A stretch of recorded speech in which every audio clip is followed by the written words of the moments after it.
D-Day. 0016 hours, that is 16 minutes after midnight, June 6, 1944. The Horsa glider crash-landed in France some 50 meters from the swing bridge crossing the Caen Canal. Lieutenant Din Brotheridge was leading the 28 men of the 1st Platoon, D Company, the Oxfordshire and Buckinghamshire Light Infantry Regiment, British 6th Airborne Division. Brotheridge worked his way out of the crashed glider.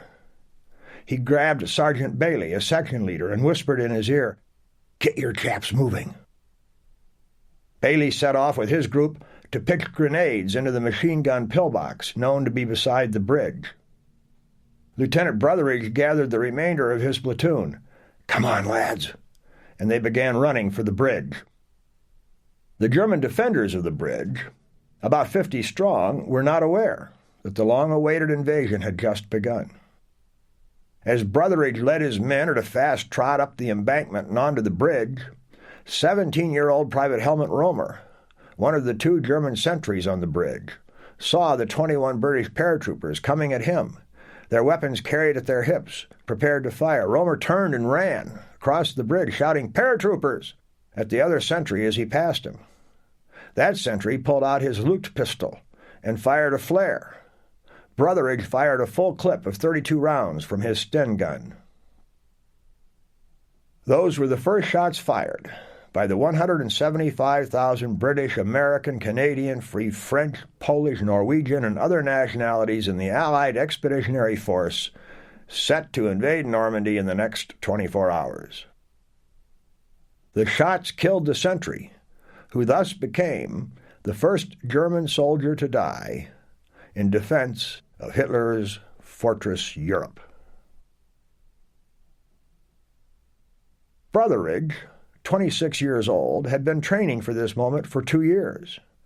He had trained for 6 months for the specific task of seizing the bridge by a coup de main operation, that is, a sudden, forceful attack. Brotheridge had come up from the ranks.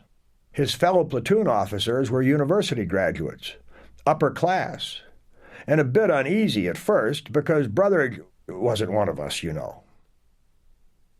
Brotheridge played soccer, not cricket.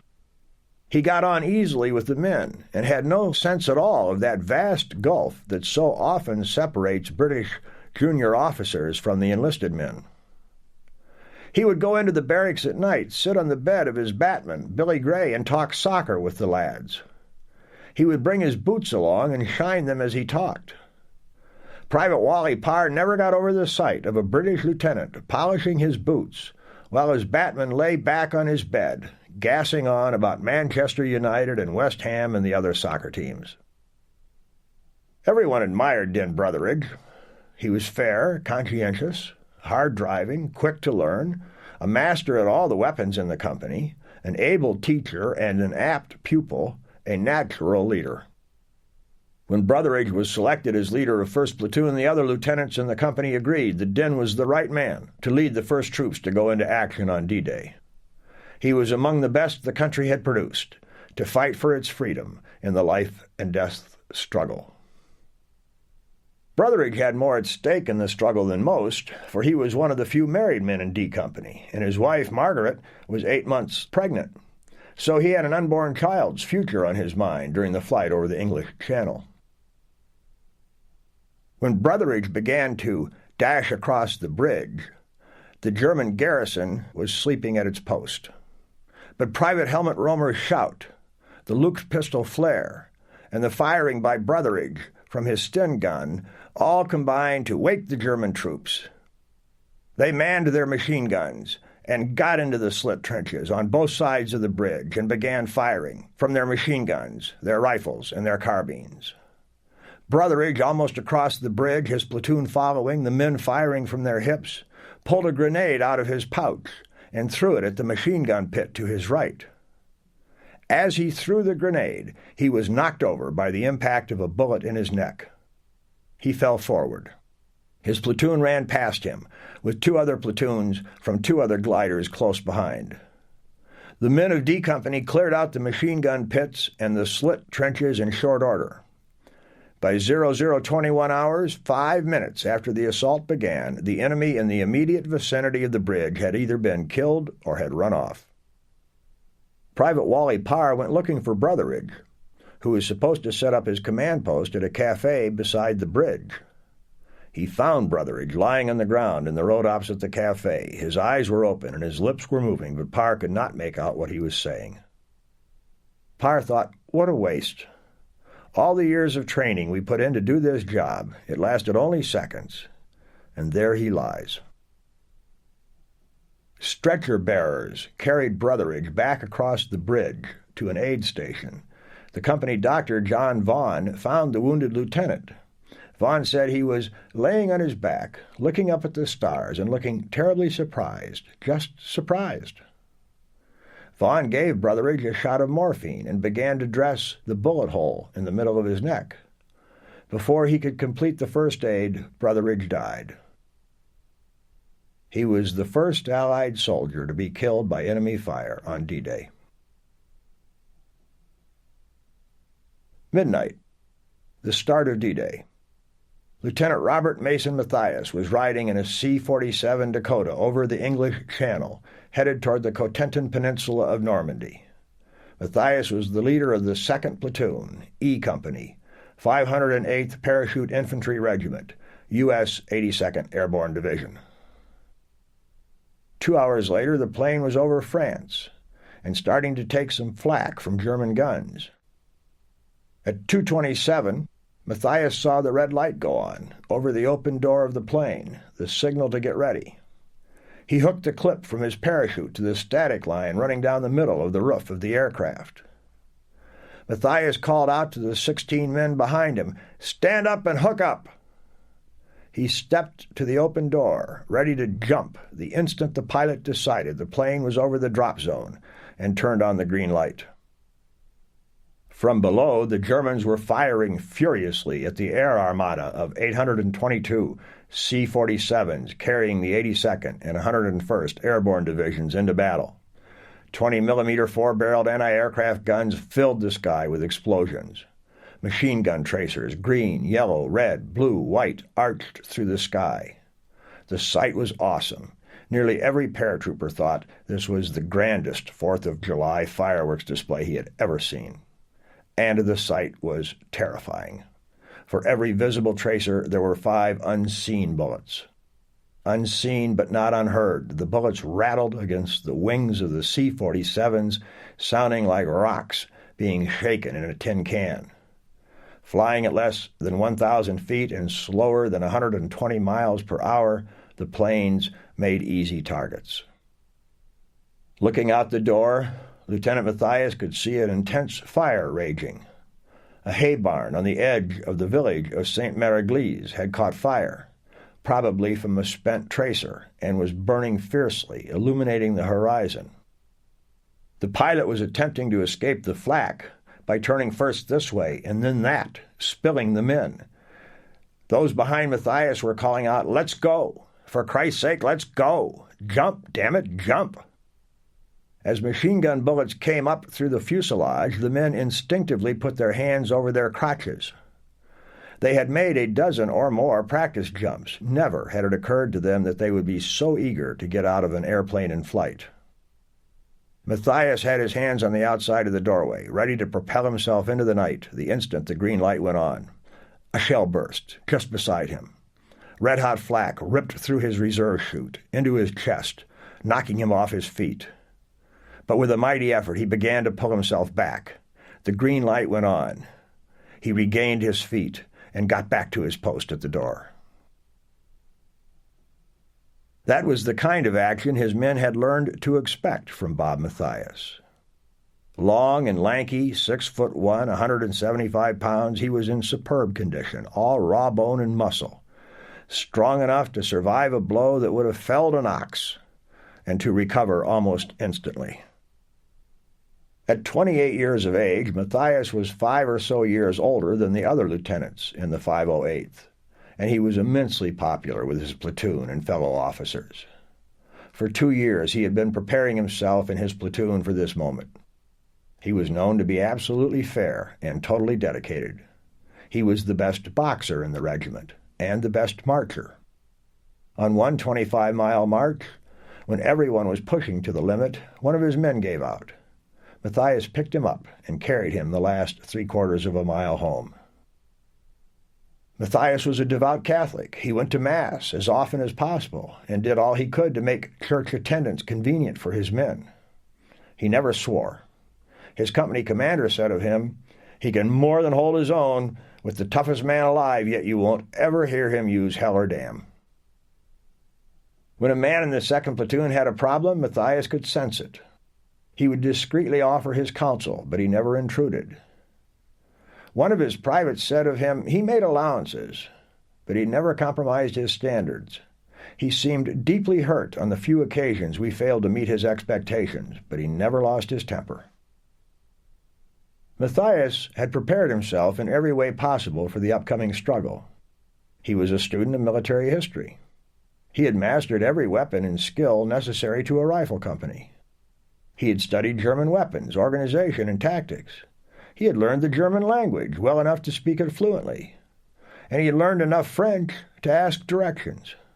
He had taught his men German commands and French phrases. Colonel Roy Lindquist, commanding the 508th, said of Matthias, "He will either earn the Medal of Honor or be the first 508th man killed in action." At the airfield on the evening of June 5, as the 508th loaded up for the crossing of the Channel, Matthias had shaken hands with each member of his platoon. The platoon was being carried in 2 planes. Private Kavanaugh, who was in the other stick, recalled, "There was an air of deserved confidence about this grand fellow. We shook hands, and he said to me, 'We'll show 'em, won't we, Irish?'" When Matthias was wounded from the shell burst and the green light went on, he could have pushed himself out of the way so that the men behind him could jump. Had he done so, the crew of the C-47 could have applied first aid and, quite possibly, gotten him back to England in time for a life-saving operation. Later, every man in that plane was certain that Matthias must have had that thought. Instead, Matthias raised his right arm, called out, "Follow me!" and leaped into the night. Whether the shock from the opening parachute or the shock of hitting the ground or excessive bleeding from his multiple wounds was the cause, no one knows. But when Bob Matthias was located a half hour or so later, he was still in his chute, dead. He was the first American officer killed by German fire on D-Day. Operation Overlord, the invasion of German-occupied France in June 1944, was staggering in its scope. In one night and day, 175,000 fighting men and their equipment, including 50,000 vehicles of all types, ranging from motorcycles to tanks and armored bulldozers, were transported across 60 to 100 miles of open water and landed on a hostile shore against intense opposition. They were either carried by or supported by 5,333 ships and craft of all types and almost 11,000 airplanes. They came from southwestern England, southern England, the east coast of England. It was as if the cities of Green Bay, Racine, and Kenosha, Wisconsin, were picked up and moved, every man, woman, and child, every automobile and truck, to the east side of Lake Michigan in one night. The effort behind this unique movement, which British Prime Minister Winston S. Churchill rightly called the most difficult and complicated operation ever to take place, stretched back 2 years in time and involved the efforts of literally millions of people. The production figures from the United States in landing craft, ships of war, airplanes of all types, weapons, medicine, and so much more were fantastic. The figures in the United Kingdom and Canada were similar. But for all that American industrial brawn and organizational ability could do, for all that the British and Canadians and other allies could contribute, for all the plans and preparations, for all the brilliance of the generals, in the end, success or failure in Operation Overlord came down to a relatively small number of junior officers, non-coms, and privates or seamen in the American, British, and Canadian armies, navies, air forces, and coast guards. If the paratroopers and glider-borne troops cowered behind hedgerows, or hid out in barns, rather than actively seeking out the enemy, if the coxswains did not drive their landing craft ashore, but instead, out of fear of enemy fire, dropped the ramps in too deep water, if the men at the beaches dug in behind the seawall, if the non-coms and junior officers failed to lead their men up and over the seawall to move inland in the face of enemy fire, why then the most thoroughly planned offensive in military history, an offensive supported by incredible amounts of naval firepower, bombs, and rockets, would fail. It all came down to a bunch of 18 to 28-year-olds. They were magnificently trained and equipped and supported, but only a few of them had ever been in combat. Only a few had ever killed or seen a buddy killed. Most were like Den Brotheridge or Bob Mathias. They had never heard a shot fired in anger. They were citizen soldiers, not professionals. Toward the end of spring 1944, it was an open question as to whether a democracy could produce young soldiers capable of fighting effectively against the best that Nazi Germany could produce. Hitler was certain that the answer was no. Nothing caused him to doubt that on anything approaching equality in numbers, the Wehrmacht, the German army, would prevail. Totalitarian fanaticism and discipline would always conquer democratic liberalism and softness. Of that, Hitler was sure. If Hitler had seen Den Brotheridge and Bob Mathias in action at the beginning of D-Day, he might have had second thoughts. It's Brotheridge and Mathias and their buddies, the young men born into the false prosperity of the 1920s and brought up in the bitter realities of the Depression of the 1930s that this story is about. The literature they read as youngsters was anti-war, cynical, portraying patriots as suckers, slackers as heroes. None of them wanted to be part of another war. They wanted to be throwing baseballs, not hand grenades, shooting .22s at rabbits, not M1s at other young men. But when the test came, when freedom had to be fought for or abandoned, they fought. They were the soldiers of democracy. They were the men of D-Day, and to them we owe our freedom. But before we can understand what they accomplished and how they did it, and appreciate their achievement, we must look first at the big picture. The Defenders. At the beginning of 1944, Nazi Germany's fundamental problem was that she had conquered more territory than she could defend.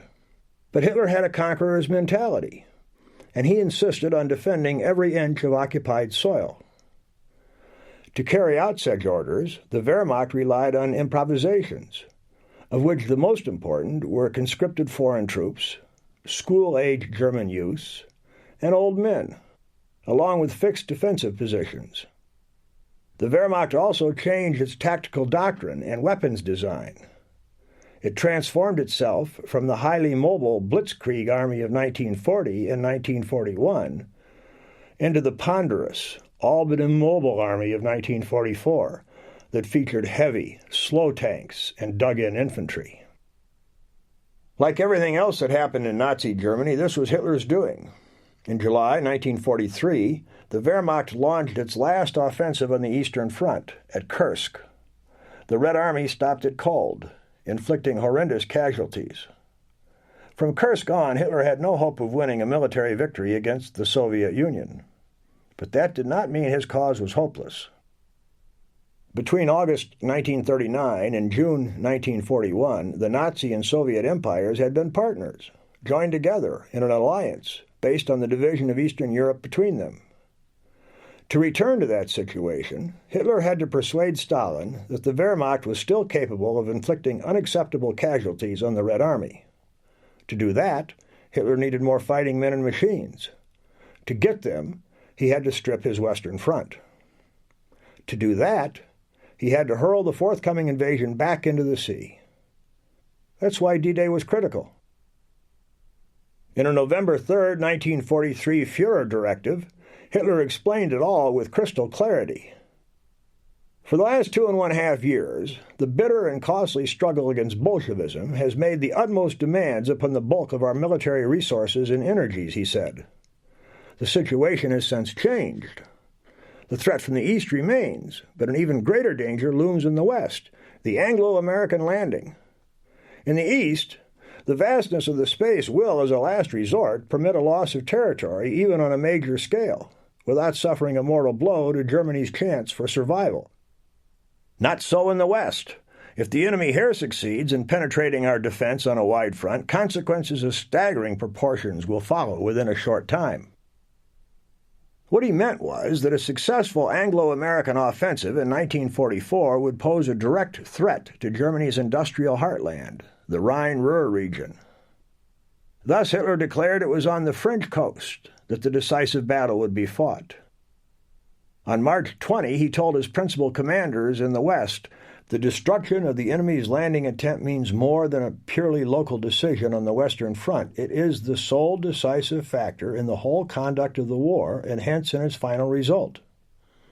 Once defeated, the enemy will never again try to invade. Quite apart from their heavy losses, they would need months to organize a fresh attempt. And an invasion failure would also deliver a crushing blow to British and American morale.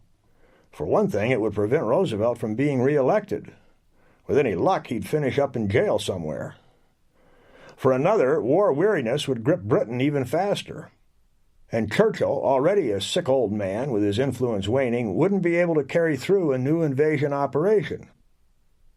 At that point, the Wehrmacht could transfer 45 divisions from the west to the east to revolutionize the situation there. So the whole outcome of the war depends on each man fighting in the West, and that means the fate of the Reich as well. For the German people and nation, the decision to continue the struggle spelled catastrophe, but it was Hitler's and the Nazis' only hope. But if Hitler's scenario had worked out, in the summer of 1945, the U.S. Army Air Force, secure in its bases in England, would have started dropping atomic bombs on Berlin and other German cities. But of course, in early 1944, no one knew when, or even if, the American Manhattan Project would be able to produce such a bomb. Hitler's problem was how to hurl the coming invasion back into the sea. That problem was compounded by many factors, summed up in one word: shortages. Shortages of ships, planes, men, guns, tanks. On the Eastern Front, his troops were stretched over more than 2,000 kilometers. On the Mediterranean Front, his troops were defending a line of some 3,000 kilometers. On the Western Front, his troops were called on to defend 6,000 kilometers of coastline, running from Holland to the southern end of the Bay of Biscay. And there was a fourth front, at home. The Allied air offensive against German cities had driven the Luftwaffe out of France, forcing it to fight over German skies to defend German cities. Hitler hated that. Everything in his own psychology, everything in German military tradition, cried out for taking the offensive. But Hitler could not attack his enemies, at least not until his secret weapons came online. It was gall and wormwood to him, but he had to stay on the defensive. There were also precious few ships of war, and most of those were E-boats, an oversized German version of the American PT boat, almost as big as a destroyer escort. The E stood for enemy. The E-boats were capable of laying mines and firing torpedoes and running away at high speed. Other than the E-boats, the only contribution the German Navy could make to the defense of Fortress Europe was mine-laying. With no Air Force and no Navy, the German defenders of Fortress Europe were blind and forced to stretch out to cover every conceivable landing site. Control of the air and sea gave the Allies unprecedented mobility and almost certain surprise. The Allies would know where and when the battle would be fought, and the Germans could only guess. Furthermore, by the beginning of 1944, the Wehrmacht had so-called volunteers from many countries, including men from the Western republics of the Soviet Empire, who signed up for the fight against Stalin. These so-called Ost, or East battalions, had become increasingly unreliable after the German defeat at Kursk. They were therefore sent to France in exchange for German troops on the Eastern Front. The Wehrmacht also sharply relaxed its physical standards to bring more genuine Germans into the line. Men with stomach and lung ailments were sent to the front. Convalescence time was cut, as was training time for recruits. Younger and older men were called up. Of an army of 4,270,000 men in December 1943, more than 1.5 million were over 34 years old. In the 709th Division, on the Cotentin Peninsula of Normandy, the average age was 36. In the Wehrmacht as a whole, the average age was 31.5. In the U.S. Army, the average age was 25.5. As a consequence of these desperate measures, the Wehrmacht did not have the resources to conduct a defense in depth, based on counterattacks and counteroffensives. It lacked sufficient high-quality troops. It lacked sufficient mobility. It lacked sufficient armor. The old men, boys, and foreign troops were of value only if they were put into trenches or cement fortifications, with German NCOs standing behind them, pistol in hand, ready to shoot any man who left his post. As early as March 1942, Hitler had ordered that the Atlantic coast defenses be so organized and the troops so deployed that any invasion attempt would be smashed before the landing or immediately thereafter. In August 1942, he decreed that fortress construction in France proceed with fanatic energy to create a continuous belt of interlocking fire emanating from bomb-proof concrete structures. The strongest possible fixed fortifications along the Atlantic Wall must be built, he said, on the assumption that the Anglo-Americans would enjoy air and naval supremacy. Only concrete could stand up to the crushing weight of bombs and shells. He therefore wanted 15,000 concrete strongpoints to be occupied by 300,000 men. As no portion of the coast was safe, the whole would have to be walled up. He wanted the fortifications completed by May 1, 1943. Most of this was pure fantasy. Almost none of it was accomplished at the end of 1943. What Hitler could do was attempt to anticipate the landing site, keep what armor was available near that place, and use it for local counterattacks while the Atlantic Wall held up the invaders. Tanks could seal off any penetration. Tanks could drive the lightly armed and unarmored first wave of invaders back into the sea, if the fortifications were strong enough to keep the Allies from establishing momentum. The trick was to pick the place to make the fortifications that strong. The Pas de Calais was the logical place for the invasion, for two overwhelming reasons. Between Dover and Calais is where the English Channel is narrowest, and the straight line from London to the Rhine-Ruhr and on to Berlin runs London, Dover, Calais, Belgium. Hitler had to make a bet, and in 1943 he bet the invasion would come at the Pas de Calais. In a way, he tried to force the Allies to invade there. In the summer of 1943, he decided to install the launching sites for the V-1 pilotless bomber and the V-2 ballistic missiles in that area.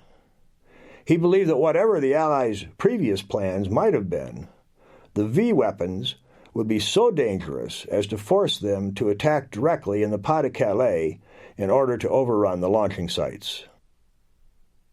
Thus, the area around Calais became by far the strongest fortified position of the Channel coast, and, in 1944, the location of the greatest concentration of German armor in the West.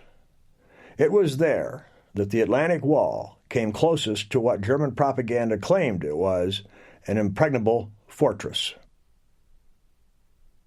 He was a strange man, the German Führer. His passion for detail was astonishing. He spent hours studying the maps, showing German installations along the Atlantic Wall. He demanded reports on building progress, the thickness of the concrete, the kind of concrete used, the system used to put in the steel reinforcement. But after ordering the creation of the greatest fortification in history, he never bothered to inspect any part of it. After leaving Paris in triumph in the summer of 1940, he did not set foot on French soil again until mid-June 1944. Yet he declared this was the decisive theater. The attackers. The Allied problem was to land, penetrate the Atlantic Wall, and secure a lodgment in an area suitable for reinforcement and expansion. The sine qua non of the operation was to achieve surprise. If the Germans knew where and when the attack was coming, they could surely concentrate enough men, concrete, tanks, and artillery at that spot to defeat the assault. It was going to be difficult enough, even with surprise. Amphibious operations are inherently the most complicated in war. Few have ever been successful. But in World War II, the record had gotten better. By the end of 1943, the Allies had launched 3 successful amphibious attacks: North Africa, Sicily, and Salerno, all involving British and American land, sea, and air forces, under the command of General Dwight D. Eisenhower.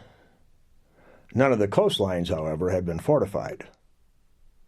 What the Allies were about to attempt had not been done before. But there had to be an assault. And for all the difficulties, for all the German advantages, such as land lines of communication, fighting on the defensive, and their fixed fortifications, the Allies had the decisive edge. Thanks to their control of the sea and air, and to the mass production of a bewildering variety of landing craft, the Allies had unprecedented mobility. They would choose the time and place the battle would be fought. As soon as the battle began, however, the advantage would shift to the Germans. Once in France, the Allied paratroops and seaborne troops would be relatively immobile. Until the beachhead had been expanded to allow self-propelled artillery and trucks to come ashore, movement would be by legs rather than by half-tracks or tires.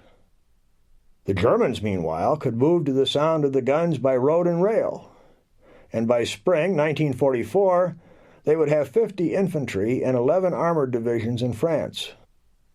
The Allies could hardly hope to put much more than 5 divisions into the attack on the first day, enough to give them local superiority, to be sure, but all reinforcements, plus every bullet, every bandage, every K-ration would have to cross the English Channel to get into the battle.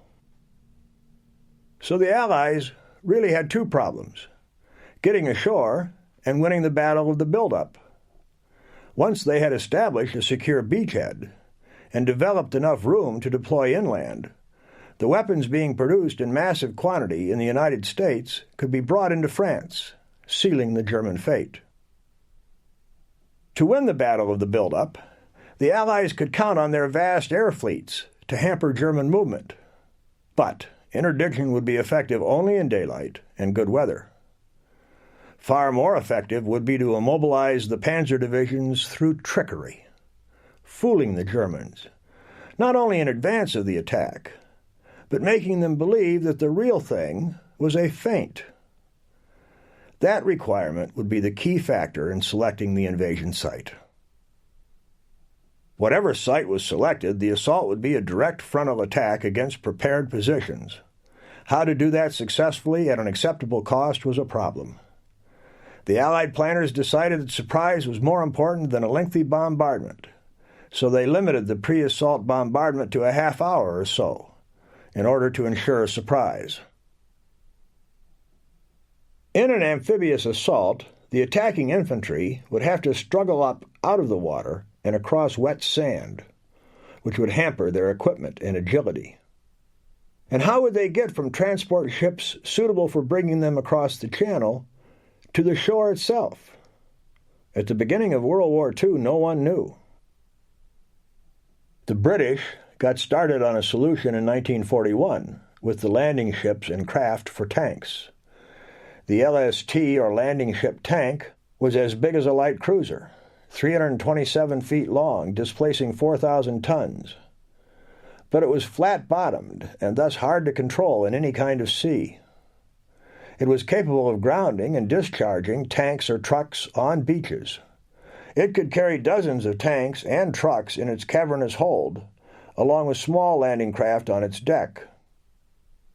The LCT, or Landing Craft Tank, was a flat-bottomed craft 110 feet long, capable of carrying from 4 to 8 tanks across relatively wide bodies of water, such as the Channel, even in relatively rough seas, and discharging its cargo over a ramp. When the Americans came into the war, they took on the task of all LST and most LCT production. There were many other types of landing craft, including the oddest of all, a floating 2.5-ton truck. It was designed by a civilian employee at the Office of Scientific Research and Development, Palmer Putnam. He took a deuce-and-a-half truck, the U.S. Army's basic and much-loved truck, and turned it into an amphibian by providing buoyancy through a body made up largely of sealed, empty tanks and by giving it a pair of small propellers to provide forward motion in water. Once it hit the sand, it would operate as a truck. The vehicle was capable of making 5.5 knots in a moderate sea, 50 miles per hour on land. It could carry artillery pieces, fighting men, or general cargo. Most everyone laughed at this hybrid at first, but it soon showed its stuff and was adopted. Production was as great a problem as design. The difficulties involved in building a landing craft fleet big enough to carry 3 to 5 divisions ashore in one day were enormous. Neither the Navy nor the shipyards had any experience in such matters. There were competing priorities. In 1942, escort vessels and merchant shipping were more immediate necessities, and they got the available steel and marine engines. As a result, there were severe shortages, so severe that the chief limiting factor in planning the invasion was lack of sufficient landing ships and craft. Churchill complained with some bitterness. "The destinies of 2 great empires seem to be tied up in some goddamn things called LSTs." That these shortages were overcome was a miracle of production and a triumph of the American economic system. The Navy did not want to mess around with small boats, and their big contractors, the large shipyards, felt the same. The job fell to small businessmen, entrepreneurs, high-risk takers with little boatyards, designing boats on speculation, producing them on the basis of a handshake contract. There were many such men, but the greatest designer and builder of landing craft was Andrew Jackson Higgins of New Orleans. Higgins improved the design of the LCTs and produced hundreds of them. But mostly he built LCVPs, landing craft vehicle personnel, dubbed the Higgins boat. At 36 feet long and 10.5 feet wide, it was a floating cigar box, propelled by a protected propeller, powered by a diesel engine. It could carry a platoon of 36 men, or a jeep and a squad of 12 men. The ramp was metal, but the sides and square stern were plywood. Even in a moderate sea, it would bounce and shake while swells broke over the ramp and sides. But it could bring a rifle platoon to the shoreline and discharge the men in a matter of seconds, then extract itself and go back to the mothership for another load. It fit the need perfectly. The Higgins boats were carried across the Atlantic and later across the Channel on the decks of the LSTs. Together with the LCTs and other craft, they gave the Allies unprecedented mobility. The Allies had other advantages to help solve their problems. The Germans, who had been pioneers in creating a paratroop force, had given up on airborne operations after suffering disastrous losses in the 1941 capture of the island of Crete. In any case, they did not have the transport capacity to mount much more than a small raiding party. But the American, British, and Canadian armies had airborne divisions, and they had the planes to carry them behind enemy lines. Those planes were designated C-47s and dubbed Dakotas. Each one of them could carry a stick of 18 paratroopers. The men the Dakotas carried were elite troops, superbly conditioned, highly motivated, experts in small arms. The rifle companies and the Allied airborne divisions were as good as any in the world. So were the other elite Allied formations, such as the American Rangers and the British Commandos. The U.S. Army's infantry divisions were not elite, but they had some outstanding characteristics.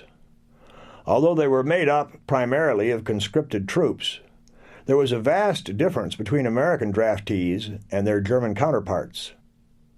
One-third of the men called to service were rejected after physical examinations, making the average draftee brighter, healthier, and better educated than the average American. He was 26 years old, 5 foot 8 inches tall, weighed 144 pounds, had a 33.5-inch chest, and a 31-inch waist. After 13 weeks of basic training, he gained 7 pounds, all muscle, and added at least an inch to his chest. Nearly half the draftees were high school graduates. 1 in 10 had some college. But at the end of 1943, the U.S. Army was the greenest army in the world. Of the nearly 50 infantry, armored, and airborne divisions selected for participation in the campaign in Northwest Europe, only 2, the 1st Infantry and the 82nd Airborne, had been in combat. Nor had the bulk of the British Army seen any action. Although Britain had been at war with Germany for 4 years, only a small number of divisions had been in combat, and none of those designated for the assault had more than a handful of veterans. This posed problems and caused apprehension, but it had a certain advantage. According to Private Carl Wiest of the U.S. 5th Ranger Battalion, a veteran infantryman is a terrified infantryman. For a direct frontal assault on a prepared enemy position, men who have not seen what a bullet or a landmine or an exploding mortar round can do to a human body are preferable to men who have seen the carnage. Men in their late teens or early 20s have a feeling of invulnerability, as seen in the remark of Charles East of the 29th Division. Told by his commanding officer on the eve of D-Day that 9 out of 10 would become casualties in the ensuing campaign, East looked to the man to his left, then at the man to his right, and thought to himself, "You poor bastards." The ordinary infantry divisions of the British Army were another matter. They had been in barracks since the British Expeditionary Force retreated from the continent in June 1940. The ordinary soldier was not as well educated or as physically fit as his American counterpart. Superficial discipline, like dress and saluting, was much better than among the GIs, but real discipline, taking and executing orders, was slack. The Germans who fought against the British often expressed their surprise at the way in which British troops would do only what was expected of them, no more. They found it remarkable that the British would abandon a pursuit to brew up their tea, and even more remarkable that British troops would surrender when their ammunition ran low, when their fuel ran out, or when they were encircled.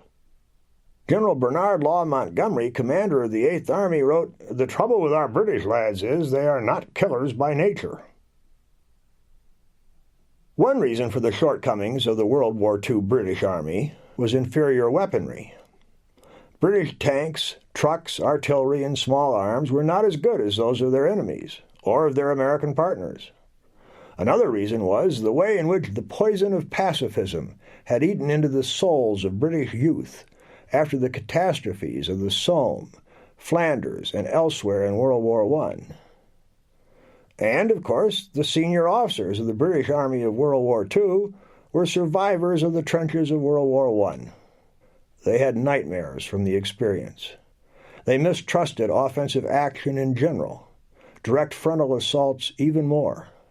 What their generals had ordered them to do in the First World War, to charge across no man's land, they would not order their men to do. They knew that such attacks were stupid, futile, suicidal. Their mistake was in thinking that the lessons of World War I applied to all offensive action.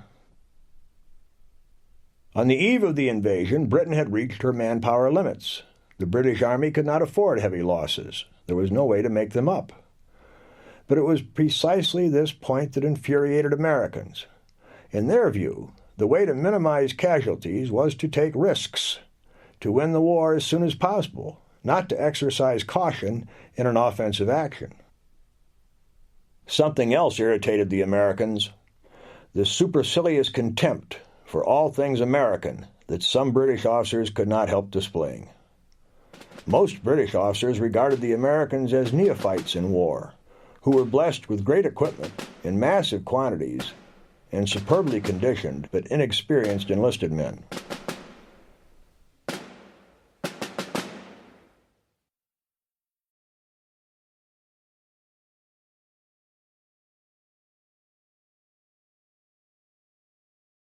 A major problem the Allies faced at the end of 1943 was precisely the fact that they were allies.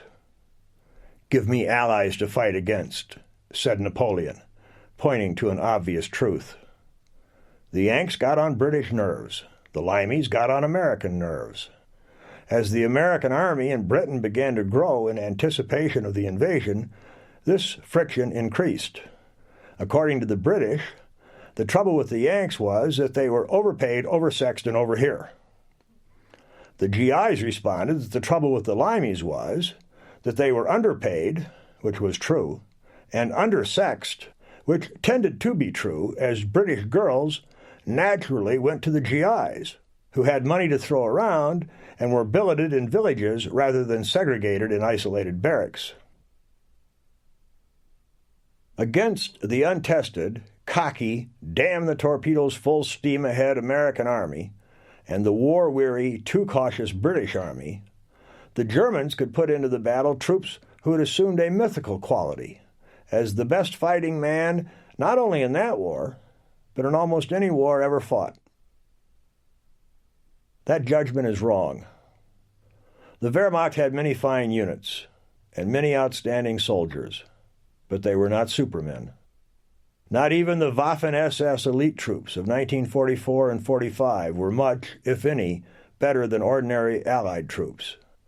And the Allied elite units, the airborne, and the Rangers, and the commandos, were better than anything the Germans ever put into the field. Neither were the Germans superior to the Allies on the technological front. German infantry weapons tended to be better, and they had some innovative gadgets, such as the V-1 pilotless bomber, and some genuine breakthroughs, such as the Snorkel submarine and the V-2 ballistic missile. But they had fallen badly behind in the quality and design of fighter and bomber aircraft, except for the too late Me-262, the world's first jet airplane. They were not even in the atomic bomb race. Their encoding system, the Enigma machine, had been hopelessly compromised. And, strangely enough for a country that had Mercedes and Volkswagen, they were badly outclassed in mortar transport. The British were outstanding in science and technology. The proximity fuse, radar, and sonar were British innovations, as was penicillin. Much of the basic work on the atomic bomb was done by British physicists. The British were inventive. For example, they were working on special tanks called Hobart's Funnies, after General Percy Hobart of the 79th Armored Division. In March 1943, Hobart had been given the job of figuring out how to get armored support onto and over the beaches, to breach the concrete and minefields of the Atlantic Wall. He came up with swimming tanks. They had a waterproof, air-filled canvas screen all around the hull, giving the DD the appearance of a baby carriage. The inflatable screen was dropped when the tank reached the shore. Another of Hobart's Funnies carried a 40-foot box girder bridge for crossing anti-tank ditches. The Crab, as it was nicknamed, had a rotating drum in front of the tank. As it turned, it thrashed the ground in front with steel chains, safely detonating mines in its path. There were many other British triumphs. One of the most important was Ultra.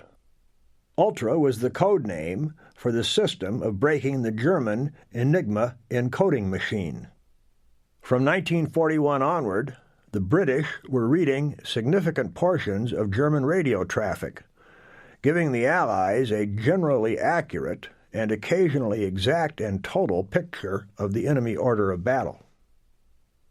The intelligence advantage was even greater thanks to the British double-cross system. In 1940, the British had managed to arrest all German spies in the United Kingdom.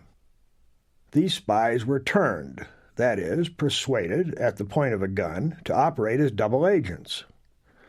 For the next 3 years, they sent information to their controllers in Hamburg via Morse code, information carefully selected by the British. It was always accurate, but was always either insignificant or too late to be of any use. Sometimes the information passed on could prove disconcerting to the Allied forces preparing for the invasion.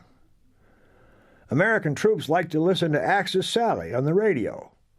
Sally, known by the men as the Bitch of Berlin, was Midge Gillers, an Ohio girl who had wanted to be an actress, but had become a Parisian fashion model. There she met Max Otto Koschwitz, married him, and moved to Berlin. When the war came, she became a disc jockey for the Nazis. She was popular with the American troops because of her accent and her sweet, sexy voice, and because she played the latest hits, interspersed with crude propaganda, such as "Why Fight for the Jews?" But the Americans did not laugh when Sally interspersed her commentary with remarks that sent chills up the spines of her listeners, such as, "Hello to the men of Company E, 506 PIR, 101st Airborne in Aldburn. Hope you boys enjoyed your passes to London last weekend. Oh, by the way, please tell the town officials that the clock on the church is 3 minutes slow." How did she know that? The men of the 506 PIR wondered. She knew because a turned spy in the double-cross system had given her the information, precisely in order to make the Yanks fear that the Germans knew everything they were up to. If the British miracles of World War II included Ultra and the double-cross system, the American miracles included production of war materiel such as the world has never seen. At the beginning of 1939, American industry was still flat on its back. Factory output was less than one-half of capacity. Unemployment was above 20%. 5 years later, unemployment was 1%, while factory capacity had doubled, then doubled again, and yet again. In 1939, the United States had produced 800 military airplanes. When President Franklin Roosevelt called for the production of 4,000 airplanes per month, people thought he was crazy. But in 1942, the United States was producing 4,000 a month, and by the end of 1943, 8,000 per month. In New Orleans, Andrew Higgins, who had employed 800 people in 1940, now had 30,000 people working in 4 assembly plants and was well on his way to turning out 20,000 LCVPs. All of this was the miracle of American democracy at work in the Second World War. It created an assault force the likes of which the world had never seen. That a cross-channel attack against the Atlantic Wall could even be contemplated was a tribute to what Dwight Eisenhower called the fury of an aroused democracy. The commanders. The two men had much in common. Born in 1890, Dwight Eisenhower was 1 year older than Erwin Rommel. They grew up in small towns, Eisenhower in Abilene, Kansas, Rommel in Gmünd, Swabia. Eisenhower's father was a mechanic, Rommel's a school teacher. Both fathers were classic Germanic parents who imposed a harsh discipline on their sons, enforced by physical punishment. Both boys were avid athletes. Eisenhower's sports were football and baseball. Rommel's were cycling, tennis, skating, rowing, and skiing. Although neither family had a military tradition, each boy went off to military school. In 1910, Rommel entered the Royal Officer Cadet School in Danzig, while Eisenhower in 1911 went to the U.S. Military Academy at West Point. As cadets, neither was an outstanding student, but both were competent, and they shared a proclivity for breaking the rules. Rommel wore a forbidden monocle, while Eisenhower smoked forbidden cigarettes. They were dashingly good-looking in their uniforms. Each courted and won the hand of a vivacious, young, and much sought-after beauty. In 1916, Rommel married Lucy Mullen. The next year, Eisenhower married Mamie Dowd. Their careers diverged in World War I. Rommel was a combat leader in France and Italy, highly decorated. Eisenhower was stuck in the States as a training commander, a bitter blow to him from which he feared he would never recover. Still, as junior officers, both men showed remarkable leadership ability. In the interwar years, Rommel remained a line officer, while Eisenhower was a staff officer. Promotions were slow at best, but neither man ever thought of any life other than that of a soldier. The war brought both men out of obscurity. Rommel made his reputation first as commander of the Panzer Division that led the way through France in 1940. He added enormous luster to his reputation and became a world figure as commander of the Africa Corps in the eastern North African desert in 1941 and 42. Eisenhower became a world figure in November 1942 in the western North African desert as commander of the Allied forces. Despite his spectacular victories in the desert, after Rommel lost the Battle of El Alamein in November of 1942, he became what Hitler called a defeatist, what others would call a realist. But despite his misgivings about how the war was going, Rommel fought on. The Americans first clashed with the Afrika Korps in Tunisia. There, in February 1943, Rommel and Eisenhower fought the Battle of Kasserine Pass. Through surprise and audacity, Rommel scored impressive initial gains against the untried and inadequately trained American troops, who were led by untried and ill-prepared American generals, including Eisenhower, who was fighting his first real battle. Eisenhower made many mistakes in Tunisia, but he recovered from them, used his logistical and firepower superiority effectively, and eventually won the battle. By this time, Rommel was suffering from high blood pressure, violent headaches, nervous exhaustion, and rheumatism. After promoting him to field marshal, Hitler ordered Rommel home, partly to preserve Rommel's health, partly to preserve his reputation, because surrender in North Africa was imminent. Rommel spent most of the remainder of 1943 without a command. Eisenhower spent the remainder of 1943 commanding the assaults on Sicily and Italy. Both attacks were successful, but the campaigns that followed were disappointing. In Italy, progress was excruciatingly slow, and the Germans managed to impose a stalemate far south of Rome.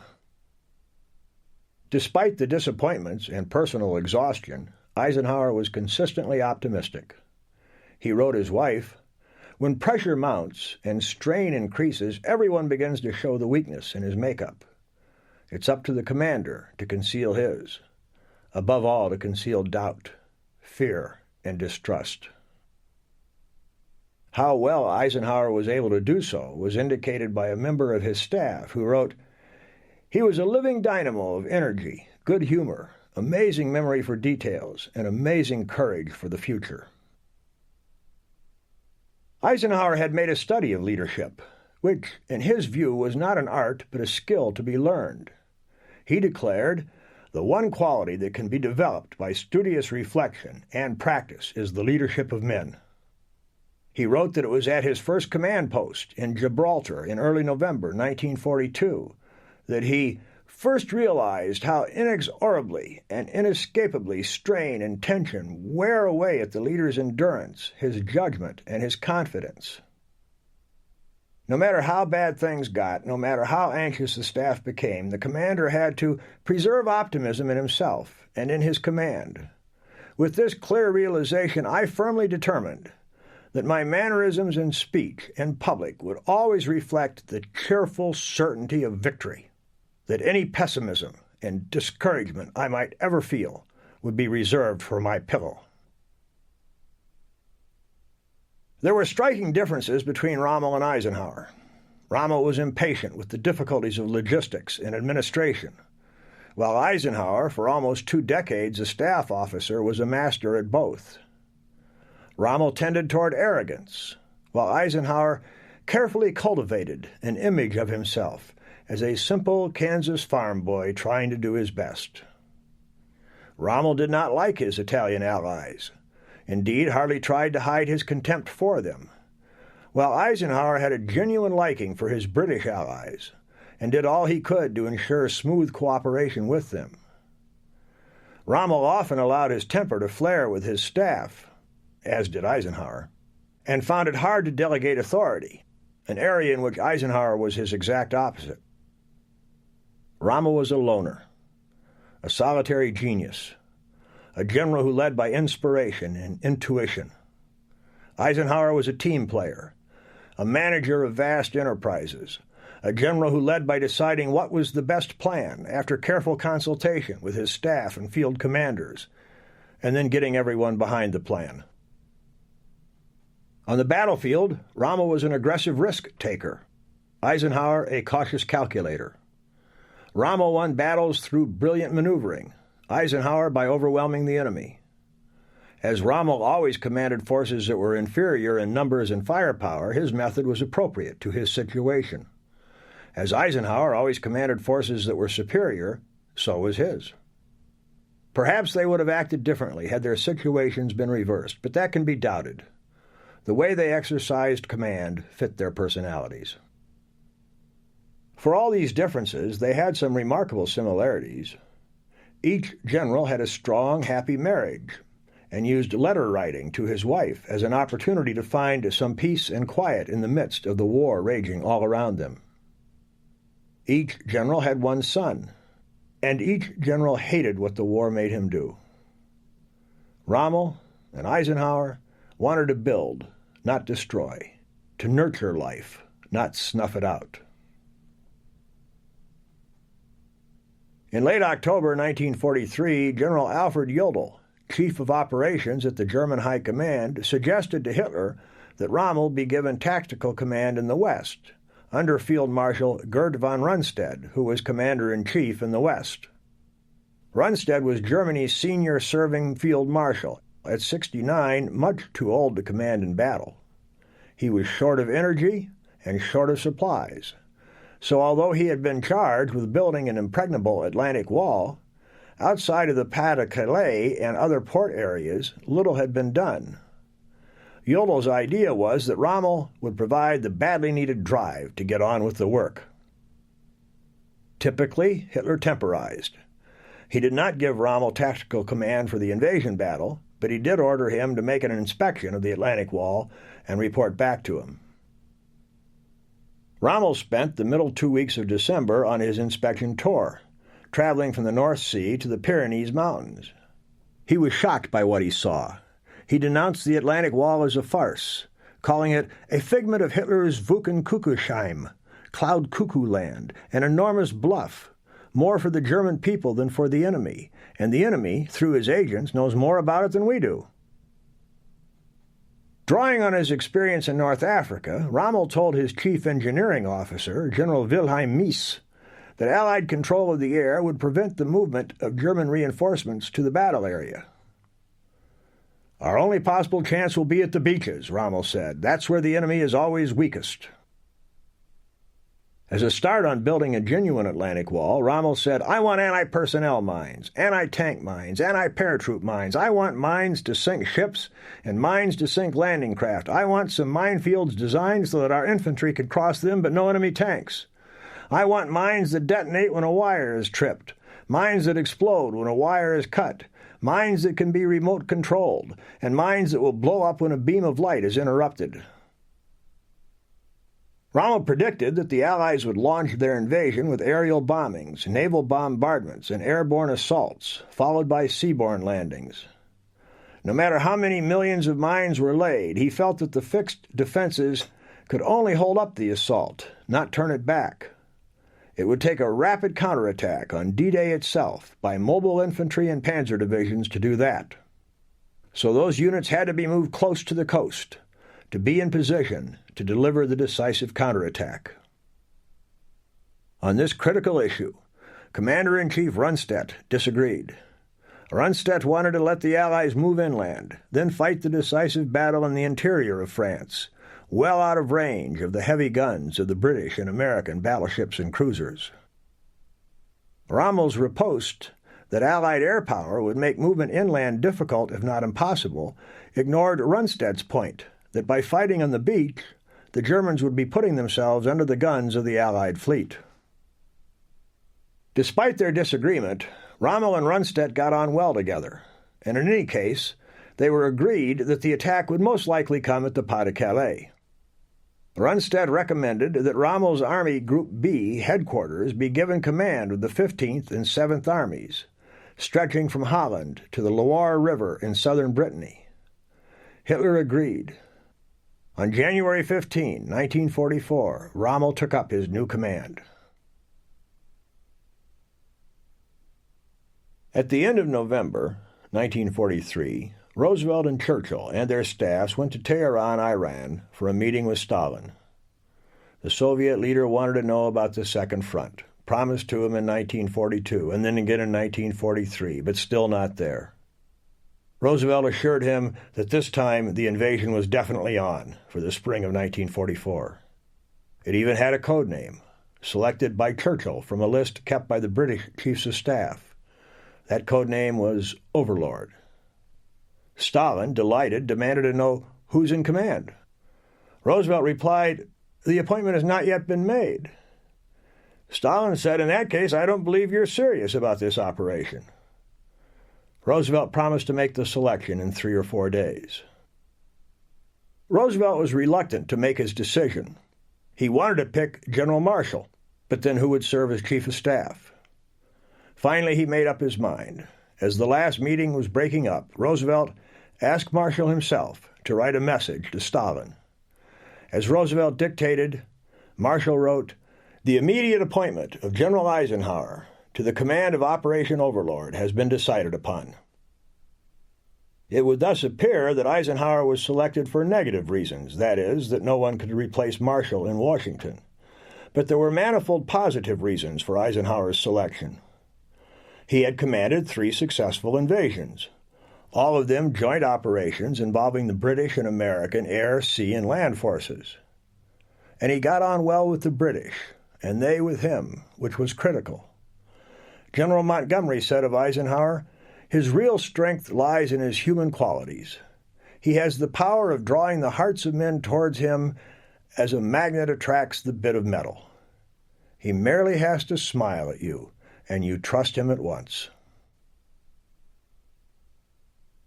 After Marshall informed Eisenhower that he was to be the supreme commander of the Allied Expeditionary Force, Marshall ordered the general back to Washington for a 2-week vacation.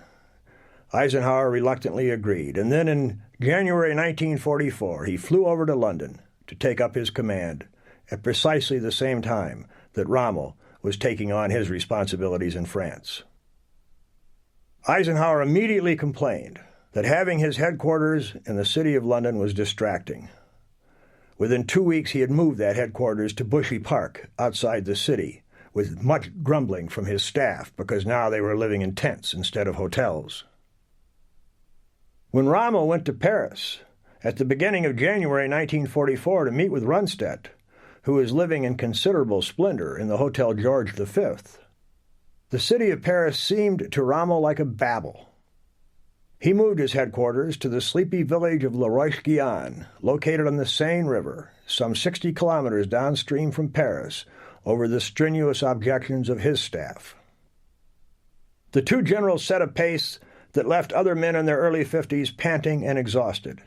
They were typically on the road by 6 a.m. each day, inspecting, driving, training, preparing their men. They ate on the run, field rations, or a sandwich and a cup of coffee. They did not return to their quarters until well after dark. Eisenhower averaged 4 hours sleep per night, Rommel hardly more. One difference, Eisenhower smoked 4 packs of cigarettes a day, while Rommel never smoked. There were other, more significant differences.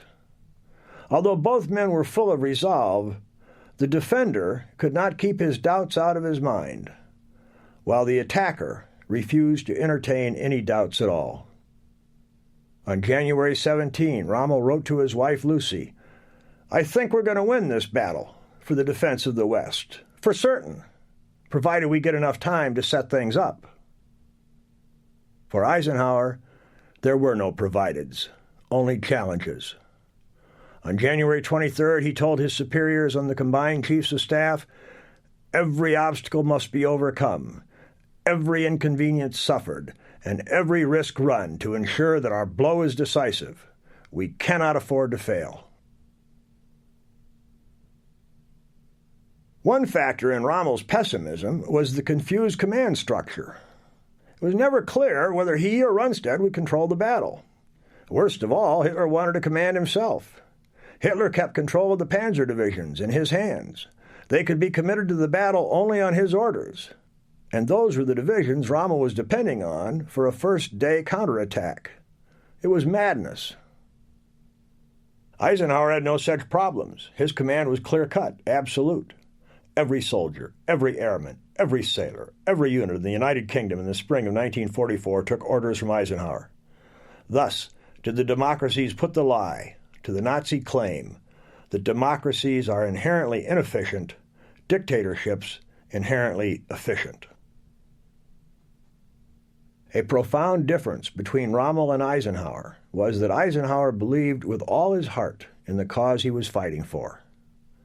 To him, the invasion was a crusade designed to end the Nazi occupation of Europe and destroy the scourge of Nazism forever.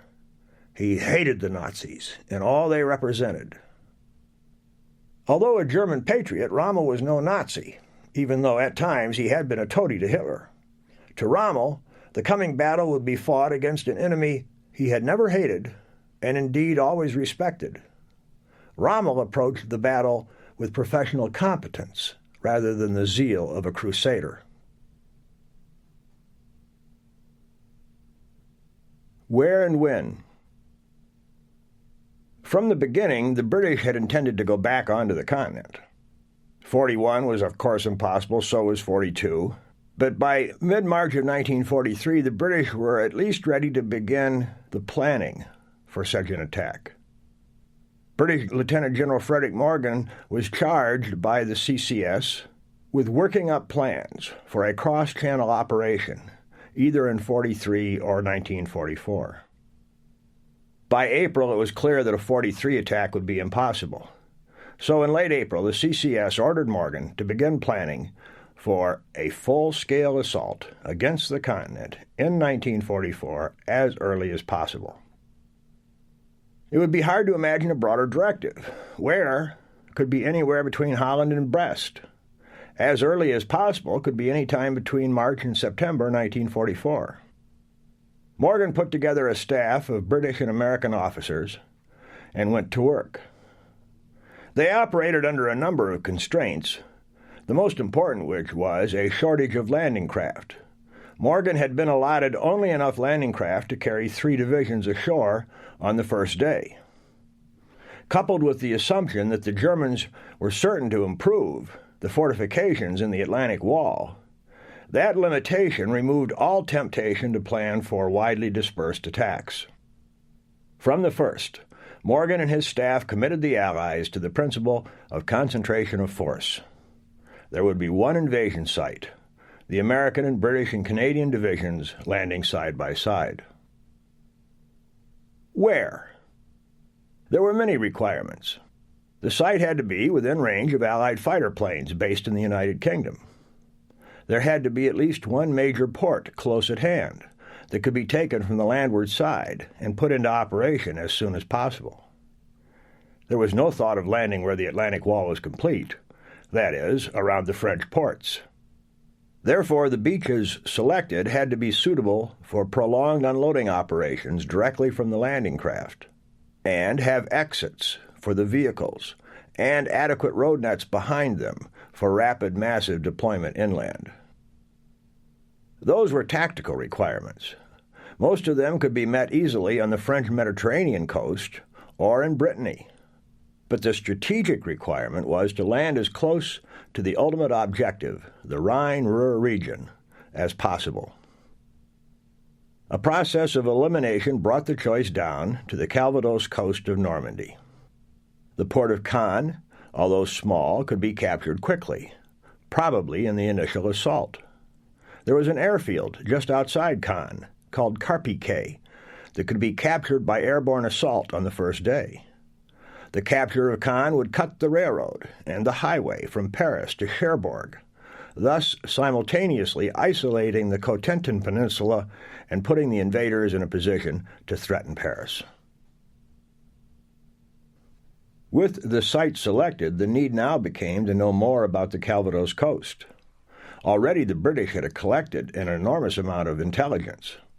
Shortly after Dunkirk, the BBC had broadcast an appeal for postcards gathered over the years by families who had taken pre-war vacations in France. 30,000 arrived in the first post, and eventually 10 million pictures were collected. Throughout 1942 and 43, aerial reconnaissance photographs had been gathered. They were put together into panoramic photos. The French resistance supplied information on beach obstacles, strong points, enemy units, and the like. Information on tides, currents, and topography was dug up out of old guidebooks. So a great deal is known about the Calvados coast, but not the answer to a key question. Would the beaches west of the mouth of the Orne River support tanks, bulldozers, and trucks? The only way to find out was to obtain samples. A reconnaissance group, consisting of Major Logan Scott Bowden and Sergeant Bruce Ogden Smith, set off on New Year's Eve 1943 in a 3-man midget submarine to take samples. They figured the Germans would be celebrating that night. They swam ashore carrying pistols, daggers, wrist compasses, watches, waterproof flashlights, and a dozen 12-inch empty tubes. They came in on a rising tide at the seaside village of Luc-sur-Mer, on the beach, later to be given the code name Sword. They could hear singing from the German garrison. They crawled ashore, walked inland a bit, went flat when the beam from the lighthouse swept over the beach, walked some more. They made sure to stay below the high water mark so that their tracks would be wiped out by the tide before morning. They stuck their tubes into the sand, gathering samples, and noting the location of each on underwater writing tablets they wore on their arms. Scott Bowden recalled that the trouble really started when they had filled their tubes. The breakers were quite heavy, and we were positively bogged and tattered up with all our kit, and we had a go at getting out to sea, and we were flung back. They took a breather, tried again, were flung back a second time. So we went out as far in the water as we could. There were smaller waves coming over us, and we watched the rhythm of these breakers until we could time it. The third attempt, having timed it right, we got out. But then we got separated a bit, and we swam like hell to make sure we weren't going to be pitched in again. We didn't quite lose contact. Suddenly, Ogden Smith started yelling. I was thinking that he'd probably got a cramp or something, but when I got close enough to him, all he was yelling was, Happy New Year! He's a good chap, a marvelous fellow. I swore at him, then I wished him a Happy New Year, too. The adventure was worth it. The sample showed that the sand could bear the necessary weight. Eisenhower and his team arrived in London in January of 1944 to take over. They studied Morgan's plan and accepted his logic, except that everyone involved insisted that the invasion front had to be widened to a 5-division assault. They demanded, and got, an allotment of additional landing craft. Morgan had ruled out extension of the invasion to the west, to the southeast corner of the Cotentin Peninsula, because the Germans were flooding the hinterland there. On this one, Eisenhower overruled Morgan. He decided to extend to the west. He proposed to deal with the problem of flooded areas behind the coastline by dropping the American airborne divisions inland at night and giving them the task of seizing the raised roads that crossed the flooded areas. so that the seaborne assault troops landing at dawn could use the roads to move inland. The U.S. 4th Infantry Division would lead the way on the Cotentin, where the beach took the code name Utah. The U.S. 29th and 1st Infantry Divisions would land on the Calvados coast at the beach codenamed Omaha. The British and Canadians would land on the beaches stretching westward from the mouth of the Orne, codenamed Sword, Juno, and Gold. The British 6th Airborne would land between the Orne and Deves rivers to protect the left flank. The great disadvantage of the Calvados coast was that by landing there, the Allies were putting the Seine and Somme rivers between them and their objective, which was the industrial heartland of Germany in the Rhine-Ruhr region. But disadvantages can be made into advantages. In this case, the Allies could use their air superiority to destroy the bridges over the Seine River, thus turning Lower Normandy into a strategic island and making it difficult for the Germans to bring panzer divisions into the battle in the critical first month. The greatest advantage of Calvados was that surprise could be achieved there. It might be possible to persuade the Germans on an ongoing basis that Calvados was a feint by mounting a dummy operation aimed at the Pas-de-Calais. So, to fool the Germans into keeping their panzer armies northeast of the Seine River, Eisenhower mounted one of the most elaborate deception plans in the history of warfare. The code name was Fortitude. The objectives were to fool Hitler and his generals into thinking that the attack was coming where it was not, and into believing that the real thing, even after it had begun, was only a feint. Each objective required convincing the Germans that the Allied invasion force was about twice as powerful as it actually was. Fortitude was a joint venture with British and American teams working together. It made full use of the double-cross system, of ultra, of dummy armies, of fake radio traffic, and elaborate security precautions. Fortitude had many elements designed to make the Germans think the attack might come on the Biscay coast, or in the Marseille region, or even in the Balkans. But the most important parts of Fortitude were Fortitude North and Fortitude South. Fortitude North set up Norway as a target.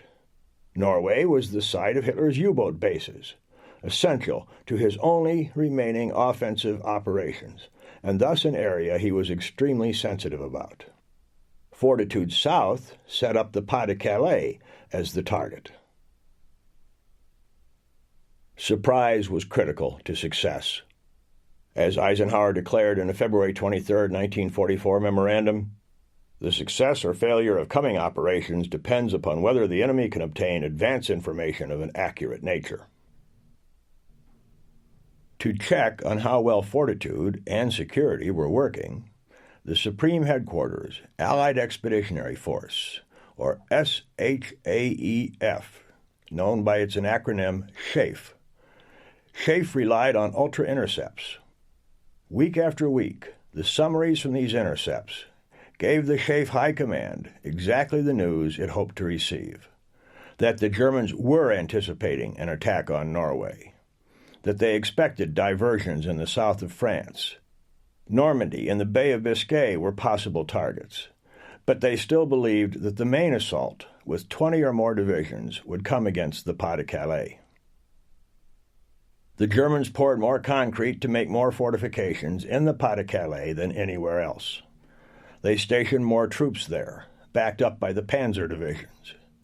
They concentrated their mines in the channel off the coast of the Pas-de-Calais. They grossly exaggerated the resources available to SHAEF. They were, in short, badly fooled. But not completely.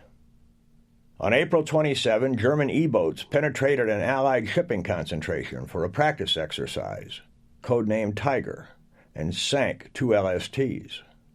For the Allies, the loss of more than 700 men was a major blow. For the Germans, the information that the Allies were practicing at Slapton Sands on the south coast of England was potentially useful. Hitler saw this at once.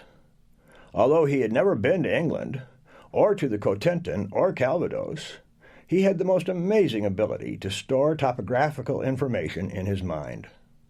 In this instance, he noticed at once the similarity between Slapton Sands and the Cotentin Beach, and he began to insist strongly on the need to reinforce the divisions in Lower Normandy.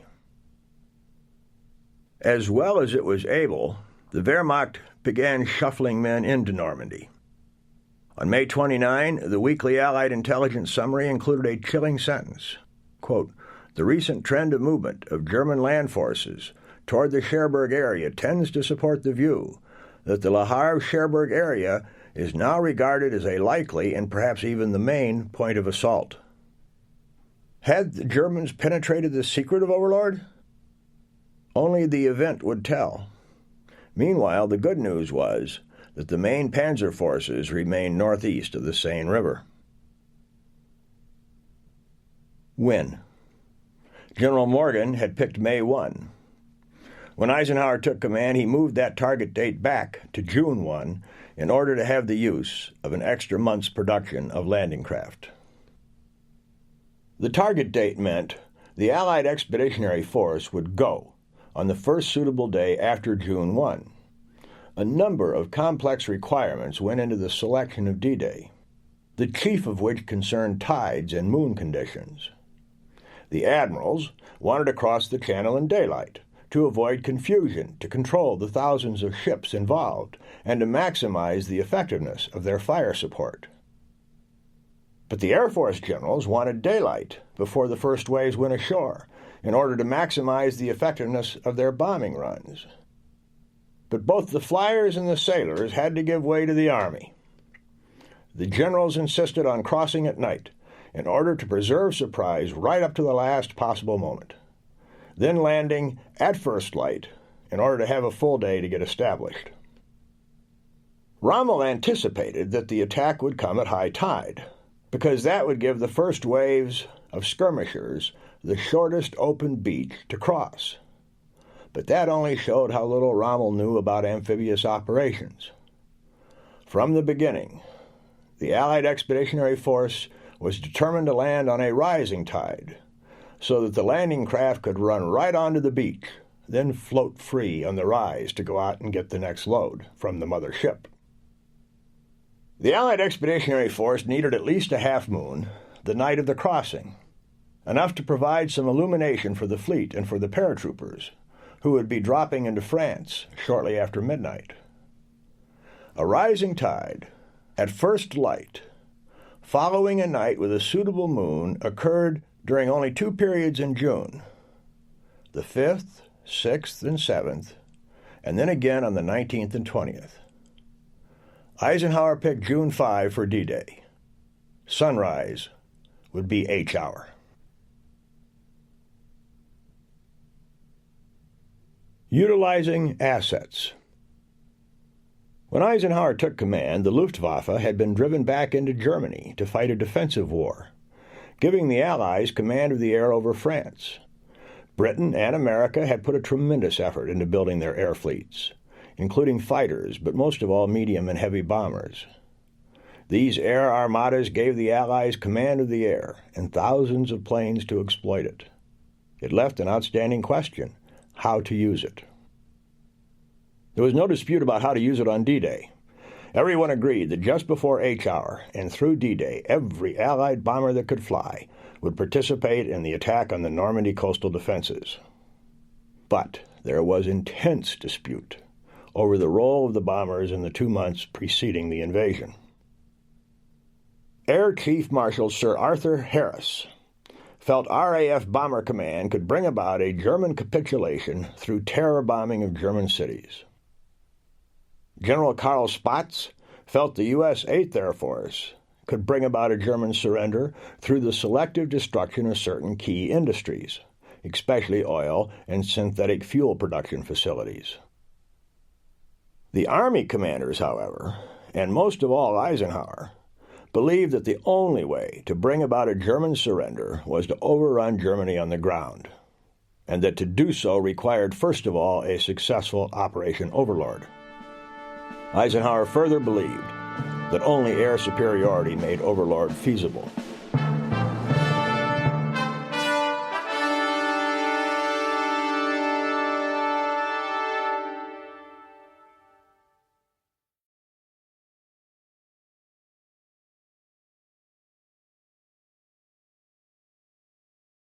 Eisenhower intended to use the bombers to paralyze the French railway system. He believed it could be done, and that once accomplished it would hamper German movement of reinforcements to lower Normandy. The program, called the Transportation Plan, would take time. It could not be accomplished with a 2- or 3-day blitz on the eve of Overlord. The Transportation Plan called for a prolonged attack on rail yards, sidings, stations, sheds, repair shops, roundhouses, turntables, signal systems, switches, locomotives, and rolling stock. But the air commanders wanted to fight their own war, and Eisenhower did not have command of the strategic air forces. But then he made a threat. He told Churchill that unless he was given command of the bombers, I'll simply have to go home. The British had previously forbidden air attacks on occupied countries if there was risk of high civilian casualties, and now they drew back from the Transportation Plan for that reason. Churchill said he feared the Transportation Plan would smear the good name of the Royal Air Forces across the world. He wanted the French consulted. Eisenhower's Chief of Staff, General Walter B. Smith, talked to General Pierre-Joseph Koenig, the representative of General Charles de Gaulle's Algiers-based French Committee of National Liberation.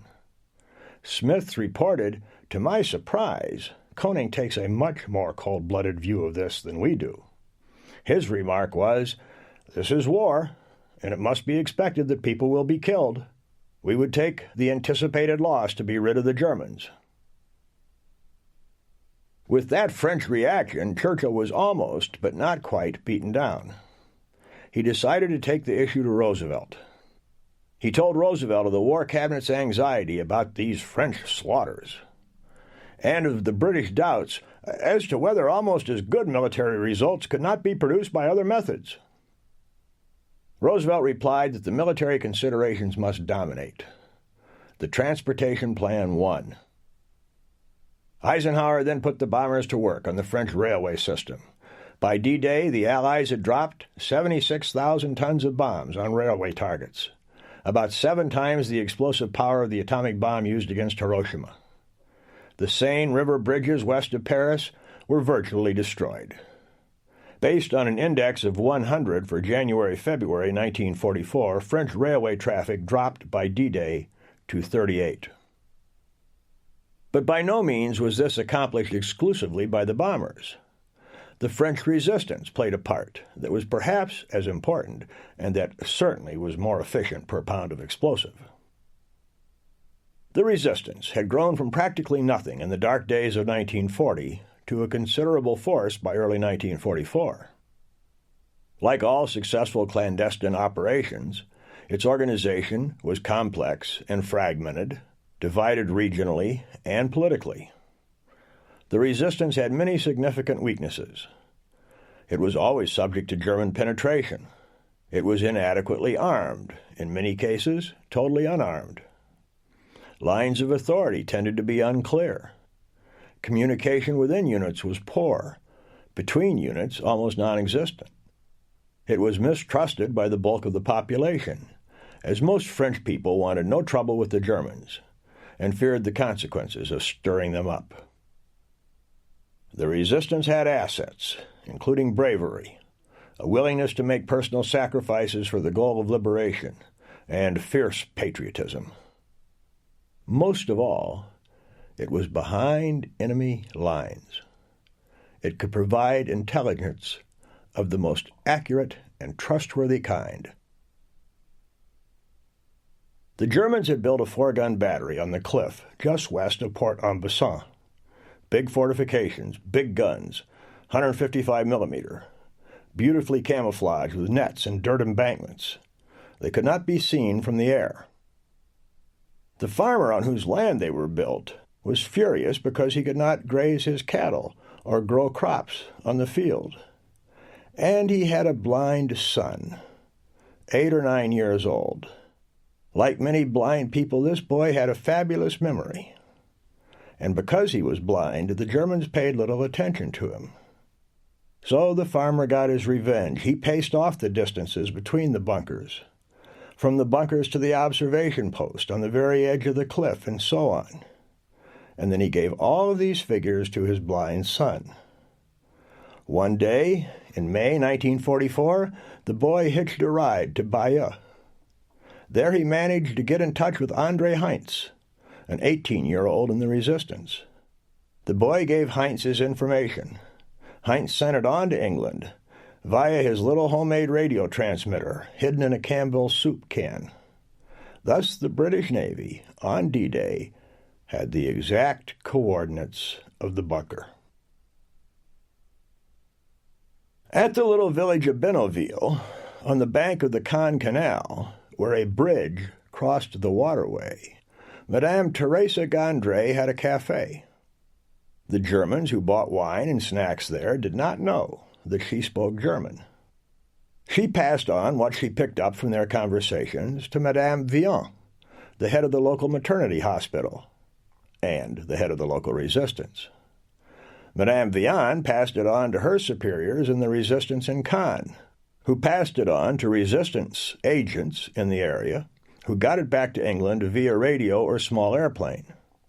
Thus, through this long, complex chain, Major John Howard of the Ox and Bucks, 6th Airborne Division, who was training his company for a coup de main operation against that bridge on D-Day, knew a great deal about the enemy, including the location of the button that would set off the demolition charge to blow the bridge to prevent capture by any coup de main operation. Thanks to the information gathered and passed on from the French resistance, supplemented and enhanced by ultra-intercepts and aerial reconnaissance, the Allied Expeditionary Force undoubtedly had better information on the enemy dispositions and strength than any attacking force in history.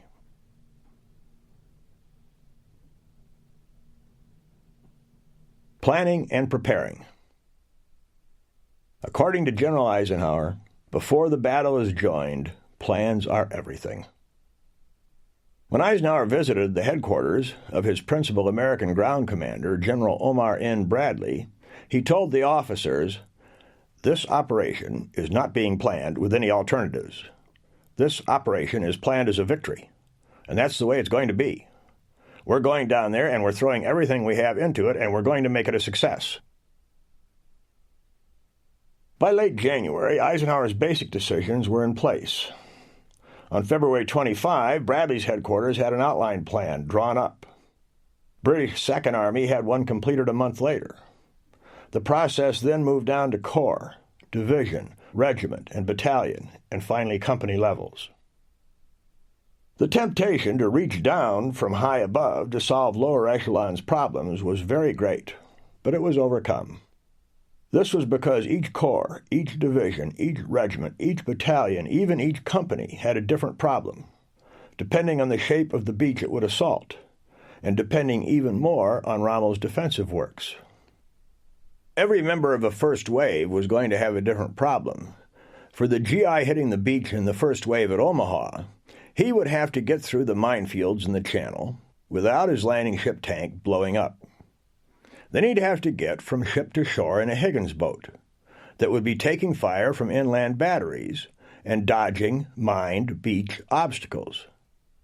Then, if he got ashore and the ramp went down, he would have to work his way through an obstacle-studded tidal flat of some 150 meters, crisscrossed by machine gun fire and rifle fire, with big shells whistling by and mortars exploding all around. He would find his first protection behind the first feature of the beach, a shingle embankment composed of small round stones. But there he would be caught in a triple crossfire. Machine guns and heavy artillery from the sides, small arms fire from the front, mortars coming down from above. If that GI was not killed getting off his landing craft or crossing the tidal flat, if by some miracle he made it to the shingle, Rommel wanted him wounded before he got there, and if not wounded, paralyzed by fear. To keep that GI huddled there, Rommel had more mines laid. Between the shingle and the bluffs, there was a shelf of flat beach, in some places marshy. There, Rommel loaded in the barbed wire, but he relied mainly on mines. They were irregularly placed throughout the shelf and were of all types. Some were simple charges of TNT covered by rock and set off by tripwires. S mines were devices of the devil. They jumped up when activated, then exploded at waist height. There were others. Altogether, Rommel laid 6.5 million mines, and he wanted many millions more. His goal was 11 million anti-personnel mines. Behind the mines and astride the draws, there were anti-tank ditches, 2 meters or so deep, and cement anti-tank barriers across the exit roads. All this was backed up by big guns at Pointe du Hoc, where there was to be a 6-gun battery of 155s, capable of firing into the mass of shipping off both Omaha and Utah beaches. Behind Omaha, once the GI got inland from the plateau, there were no fixed defenses of any kind. Mainly this reflected the impossibility of Rommel's building a genuine Atlantic wall that had depth to it. The length was too great, the resources insufficient. Partly it reflected Rommel's all-or-nothing attitude about the battle for the beaches. But in a country of hedgerows and stone-walled villages, farmhouses, barns, and outbuildings, fixed fortifications were not needed. The hedgerow country of Normandy was ideal for fighting a defensive struggle with the weapons of the mid-20th century.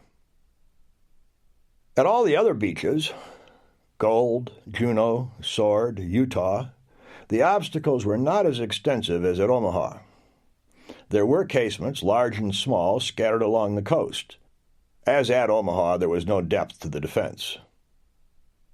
Some inland units were used to build defenses locally, consisting of sticking logs into the ground in any open field suitable for a glider landing.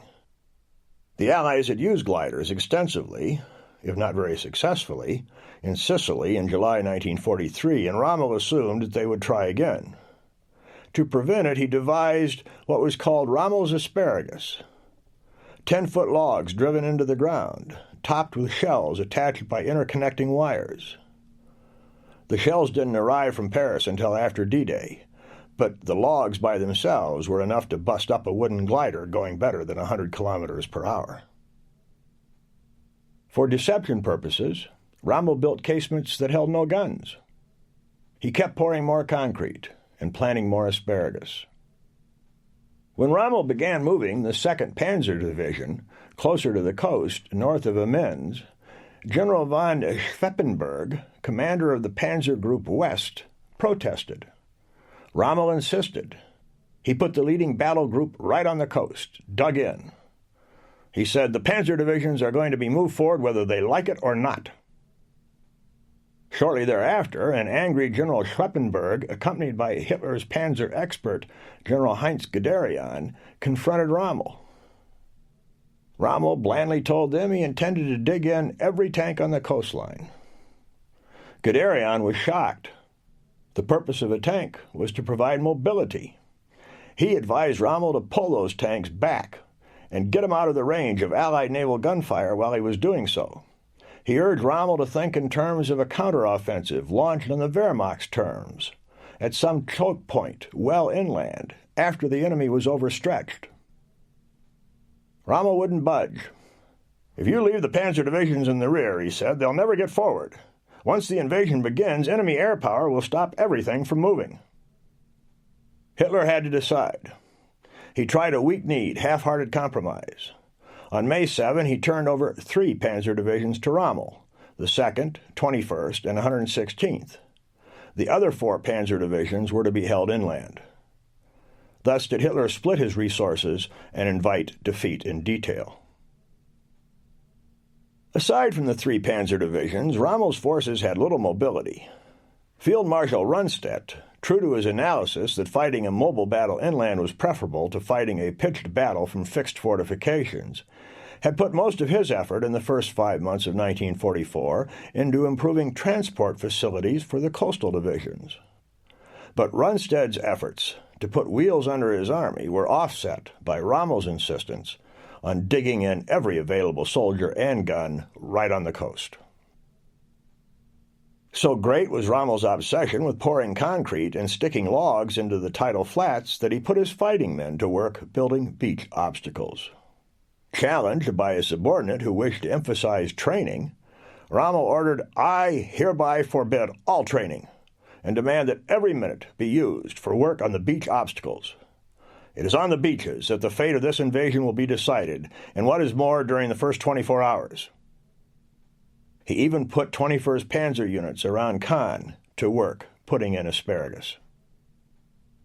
The result was neither fish nor fowl. The whole point to pouring all that concrete and digging all those trenches along the coast was to check the enemy long enough to allow a concentrated panzer counterattack before the end of D-Day. But with only one division to cover the whole Calvados-Cotentin coastline, and only two to cover the area from Le Havre to Holland, Rommel could not possibly hope to make an early, concentrated panzer attack.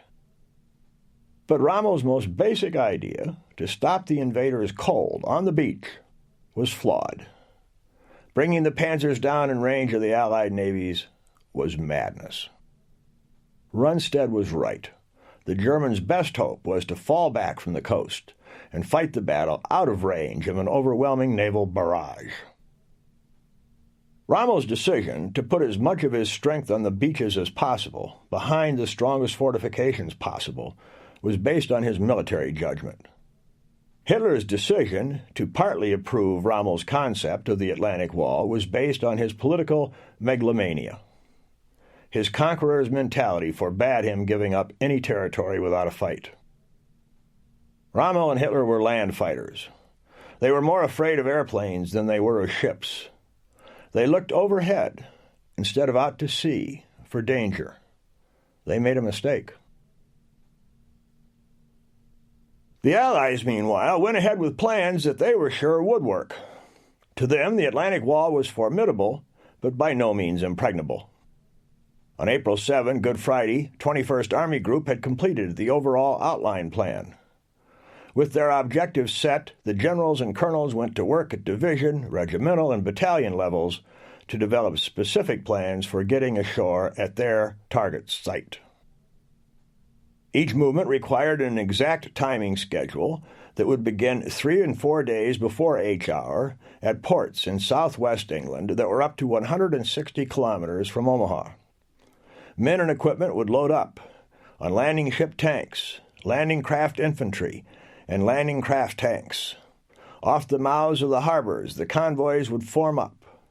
After crossing the channel, the ships would anchor off the coast of France. Men would climb down the rope nets to their LCVPs, or descend in the boats as they were lowered by the davits. They would circle, until they got clearance to form up, line abreast, and go on in. The plan of assault had variations at different sectors and beaches, but basically, the emphasis was on a crescendo of high explosives hitting the beach defenses for a half hour before the swimming tanks arrived, to be immediately followed by the first wave of skirmishers, who should be able to take advantage of the dazed enemy and seize the trenches as well as the exits from the beach. After that, it was a question of getting enough transport and firepower ashore quickly enough to take the plateau area and move inland. All this was planned out on a timetable that was exceedingly rigid and complicated. When Private John Barnes of Company A, 116th Infantry, attended the briefing on the assault plan, he was mighty impressed. He would be going ashore on the eastern flank at Omaha at H-hour. 1 minute later, E Company would come in behind him, followed by engineers at H-hour plus 3 minutes. Then would come Headquarters Company and anti-aircraft artillery, then more engineers, then Company L at H-hour plus 50 minutes, and so on right on through the day. Barnes recalled it seemed so organized that nothing could go wrong, nothing could stop it. It was like a train schedule. We were almost just like passengers. We were aware that there were many landing boats behind us, all lined up, coming in on schedule. Nothing could stop us. Others were not so sure. Chem Robert Miller of the 175th Regiment, 29th Division, remembered his CO, Colonel Paul "Pop" Good, holding up the operation plan for the regiment. "It was thicker than the biggest telephone book you've ever seen," Captain Miller reported. After the briefing was completed, Colonel Good stood up, he picked it up, and he tried to tear it in half. But it was so thick that this strong man couldn't do it, so he simply threw it over his shoulder. And he said, "Forget this goddamn thing. You get your ass on the beach. I'll be there waiting for you, and I'll tell you what to do. There ain't anything in this plan that is going to go right." Had Eisenhower heard those remarks, he would have agreed. Whenever he said that before the battle, plans are everything, he added that as soon as the battle began, plans were worthless. Training. No matter how brilliant the plan, no matter how effective the deception, no matter how intense the pre-invasion air and sea bombardment, Overlord would fail if the assault squads did not advance. To make sure that they did, the Allies put a tremendous effort into training. The Americans thought that they had emphasized training in 1942. Indeed, that they were putting their divisions through as tough a training regimen as any in the world. In February 1943, at Cassar and Pass, the Americans discovered that their training was woefully inadequate to the rigors of modern warfare. Men had run. Commanders had panicked. Men who thought they were in top physical condition found out they weren't.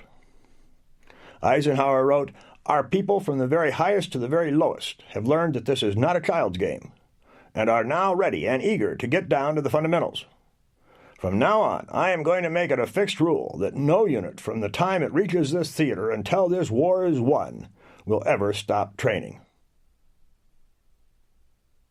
The 29th Division sailed for England in September 1942 aboard the Queen Mary, converted from luxury liner to troop transport. At 500 miles out from the continent, and thus within range of the Luftwaffe, an escort of British warships appeared. A cruiser, HMS Curaçao, cut across the bow of the 83,000-ton Queen Mary. The Queen knifed into the 4,290-ton cruiser and cut her in half, killing 332 members of her crew. It was not an auspicious beginning to the great Allied invasion. The 29th Division took over Tidworth Barracks near Salisbury. These were the best barracks in England, but woefully short of what GIs had become accustomed to in their training camps back in the States. For men who had trained in the American South, the English weather was, of course, miserable. Sergeant John Slaughter of Company D, 116th Regiment, recalled, "Morale was not good during those first few months in the British Isles. Homesickness, dreary weather, long weeks of training without pause caused many of us to grumble." Making things worse, the food was awful. Britain had been at war for more than 2 years. There were no fresh eggs, little fresh meat, too many Brussels sprouts. Weekend passes to Salisbury, or, even better, to London, were hard to come by and highly prized. As the Yanks were paid more than double what the Tommies received and had much better-looking uniforms, they attracted the girls. This caused considerable resentment. There was also friction between black GIs, who were mainly in the services of supply, and the white soldiers. When they mixed in a pub, there was almost sure to be a fight, too often culminating in a shooting, mostly by whites against blacks, all covered up by the Army. The Army took to segregating the pubs, one night for blacks, another for whites. Overall, however, considering that by D-Day there were some 2 million Yanks, on an island only slightly larger than the state of Colorado, the American occupation of Britain was carried out with remarkable success. The 29th marched all over southwestern England. The men spent nights in the fields, sleeping in foxholes. They learned the basic lesson infantrymen must learn, to love the ground, how to use it to their advantage, how it dictates a plan of battle, above all, how to live in it for days at a time without impairment of physical efficiency. One member of the 29th Division recalled, quote, loading and unloading craft, exiting, peeling off, quickly moving forward, crawling under barbed wire with live machine gun fire just inches overhead and live explosions strategically placed, detonating all around us. We were schooled in the use of explosives. Satchel charges and Bangalore torpedoes were excellent for blowing holes in barbed wire and neutralizing fortified bunkers.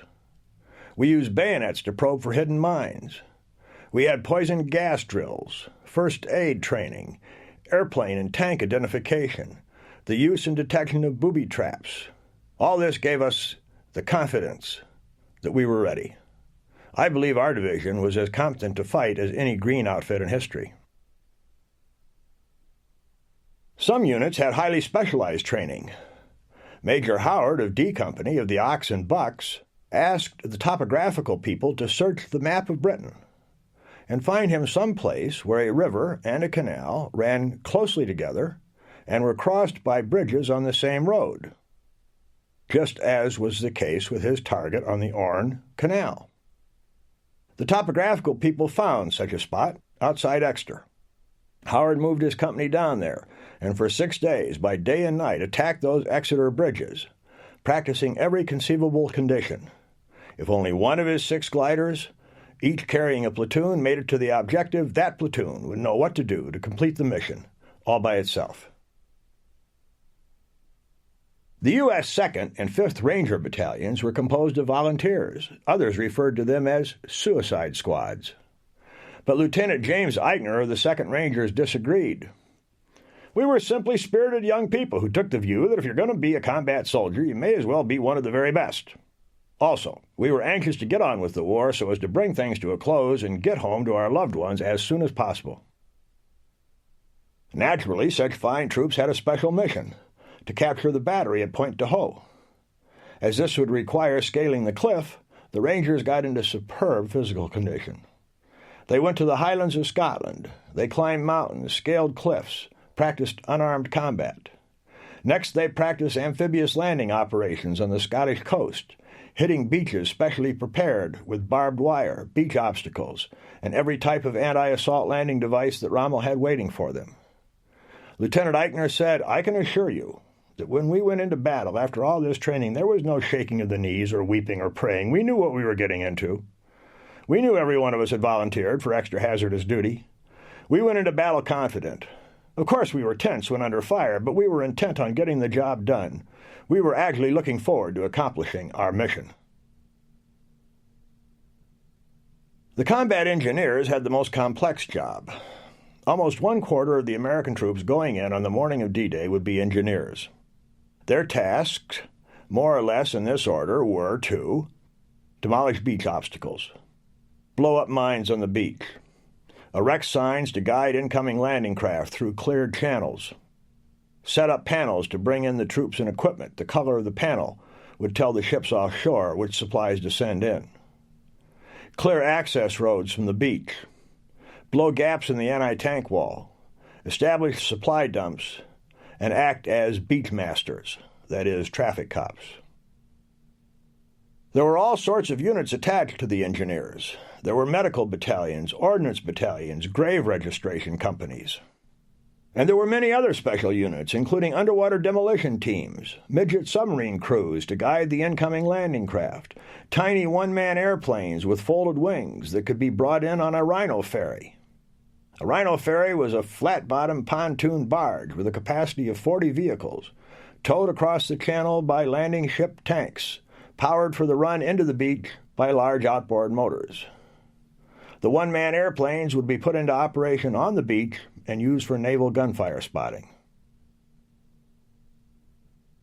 All the commando units were special, but some a bit more so than others.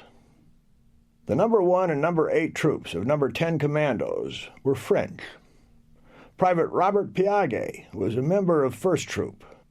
Piaget was born in Ouistreham at the mouth of the Orne River in 1920, his father already dead as a result of a World War I wound. Piaget joined the French army in 1939 over his mother's tearful protest, and managed to get to England in June 1940, where he rallied to de Gaulle's call to arms. Piaget joined the French commandos, which were part of the French Navy but equipped, trained, and attached to the British commandos. That the French were eager to get back was obvious, Piaget especially so, after he learned he would be landing at Ouistreham, where his mother still lived. The men in 3 Troop, No. 10 Commando, needed no motivating. They were young European Jews who had somehow managed to make it to England. From the moment they arrived, whether from Germany or Austria or Czechoslovakia or Hungary, they pleaded for a chance to fight. Admiral Lord Louis Mountbatten, commander of combined operations, sent them to the commandos, where they were organized into 3 Troop, with the thought that they would go through regular commando training, then be made into specialists in patrolling and intelligence matters. The key was their language ability. If challenged on a patrol, they could answer in good German. They could also conduct instant interrogation of prisoners. They were trained in all matters pertaining to the Wehrmacht: organization, documents, weapons, and methodology. Corporal Peter Masters was a member of 3 Troop. Born in Vienna in 1922, he was there when the Germans marched into Austria on March 12, 1938. He said later, "So I lived under the Nazis for 6 months, which was quite sufficient to turn me from a kid that had been brought up as a pacifist to a volunteer eager to get into the action." In August 1938, he managed to get to London, where he tried to join the commandos. The recruiting officer asked, "Can you shoot? Can you handle a boat? What do you know about radio?" Masters said he had once shot a BB gun, that he had rowed a boat but had never sailed, and that he knew nothing about radios. But he was so enthusiastic the commandos took him anyway. Told to make up a new name so as to avoid German retribution if captured, he chose Masters. He got a dog tag with Peter Masters on it, plus Church of England. He and all the others in 3 Troop had to invent stories to explain why they spoke English with an accent. Masters' story was that his parents traveled extensively and he had been raised by a German-speaking nanny who didn't have much English. The men of 3 Troop were broken up for D-Day into 5-man groups, each assigned to a different commando brigade. Masters went with a bicycle troop. They had cheap, collapsible bicycles with baskets on the fronts to carry their rucksacks. The bikes had no mudguards, no pedals, just stems, and Masters found them damnable. But he soldiered on, overjoyed to be of service. The Nazis, who lived by hate, had built up a lot of hatred in Europe in the past 5 years. From Piaget, Masters, and other young refugees, the Nazis were about to get some of their own back. The Germans in France hardly trained at all. Instead, they put more poles in the ground, more obstacles on the beach, working through April and May as construction battalions, rather than going through field maneuvers. One exception was the 21st Panzer Division.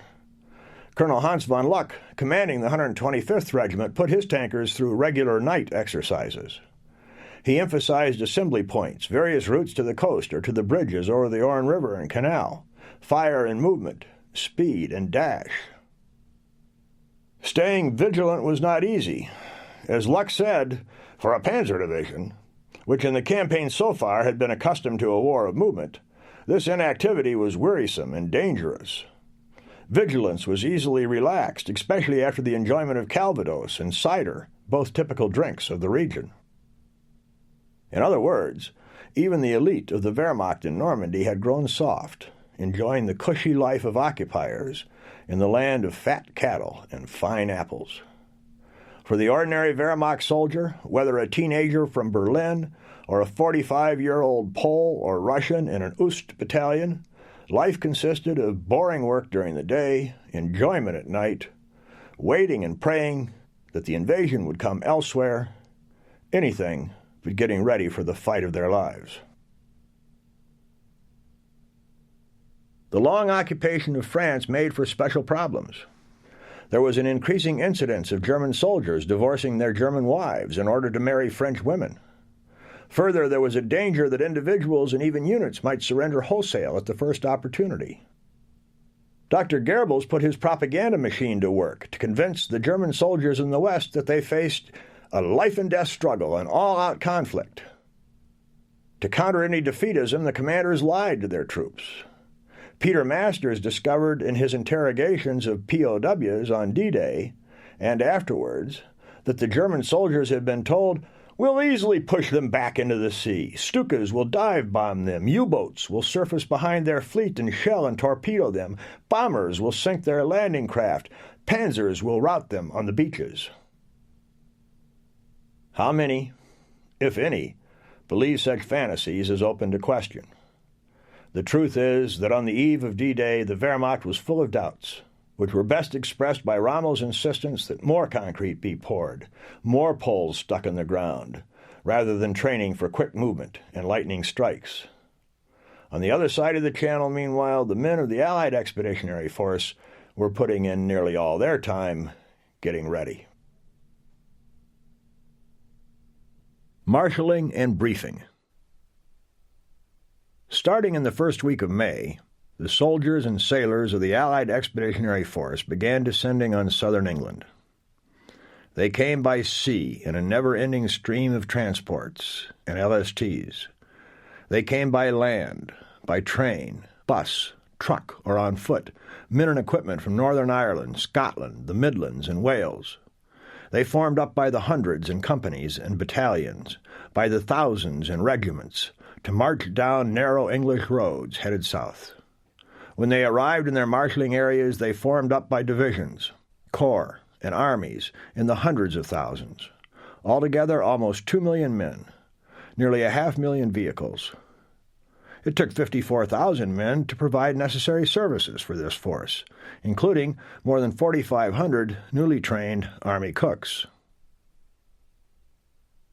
The 175th Regiment of the 29th Division marched to its assembly area called a sausage near Falmouth. Sausages got their name from their shape. On the map, the long, narrow, fenced-in areas, usually beside a road, looked exactly like a sausage. There, near Falmouth, the regiment was sealed in. The men moved into tents. Gravel paths had been constructed, and orders were issued to stick to those paths so that German reconnaissance planes would not get photographs showing new paths beaten down by men walking through the fields. Vehicles were parked close against hedges. Everything was camouflaged under wire netting. The sausages were surrounded by MPs. No one was allowed out. No fires were allowed, even though the nights in mid-May in England were still cold, with frost on the ground in the mornings. The sausages were packed with equipment. Sergeant John Slaughter of Company D, 116th Regiment, 29th Division, said he could remember every field and vacant lot was piled high with materiel for an impending great battle. Tanks and other tracked vehicles, trucks, jeeps, and weapons carriers, spotter Piper Cub airplanes, artillery pieces of all sizes, gasoline, water, food, jerry cans, boxes, drums, you name it, and it was there in abundance. The vehicles had to be waterproofed. Every moving part was protected by cosmoline, a greasy substance that would keep out water and protect the metal from the corrosive action of salt water. Pipes emerged from the carburetors of the jeeps, tanks, and trucks for air intake. Lieutenant Ralph Eastridge of the 115th Regiment, 29th Division, recalled that the drivers and gunners who toiled under the camouflage nets were not careless. Carelessness here would mean a stalled vehicle at the crucial moment that it drove down the landing ramp and headed for the beach. The gunners painstakingly covered the breeches of their weapons with rubber cloth and sealed the edges with rubber cement. The radio operators sealed the delicate radios with rubber bags. Condoms were issued by the millions. Some were blown up into balloons or filled with water and tossed around, but most were put to more practical, if unintended, use. Hundreds of men put their watches in condoms and tied them off. Thousands of infantrymen put their condoms over the muzzles of their M1 rifles. The rubbers would keep out sand and water and would not have to be removed before the weapons were fired. Men were given escape aids in case of capture. They included a metal file to be sewn into the uniform blouse, a brass pants button that had been magnetized so that, when balanced on a pinhead, it became a tiny compass, a silk scarf with the map of France on it, water-purifying tablets, and French francs, about $10 worth to a man. Major Howard remarked, "This sort of thing absolutely thrilled the troops to bits. I've never seen such enthusiasm about such simple things." Every soldier got a brand new weapon. The rifles and machine guns had to be test-fired and zeroed in on the firing range. Sergeant Slaughter remembered, "They gave us unlimited amounts of ammunition for practice firing. Bayonets and combat knives were honed to a keen edge. Every man was given a new set of clothing, impregnated with a chemical that would ward off poison gas. The men hated those uniforms. The chemical prevented the cloth from breathing, so the men froze in them at night, sweated up a storm by day, and stank always. Private Edward Jerikoski of the 507th Paratroop Infantry Regiment spoke for all the men of D-Day when he declared they were the lousiest, the coldest, the clammiest, the stiffest, the stinkiest articles of clothing that were ever dreamed up to be worn by anyone. Surely the guy that was responsible for this idea on this screw-up received a Distinguished Service Medal from the devil himself." By contrast, the food, about which the troops had complained continuously since arriving in England, suddenly became marvelous. As Slaughter recalled, steak and pork chops with all the trimmings, topped with lemon meringue pie, were suddenly items on a typical menu, and it was all you could eat. The men got fresh eggs, for most of them the first they had gotten since they arrived in England, plus ice cream, white bread, and other previously unavailable luxuries. It was all devoured with relish, but accompanied by the inevitable crack, "They're fattening us up for the kill." Theaters were set up inside wall tents, where first-run movies just over from Hollywood were run non-stop, with free popcorn and candy. Most soldiers can remember the names of those movies, if not the plots.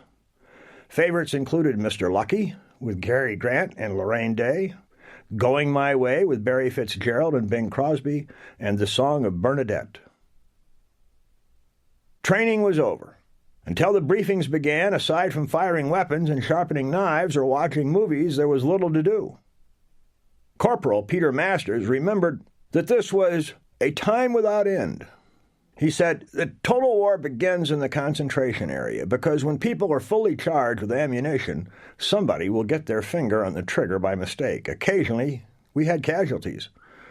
One joker threw a clip of M1 .30 caliber bullets into a burning barrel. The guys in the area laughed and cursed and ran away."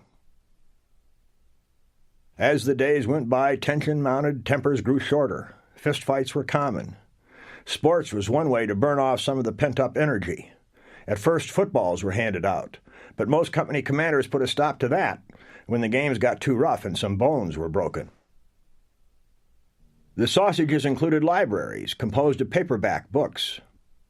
These were special, reduced-sized, free armed services editions. 22 million copies were printed for American servicemen. One of the most popular was A Tree Grows in Brooklyn. But, perhaps surprisingly, the top was The Pocket Book of Verse. For morale purposes, it contained none of the bitter poems from the English veterans of World War I. Gambling was the favorite boredom killer. There were virtual non-stop poker and crap games. Large amounts of money changed hands. Private Arthur Dutch Schultz of the 505th Paratroop Infantry Regiment won $2,500 in a crap game.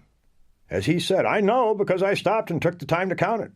I had broken everyone in the game except for a staff sergeant, whom I disliked intensely, and who had $50 left. I was bound and determined to take all of his money. My luck changed, and I lost my $2,500.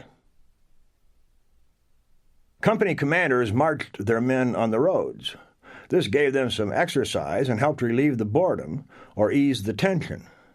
It also gave them some sense of the scope of the enterprise and a sense of confidence that a fighting force of such immensity could not be denied. Marching through the countryside in small villages, the men saw unbelievable amounts of equipment, uncountable numbers of aircraft. And they saw the might of the free world gathered to destroy the Nazis. As Sergeant Slaughter recalled, soldiers from every Allied nation and from all around the world seemed to be everywhere.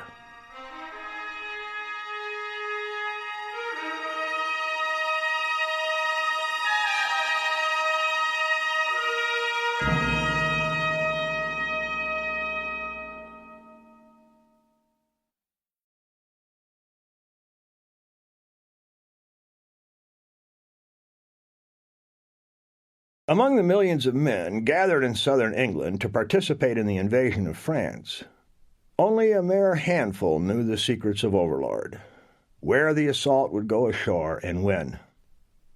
Those few had a super-security designation, above top secret, called bigot. They were said to be bigoted. Slowly the circle of those who were bigoted widened. Schaeff and 21st Army Group staff officers briefed Army and Corps staff, who in turn briefed division and regimental commanders, right on down to company and platoon officers, who then passed the information on to their non-coms and privates. At the lower levels, the place names were not revealed until the men were actually sailing for France. Private Felix Branham of the 116th heard his briefer tell his platoon that if the men only got the excess equipment they would be carrying to the beach, that is, the mortar rounds, the landmines, the ammo boxes, the radios, and their batteries, if they only got that much done, they would be making a contribution, because the 115th, coming in behind them, would not be as heavily laden, and their men could come in and pick up, as Branham put it, what we had carried ashore, and they would be able to do the job, even though they had to walk over our dead bodies. Such bloodthirsty realism was uncommon. Most of the officers were upbeat and reassuring when they briefed their companies and platoons. One soldier remembered, "Our briefing officer gave us a pep talk. More than 1,000 bombers would do their work beforehand. The battleships would blow everything off the map, pillboxes, artillery, mortars, and the barbed wire entanglements. Everything would be blasted to smithereens. It was going to be a pushover." Another soldier recalled, "We were briefed to believe there would be no living things on that beach, no life of any kind. It was going to be a piece of cake." Once briefed, the troops were sealed in tight. MPs roamed the grounds and perimeter, no one allowed in without proper identification, no one allowed out without proper orders. Bravado comes easy to young men who think of themselves as indestructible, but the briefings and the detailed study of the beach defenses had a sobering effect on even the most light-hearted, unreflective soldier. The men of the Allied Expeditionary Force realized that the Wehrmacht was a thoroughly combat-experienced army that had once been unstoppable and might now be impregnable. As a consequence of these realizations, after the briefings, the chaplains did a big business. After losing his $2,500, Dutch Schultz went to confession. He recalled, "The priest really chewed me out about some of the sins I confessed to him involving the Sixth Commandment." Schultz went to Mass every chance he had. When John Barnes learned that his outfit, Company A of the 116th Infantry, would lead the way, he went to Mass. "I thought this might be my last time. I decided I'd make a bargain with God. If my life was spared, I'd become a priest. Then I thought that was a bad bargain, either for him or me, so I decided I'd take my chances." There were some who decided not to take any chances. Dutch Schultz remembered a paratrooper who, accidentally, shot himself in the foot. A 1st Division Sergeant, Joseph Dragato, watched with astonishment as a man from another company calmly put a generous portion of pipe tobacco between 2 pieces of bread and then ate the sandwich. That got him into the hospital and out of the invasion. Dragato also saw a man lift his rifle and start firing into the pup tents. As the MPs descended on him, Dragato wondered why he was doing such a crazy thing. Then I realized he didn't want to go to war. Other men dealt with their fears by making their appearance even more fearsome than it already was. In the 115th Regiment, the men of one squad got a hot idea and began cutting hair, shearing it right down to the scalp. The idea quickly spread. Soon the company, then nearly the whole regiment, took on the appearance of a convict colony. The paratroopers picked up on the craze, except that they left a band of hair down the middle of the scalp so that they looked like Indians. The style was called a mohawk.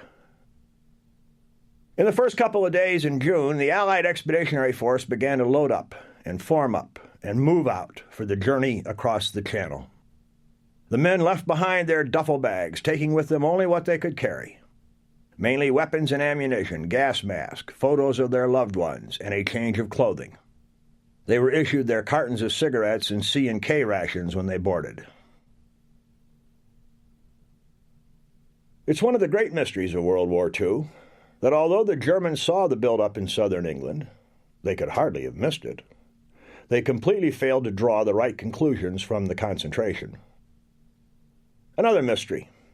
After the great success in late April, when E-boats sank 2 LSTs and damaged 6 others with no German loss, why did not the German Navy make an all-out effort to use the E-boats in Caen against the Allied buildup? That the Germans failed to conclude from what they knew of the buildup that Lower Normandy was the target is not so surprising. The fact that the Allied Expeditionary Force had gathered in southern England was not a giveaway as to the site of the invasion. Portsmouth is closer to the Pas-de-Calais than it is to Caen. Altogether, the intelligence gathered by the Allies was generally accurate, detailed, and helpful, just the opposite of the intelligence gathered by the Abwehr, the German Secret Service. The Allies knew what they were up against. The Germans could only guess. At Wildestaansnest 62, a fortification overlooking the Colville Draw at Omaha Beach, 18-year-old Private Franz Gockel was involved in a debate with his comrades. Half the members of his platoon argued that the Allies would come there in the next week or two. The other half argued that the defenses at Colville were too strong. The Allies wouldn't dare come there. Wildestaansnest 62 guarded an artillery observation post that spotted for a field battery about 5 kilometers inland. In front of the position, there were 105mm cannons zeroed in on pre-planned targets. Wildestaansnest 62 consisted of 2 casements holding 75mm cannon, a 50mm anti-tank gun, 2 light and 2 heavy machine guns, and 20 men, all but 3 under 19 years of age. The bunkers had 2-meter-thick concrete ceilings and were connected by trenches. Private Gockel had never seen salt water before he was posted to Calvados in early 1944 with the 352nd Division. He sat behind his twin-mounted machine gun night after night, through April, May, on into June, watching, waiting, wondering. During the day, he dug. As one of his comrades put it on the afternoon of June 3rd, "If there'll be any possibility at all of us surviving an attack, it'll only be with the help of this trench. Dig!" That evening, Gockel remembered, nothing moved on the calm surface of the water. Only the slow swells made their way to the beach. The fishing boats from Goncamp and Port-en-Besson remained in harbor. Until May, they had routinely made their excursions along the coast. But now, the sea was empty. Loading. Eisenhower had set D-Day for June 5. Loading for the assault began on May 31. Those coming from any distance rode to the quays by bus or truck. Those whose sausages were close to the harbors formed up into their squads, platoons, and companies, and marched. Everything was on the move. Jeeps, trucks, big artillery pieces, tanks, half-tracks, motorcycles, and bicycles. Crowds gathered on the streets to watch the apparently never-ending procession. The adults were giving the V for Victory sign, but as one company of the 1st Division marched through a village, a boy of 11 or 12 or so called out to a sergeant, "You won't come back!" The boy's mother gave a gasp, picked him up, and ran to the front of the column. As the sergeant passed, the boy sobbed through his tears, "You will come back! You will!" Death was on the mind of many of the men. Motor machinist Charles Giroux of the Coast Guard was on LST 94, watching the gathering on the quay at Weymouth. The troops were just flooding the docks, he said. People everywhere. Priests were in their heyday. I even saw Jews go and take communion. Everybody was scared to death. In most cases, anticipation overrode fear. The men were eager to get going. The excitement in the air was nearly overwhelming. The Allied High Command had deliberately brought the men to the highest level of readiness, mentally and physically. Training had been going on in most cases for 2 years or more.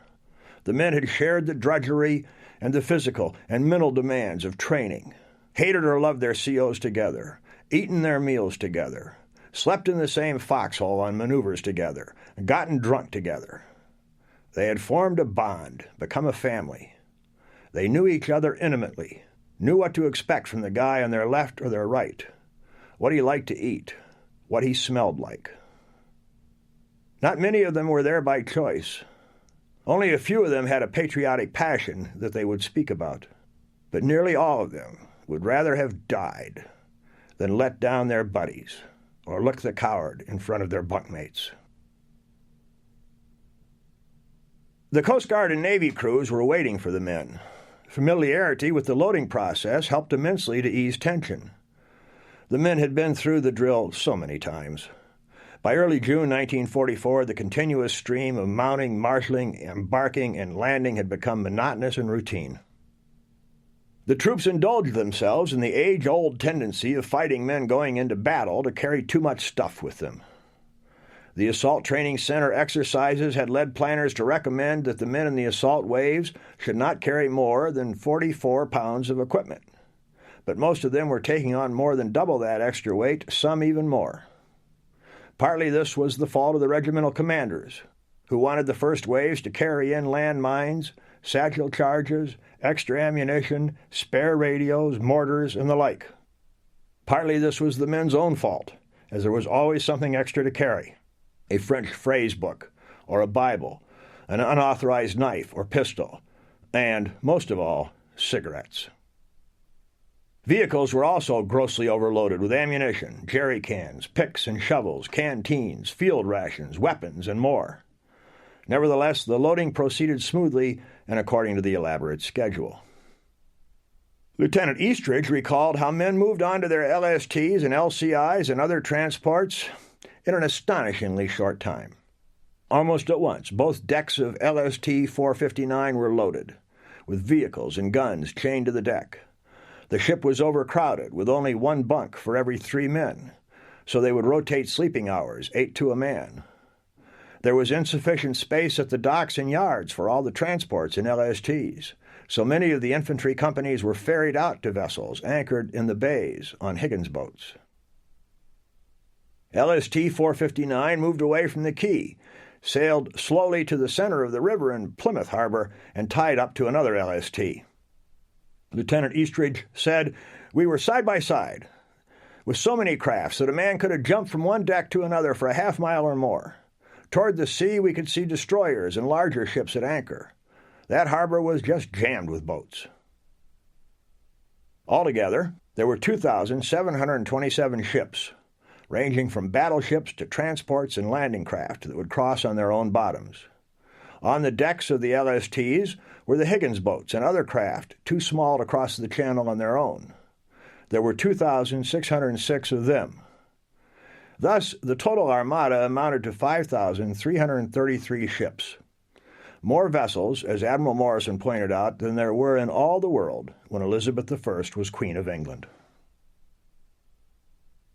The first to move out were the minesweepers.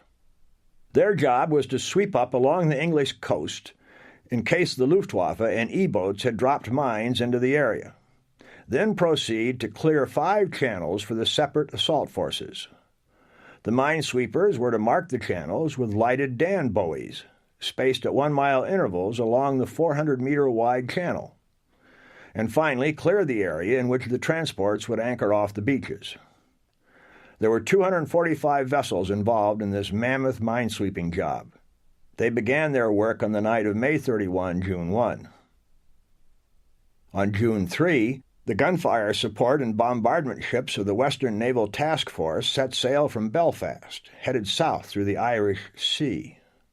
They included the battleships Nevada, veteran of the Pearl Harbor attack, Texas, the oldest in the U.S. fleet, and Arkansas, along with 7 cruisers and 21 destroyers. They would lead the way. After they had rounded Land's End and passed the Isle of Wight, the various landing ships and craft and the transports would follow them. They were to get underway in the pre-dawn hours of June 4, rendezvous and form up in convoys. As the troops filed onto their transports and landing craft, they were handed an order of the day from General Eisenhower. It began, "Soldiers, sailors, and airmen of the Allied Expeditionary Force. You are about to embark upon the great crusade toward which we have striven these many months. The eyes of the world are upon you. The hope and prayers of liberty-loving people everywhere march with you. Your task will not be an easy one. Your enemy is well-trained, well-equipped, and battle-hardened. He will fight savagely. But this is the year 1944. The tide has turned. The free men of the world are marching together to victory. I have full confidence in your courage, devotion to duty, and skill in battle. We will accept nothing less than full victory. Good luck, and let us all beseech the blessing of Almighty God upon this great and noble undertaking." Sergeant Slaughter had his buddies sign his copy. He wrapped it in plastic and put it in his wallet. Once on board, for most of the troops there was little to do except gamble, read, or spread rumors. Men listened to the radio. They groaned when Axis Sally told them to come on over because we're waiting for you. They cheered when the fall of Rome was announced. They read books. The Rangers, being Rangers, there was no sitting around for them. They continued their training and conditioning by stringing ropes up to the mast to practice rope climbing. They did push-ups, sit-ups, and even close-order drill. Lieutenant Charles Ryan of the 18th Regiment, 1st Division, had been on an LCI and an exercise, so he knew what to expect when his craft moved out into the open channel. He described the LCI as, quote, "a metal box designed by a sadist to move soldiers across water while creating in them such a sense of physical discomfort, seasickness, and physical degradation and anger as to induce them to land in such an angry condition as to bring destruction, devastation, and death upon any person or thing in sight or hearing. It combined the movements of a roller coaster, bucking bronco, and a camel." Around the airfields, glider troops and paratroopers checked out their equipment for about the 1,000th time, tried to think of some place to carry an extra pack of cigarettes or an extra grenade. They were tightly sealed in, ready at a moment's notice to march out to the airfield and get into the British-built Horsa gliders or the American-built C-47s to get the invasion underway. At another airfield, Fairfield in Gloucester, a less well-known unit prepared for the flight over the Channel. Captain Michael R.D. Foote, a brigade intelligence officer in Special Air Service, or SAS, was preparing to send off some special teams. Foote had experienced a difficult time in getting his teams for the operation, which he codenamed Titanic. Foote had first gone to see Colonel Franks, commander of one of the other regiments in SAS, with whom I made my very first parachute jump, his first jump too. We were reasonably friends, and he rather grudgingly agreed to Titanic, but only if it was cut down from 4 parties to 2. Foote agreed to the reduction. He went back to Fairfield, and there he gave his 2 teams, each consisting of an officer, an NCO, and 2 privates, that is, 4 men, the special equipment he had helped dream up, and then told them what their mission would be. The equipment that Foote handed around consisted of 500 dummy paratroopers, a record player, and a mass of Very pistols and ammunition. Foote explained to the 2 teams that the idea was to drop the dummies, which would self-destruct on landing with a small explosion and a flash, then jump themselves carrying the equipment. On landing, they were to turn on the gramophone. The record would play snatches of soldiers' conversation, interspersed with small arms fire. Then they should move around the area, shooting off their Very pistols. One party would go in about midway between Ria and Le Havre, the other near Isigny. By the evening of June 3, the assault waves of the Allied Expeditionary Force were loaded up. To General Eisenhower, the smell of victory was in the air. On the far shore, all was quiet. Rommel spent June 2 hunting for stags. On June 3, he drove to Paris to buy shoes for his wife Lucy's birthday, which would come on June 6. In Paris, he conferred with Rundstedt, who agreed with him that there is still no sign that the invasion is imminent. Although Rommel had half or less of what he calculated he required in men, guns, and mines, Rommel's asparagus, beach obstacles, and fixed emplacements, he exuded confidence. Rommel had managed to persuade some of his officers and a few of his troops that not only did they have a real chance, they would prevail. And why not? Even the Oost battalions had landing obstacles, barbed wire, and mines in front of their trenches and fortified pillboxes. To the rear, mortars and artillery pieces had zeroed in on every feature of the beach. At their sides were casements holding 88mm cannon prepared to fire crisscross across their front. Behind them stood German sergeants, pistols ready. Those Allied briefers who told their men that the troops they would face on D-Day were inferior and could be expected to run away had got it wrong. Those briefers who reminded their men that the Oost battalions were made up of rough, simple, ignorant men with German non-coms and officers to ensure that they fought, they're the ones who had got it right. But for the German High Command, there was that nagging problem of surrender. They feared that many of their men would take the first opportunity to turn themselves into POWs, and they too had got it right. Like Rommel, Colonel General Dolman, commanding the 7th Army in Normandy, was convinced that the deteriorating weather precluded an invasion. He ordered a map exercise to be conducted in Rennes on June 6. All divisional commanders, plus 2 regimental commanders per division, were ordered to attend. Admiral Cronky canceled E-boat sea patrols because of the foul weather. Only the one-legged General Erich Marx, in command of the 84th Corps on the western sector of the Calvados coast and in the Cotentin, was uneasy. He was especially concerned about the 716th and 352nd Divisions in Calvados. Each division had a 50-kilometer line to defend. "It's the weakest sector of my whole corps," he complained. On June 1, he went to Arromanches. Looking out to sea, he told an army captain at his side, "If I know the British, they'll go to church next Sunday for one last time and sail Monday, June 5. Rundstedt says they're not going to come yet, and that when they do come, it'll be at Calais.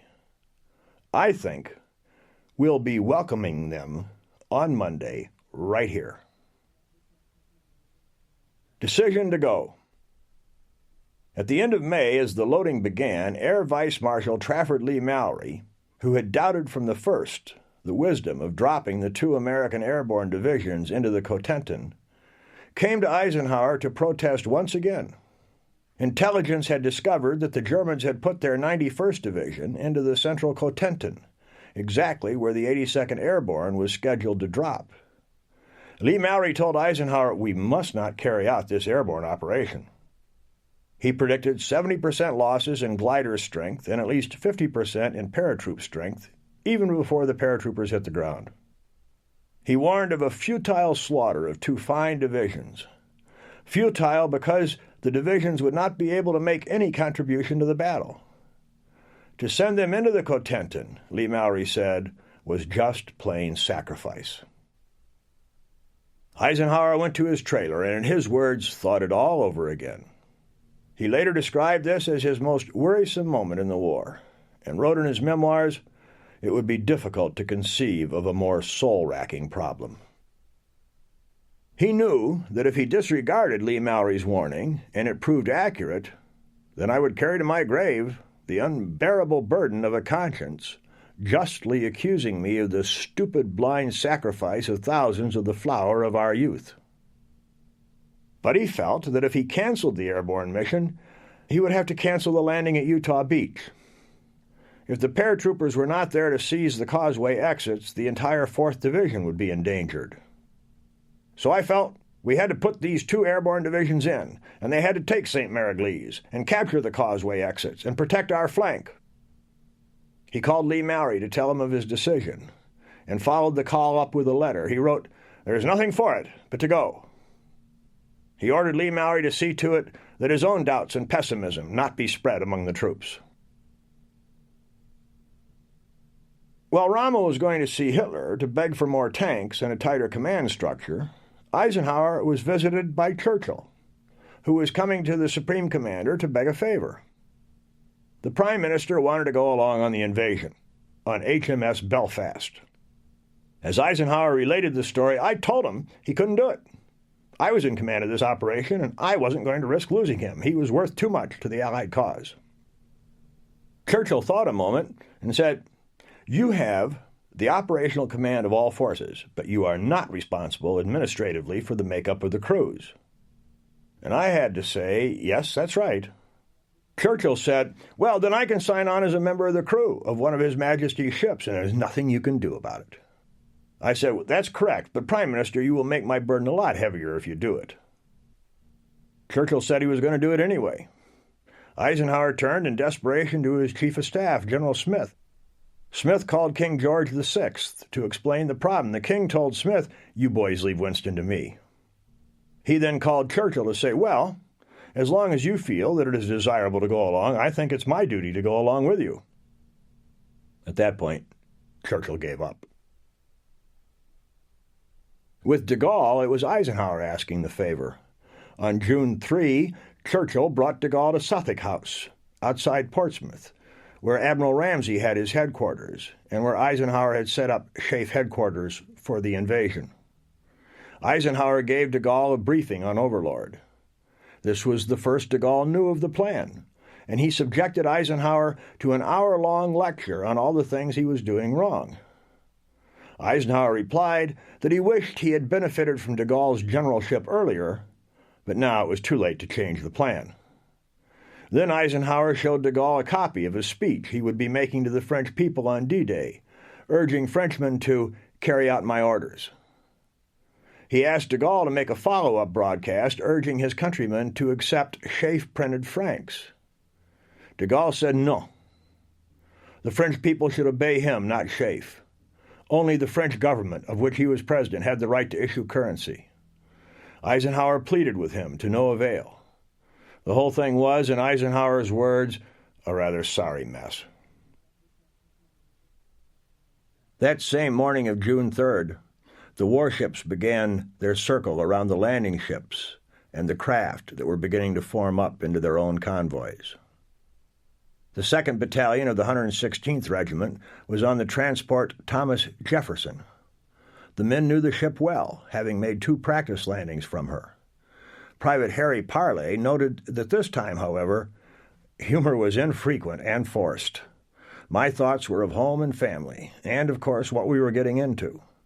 It saddened me to think of what would happen to some of my fellow GIs, whom I had grown to love. He said his heart went out especially to Lieutenant Ferguson, who had initiated a discussion about philosophies of death with Parley. I did not envy him his position. He had come to know the men quite intimately as a result of having to read and censor our outgoing mail. The loss of any of his men would be a twofold tragedy for him.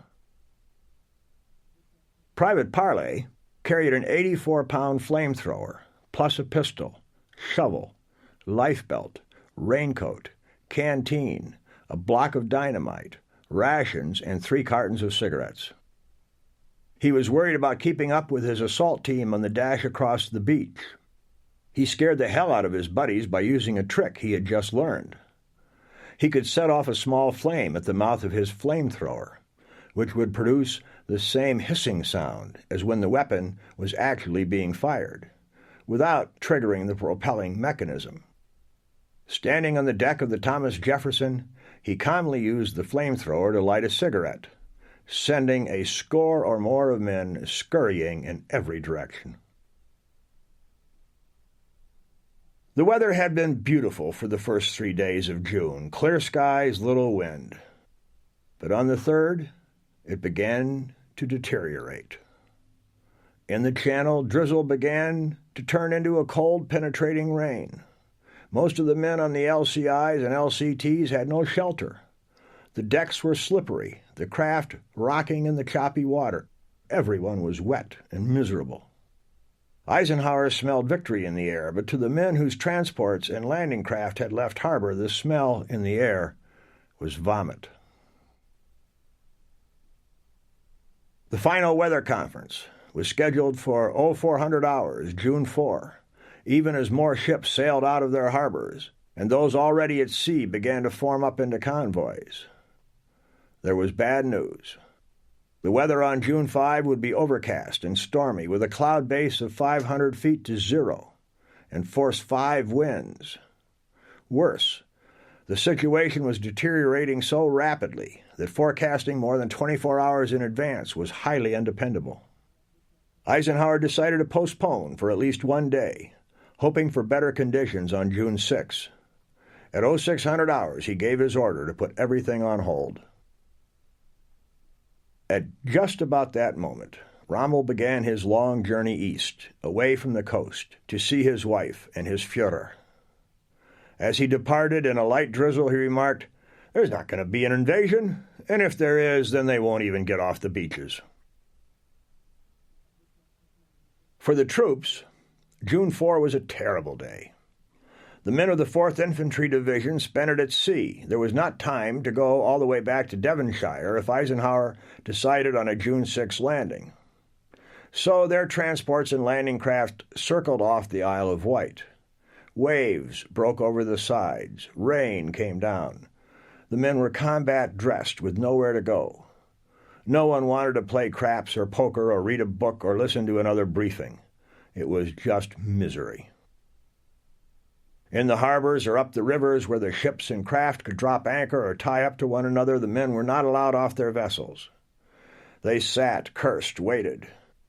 Private Claire Gladonic recalled, "The waiting for history to be made was most difficult. I spent much time in prayer.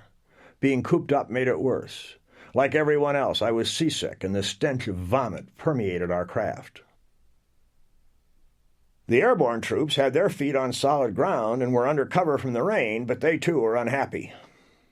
They had got ready, made their last weapons check, packed their equipment, when word came down that the mission was off. Major Howard wrote in his diary, "The weather's broken. What cruel luck. I'm more downhearted than I dare show. Wind and rain, how long will it last? The longer it goes on, the more prepared the Huns will be, the greater the chance of obstacles in the landing zone. Please, God, let it clear up tomorrow." Rommel spent the day on the road. He arrived in Hurlingen in time to go for a walk in the twilight with Lucy. She was trying out her new shoes, her husband's birthday present. That same evening, June 4, Eisenhower met in the mess room at Suffolk House with Montgomery, Ramsey, Lee Mallory, Bradley, and various other high-ranking staff officers. The wind and rain rattled the window panes and the French doors in staccato sounds. The mess room was large, with a heavy table at one end and easy chairs at the other. Coffee was served, and there was some attempt at conversation. At 21:30, they received the latest weather report. It was good news, an anticipated break in the storm. The rain that was then pouring down would stop before daybreak. There would be 36 hours of more or less clear weather. Winds would moderate. The bombers and fighters ought to be able to operate on Monday night, June 5-6, although they would be hampered by scattered clouds. When Lee Mallory heard that, he lost his enthusiasm. He urged postponement to June 19. Eisenhower began pacing the room, head down, chin on his chest, hands clasped behind his back. He asked for the opinion of the other officers in the high command, and they were split. 7 wanted to go. 7 said, "Let's postpone." Eisenhower kept pacing, chin tucked on his chest. He stopped and remarked, "The question is just how long can you hang this operation on the end of a limb and let it hang there?" Then at 21:45 hours, Eisenhower gave his decision. I am quite positive that the order must be given. Admiral Ramsey rushed out to give the order to the fleet. D-Day would be June 6, 1944. By midnight of June 4-5, the convoys began forming up. Admiral Ramsey issued an order of the day to every officer and man in his fleet. It is our privilege to take part in the greatest amphibious operation in history. The hopes and prayers of the free world and of the enslaved people of Europe will be with us, and we cannot fail them. I count on every man to do his utmost to ensure the success of this great enterprise. Good luck to you all, and Godspeed. Eisenhower woke at 3:30 hours, June 5. The wind was shaking his trailer. The rain seemed to be traveling in horizontal streaks. He dressed and gloomily drove through a mile of mud to Suffolk House for the last weather meeting. The weatherman was even more certain than he had been 5 hours earlier that the storm would break before dawn. But the bad news was that good weather was only likely through Tuesday. Wednesday could be rough again. That raised the danger that the first waves could get ashore, but the follow-up units would not. Eisenhower asked for opinions, again pacing, again shooting out his chin. The ships were sailing into the channel. If they were to be called back, it had to be done now. The Supreme Commander was the only man who could do it. When Eisenhower stopped pacing and faced his subordinates, he said, quietly but clearly, "Okay, let's go." Cheers rang through Suffolk House. Then the commanders rushed from their chairs and dashed outside to get to their command post. Within 30 seconds, the mess room was empty, except for Eisenhower.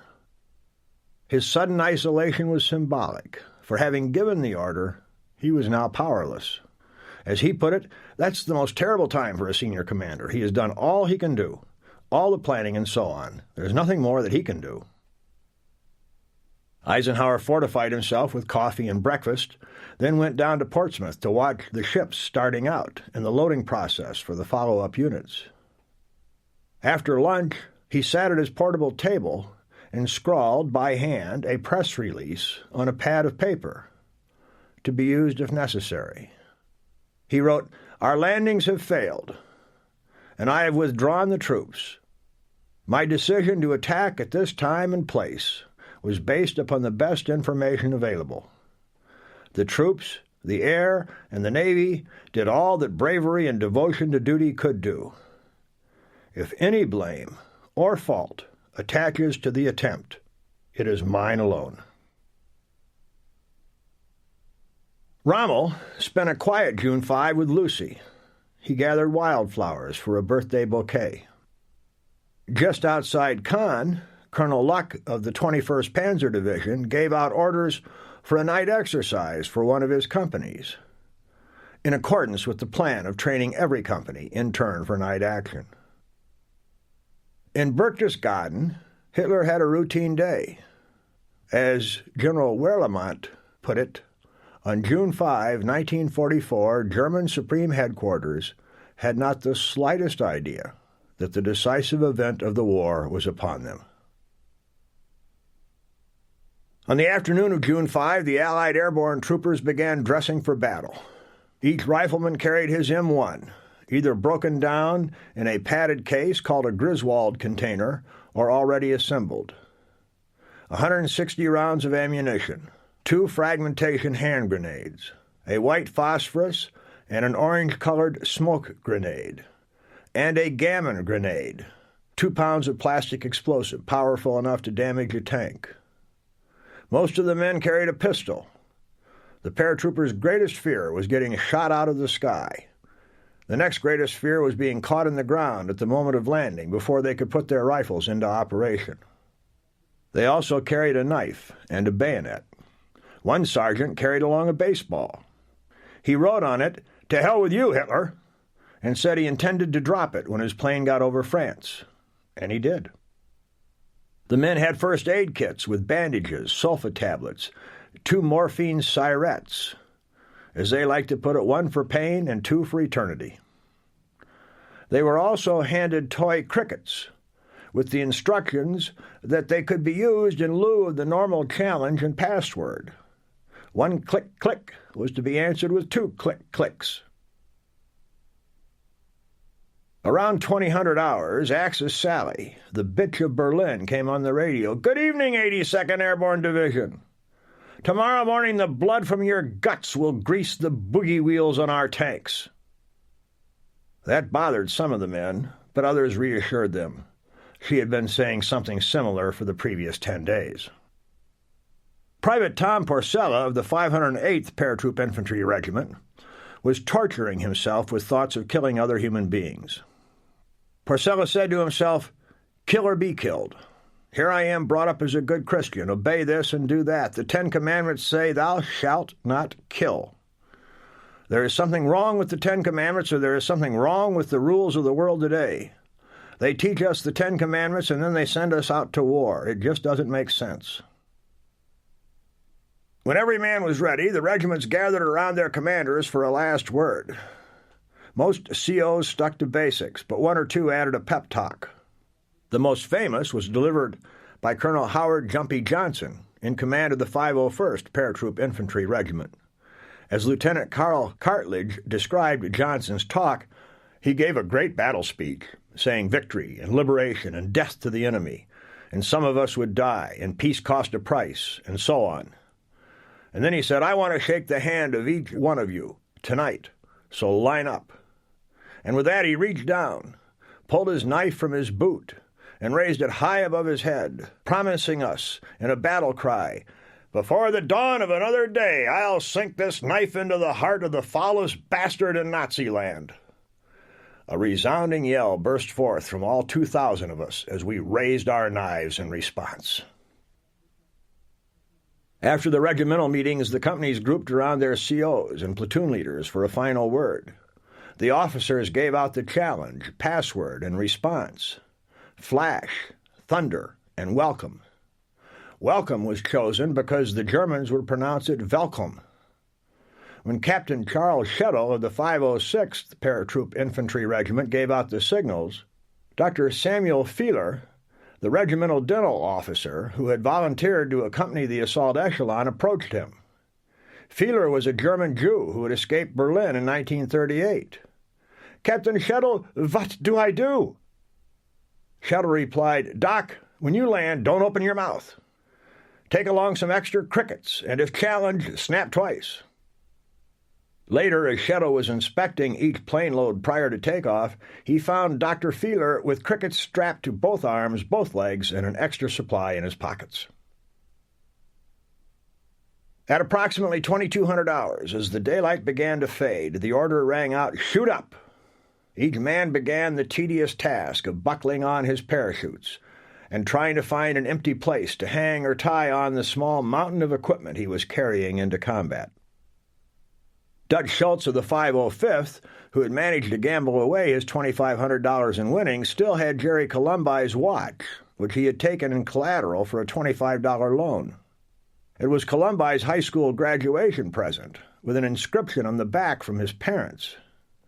Columbi was in another stick. Schultz went over to him to hand back the watch, saying, "Here's your watch back, Jerry. You owe me some money, and don't you forget to pay me."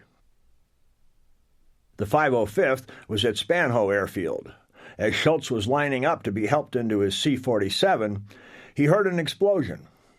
A gammon grenade carried by one of the men of Headquarters Company, 1st Battalion, had gone off. It set fire to the plane and killed 3 men, wounding 10 others. 2 unhurt survivors were assigned to another plane. They both died in combat before dawn. A bit shaken, Schultz found his place on the plane. And the first thing I did was reach for my rosary. Having been raised a Catholic boy, I had great faith in the efficacy of prayers to the Blessed Mother, and I proceeded to say one rosary after another, promising the Blessed Mother that I would never violate the 6th commandment again. As twilight turned to darkness, the last men got on board their planes. Eisenhower was out on the runway, calling out, "Good luck!" He noticed a short private, in Eisenhower's words, more equipment than soldier, who snapped him a salute. Eisenhower returned it. Then the private turned to the east and called out, "Look out, Hitler! Here we come." The pilots started their engines. A wave of sound engulfed the airfield as each C-47 in its turn lurched into line on the taxi strip. At the head of the runway, the pilots locked the brakes and ran up the engines until they screamed. Then at 10-second intervals, they released the brakes and started down the runway, slowly at first, gathering speed, so overloaded that they barely made it into the sky. When the last plane roared off, Eisenhower turned to his driver, Kay Summersby. She saw tears in his eyes. He began to walk slowly towards his car. He said quietly, "Well, it's on."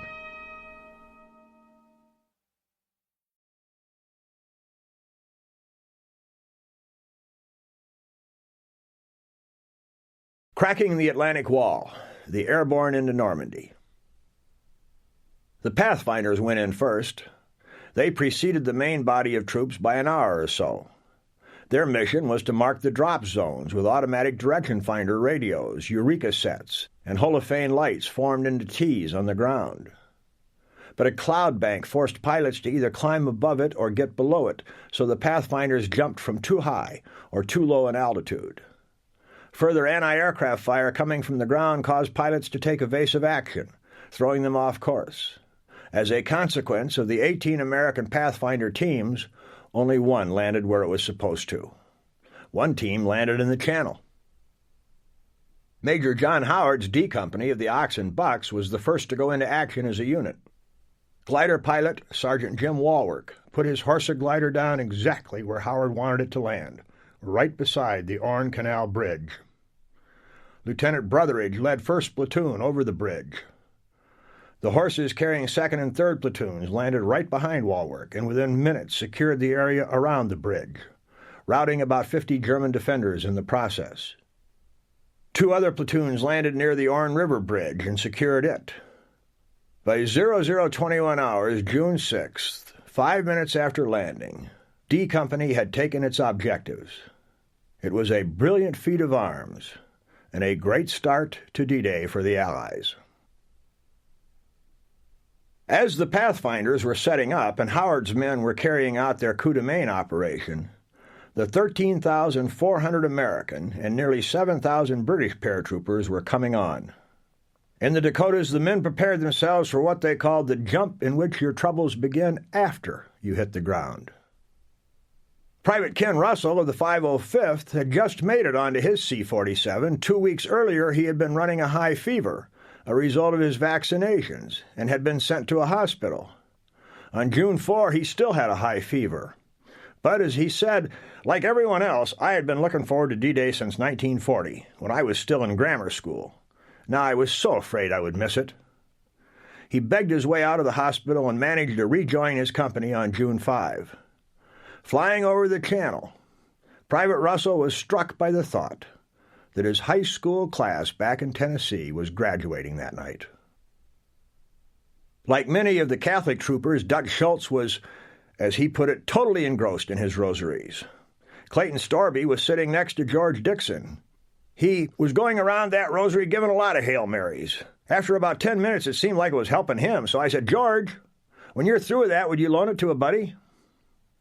Private Harry Reisenleiter of the 508th Paratroop Infantry Regiment said that so far as he could tell, everyone was afraid. He articulated, fear of being injured yourself, fear of having to inflict injury on other people to survive, and the most powerful feeling of all, fear of being afraid. The pilots were afraid. For most of the pilots of Troop Carrier Command, this was their first combat mission. They had not been trained for night flying, or for flak, or for bad weather. Their C-47s were designed to carry cargo, not passengers. They were neither armed nor armored. Their gas tanks were neither protected nor self-sealing. The possibility of a mid-air collision was on every pilot's mind. These pilots were part of a gigantic air armada. It took 432 C-47s to carry the 101st Airborne to Normandy, about the same number for the 82nd. They were flying in a V of V's formation stretched out across the sky, 300 miles long, 9 planes wide, without radio communication. The planes were 100 feet from wingtip to wingtip. They crossed the channel at 500 feet or less to escape German radar detection, then climbed to 1,500 feet to escape anti-aircraft batteries on the Channel Islands. As they approached the Cotentin coast, they descended to 600 feet or so, the designated jump altitude, designed to reduce the time the trooper was helplessly descending. When they crossed the coastline, they hit a cloud bank and lost their visibility altogether. The pilots instinctively separated, some descending, some rising, all peeling off to the right or left to avoid a mid-air collision. When they emerged from the clouds, within seconds or at the most minutes, they were hopelessly separated. Simultaneously, all hell broke loose. Searchlights, tracers, and explosions filled the sky. Most of the pilots speeded up. They were supposed to throttle back to 90 miles per hour or less to reduce the opening shock for the paratroopers. But 90 miles per hour at 600 feet made them easy targets for the Germans on the ground. So the pilots pushed the throttle forward and sped up to 150 miles per hour, meanwhile either descending to 300 feet or climbing to 2,000 feet and more. They twisted and turned, spilling their passengers and cargo. They got hit by machine gun fire, 20-millimeter shells, and the heavier 88-millimeter shells. They saw planes going down to their right and to their left, above and below them. They saw planes explode. They had no idea where they were, except that they were over the Cotentin. In the body of the planes, the troopers were terrified.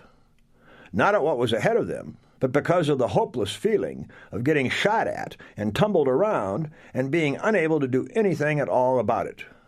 Bullets were ripping through the wings and fuselage. To Private John Fitzgerald of the 502nd Paratroop Infantry Regiment, they made a sound like corn popping as they passed through. Out the open doors, the men could see tracers sweeping by in graceful, slow-motion arcs. They were orange, red, blue, yellow. They were frightening, mesmerizing, beautiful. Private Porcella's heart was pounding. I was so scared that my knees were shaking, and just to relieve the tension, I had to say something, so I shouted, "What time is it?" Someone called back, 0130. The pilots turned on the red light, and the jump master shouted the order, "Stand up and hook up." The men hooked the lines attached to the backpack covers of their main chutes to the anchor line running down the middle of the top of the fuselage. And then they shouted, "Let's go! Let's go!" But the jump masters held them back, waiting for the green light. Most pilots throttled forward and began to dive. Dud Schultz and every man in his stick fell to the floor. They regained their feet and resumed shouting, "Let's go!" Sergeant Dan Furlong's plane got hit by 3 88-millimeter shells. The first struck the left wing, taking about 3 feet off the tip. The second hit alongside the door and knocked out the light panel. The third came up through the floor. It blew a hole about 2 feet across, hitting the ceiling and exploded, creating a hole 4 feet around, killing 3 men and wounding 4 others. Furlong recalled, basically, the Krauts just about cut that plane in half. I was in the back, assistant jump master. I was screaming, "Let's go!" The troopers, including 3 of the 4 wounded men, dove headfirst out of the plane. The pilot was able to get control of the plane and head back for the nearest base in England for an emergency landing. The 4th wounded man had been knocked unconscious. When he came to over the channel, he was delirious. He tried to jump out. The crew chief had to sit on him until they landed. Private John Taylor of the 508th was appalled when he got to the door. His plane was so low that his thought was, "We don't need a parachute for this. All we need is a stepladder." When Private Lynn Griffing of the 501st got to the door, I looked out into what looked like a solid wall of tracer bullets. I remember this as clearly as if it happened this morning. It's engraved in the cells of my brain. I said to myself, "Lynn, you're in as much trouble now as you're ever going to be. If you get out of this, nobody can ever do anything to you that you will ever have to worry about." At that instant, an 88-millimeter shell hit the left wing, and the plane went into a sharp roll. Griffing was thrown to the floor, then managed to pull himself up and leap out into the night. Most of the sticks jumped much too low from planes going much too fast. The opening shock was intense. In hundreds, if not thousands of cases, the troopers swung once, then hit the ground. Others jumped from too high up. For them, it seemed an eternity before they hit the ground. Because of the way his plane rolled, Private Griffing's stick was badly separated. The men who went before him were a half-mile back. The man who jumped after Griffing was a half-mile forward. My chute popped open, and I was the only parachute in the sky. It took me 100 years to get down. Below him, a German flak wagon with 4 20-millimeter guns was pumping out shells, and I was the only thing they had to shoot at. Tracers went under me, and I couldn't help but pull my legs up. The flak wagon kept shooting at him even after he hit the ground. I would have been hit through sheer Teutonic perseverance if the next flight of planes hadn't arrived and they gave up shooting at me to shoot at them. Private Fitzgerald said, I looked up to check my canopy and watched in detached amazement as bullets ripped through the chute. I was mesmerized by the scene around me. Every color of the rainbow was flashing through the sky. Equipment bundles attached to parachutes that did not fully open came hurtling past me. Helmets that had been ripped off by the opening shock. Even troopers floated past. Below me, figures were running in all directions. I thought, Christ, I'm going to land right in the middle of a bunch of damn Germans. My chute floated into the branches of an apple tree and dumped me to the ground with a thud. The trees were in full bloom and added a strange, sweet scent to this improbable scene.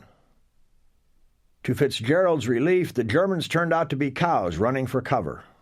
I felt a strange surge of elation. I was alive. The 506th was supposed to land 10 kilometers or so southwest of Saint-Mère-Église, but a couple of sticks from the regiment came down in the town.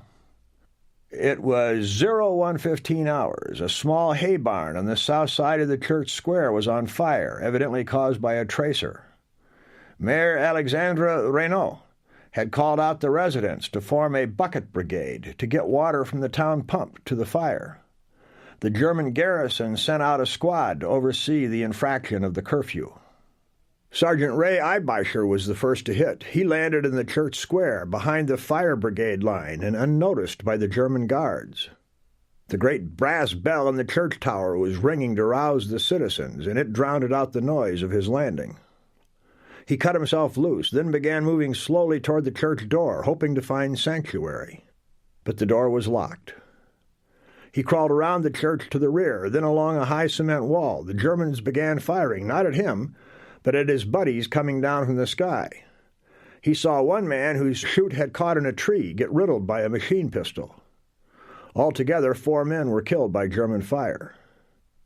Within a few minutes it was quiet again, but the German guards were now alert for any further paratroop drops.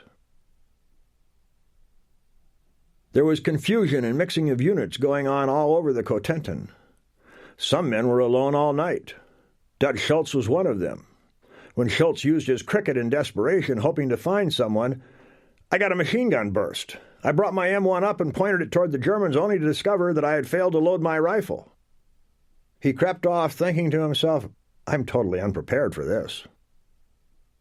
Private Griffing recalled there were so many clicks and counter-clicks that night that nobody could tell who was clicking at whom.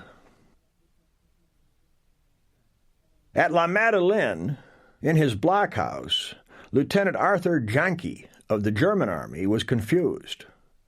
The airplanes overhead did not particularly worry him, even though the numbers of planes flying through the night were greater than usual. But what was the meaning of the burst of automatic and machine gun fire he was hearing to his rear? Janke alerted his men, doubled the guards, and ordered a patrol to go out and reconnoiter. Simultaneously, Private Louis Merlano of the 101st, second man in his stick, landed on the sand dunes, only a few meters away from Janke's position. Horrified, he heard the cries of 11 of his comrades as they fell into the channel and drowned. Half an hour later, the German patrol returned to La Madeleine with 19 American paratroopers, including Merlano, picked up on the beach. Delighted with his catch, Janke tried to telephone his battalion commander. But just as he began to report, the line went dead. A paratrooper somewhere inland had cut the line. Janke locked his prisoners into a pillbox and placed a guard in front of it. At 400 hours, the guard came to inform him that the prisoners were nervous. and kept insisting that they be transferred to the rear. Janke did not understand. There would be a low tide at dawn, and Rommel had told him the Allies would come only on a high tide. What were these captured Americans afraid of? In St. Mary-Glees, the fire began raging out of control. The men of the 506th who had landed in and near the town had scattered. At 1:45 hours, the 2nd Platoon of F Company, 505th, had the bad luck to jump right over the town, where the German garrison was now fully alerted. Ken Russell was in that stick. Coming down, I looked to my right, and I saw this guy, and instantaneously he was blown away. There was just an empty parachute coming down. Evidently a shell had hit his gammon grenades. Horrified, Russell looked to his left. He saw another member of his stick being drawn into the fire. The fire was sucking in oxygen and drawing the parachutist towards it. I heard him scream once, Russell said, and then again before he hit the fire. And then he didn't scream anymore. The Germans filled the sky with tracers. Russell was trying to hide behind my reserve chute because we were all sitting ducks. He got hit in the hand. He saw 3 troopers land on telephone poles around the church square. The Germans shot them before they could cut themselves loose. Russell said it was like they were crucified there.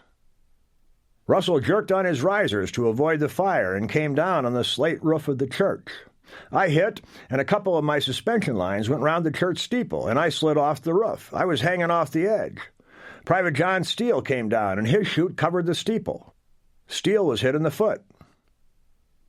Sergeant John Ray landed in the church square just past Russell and Steele.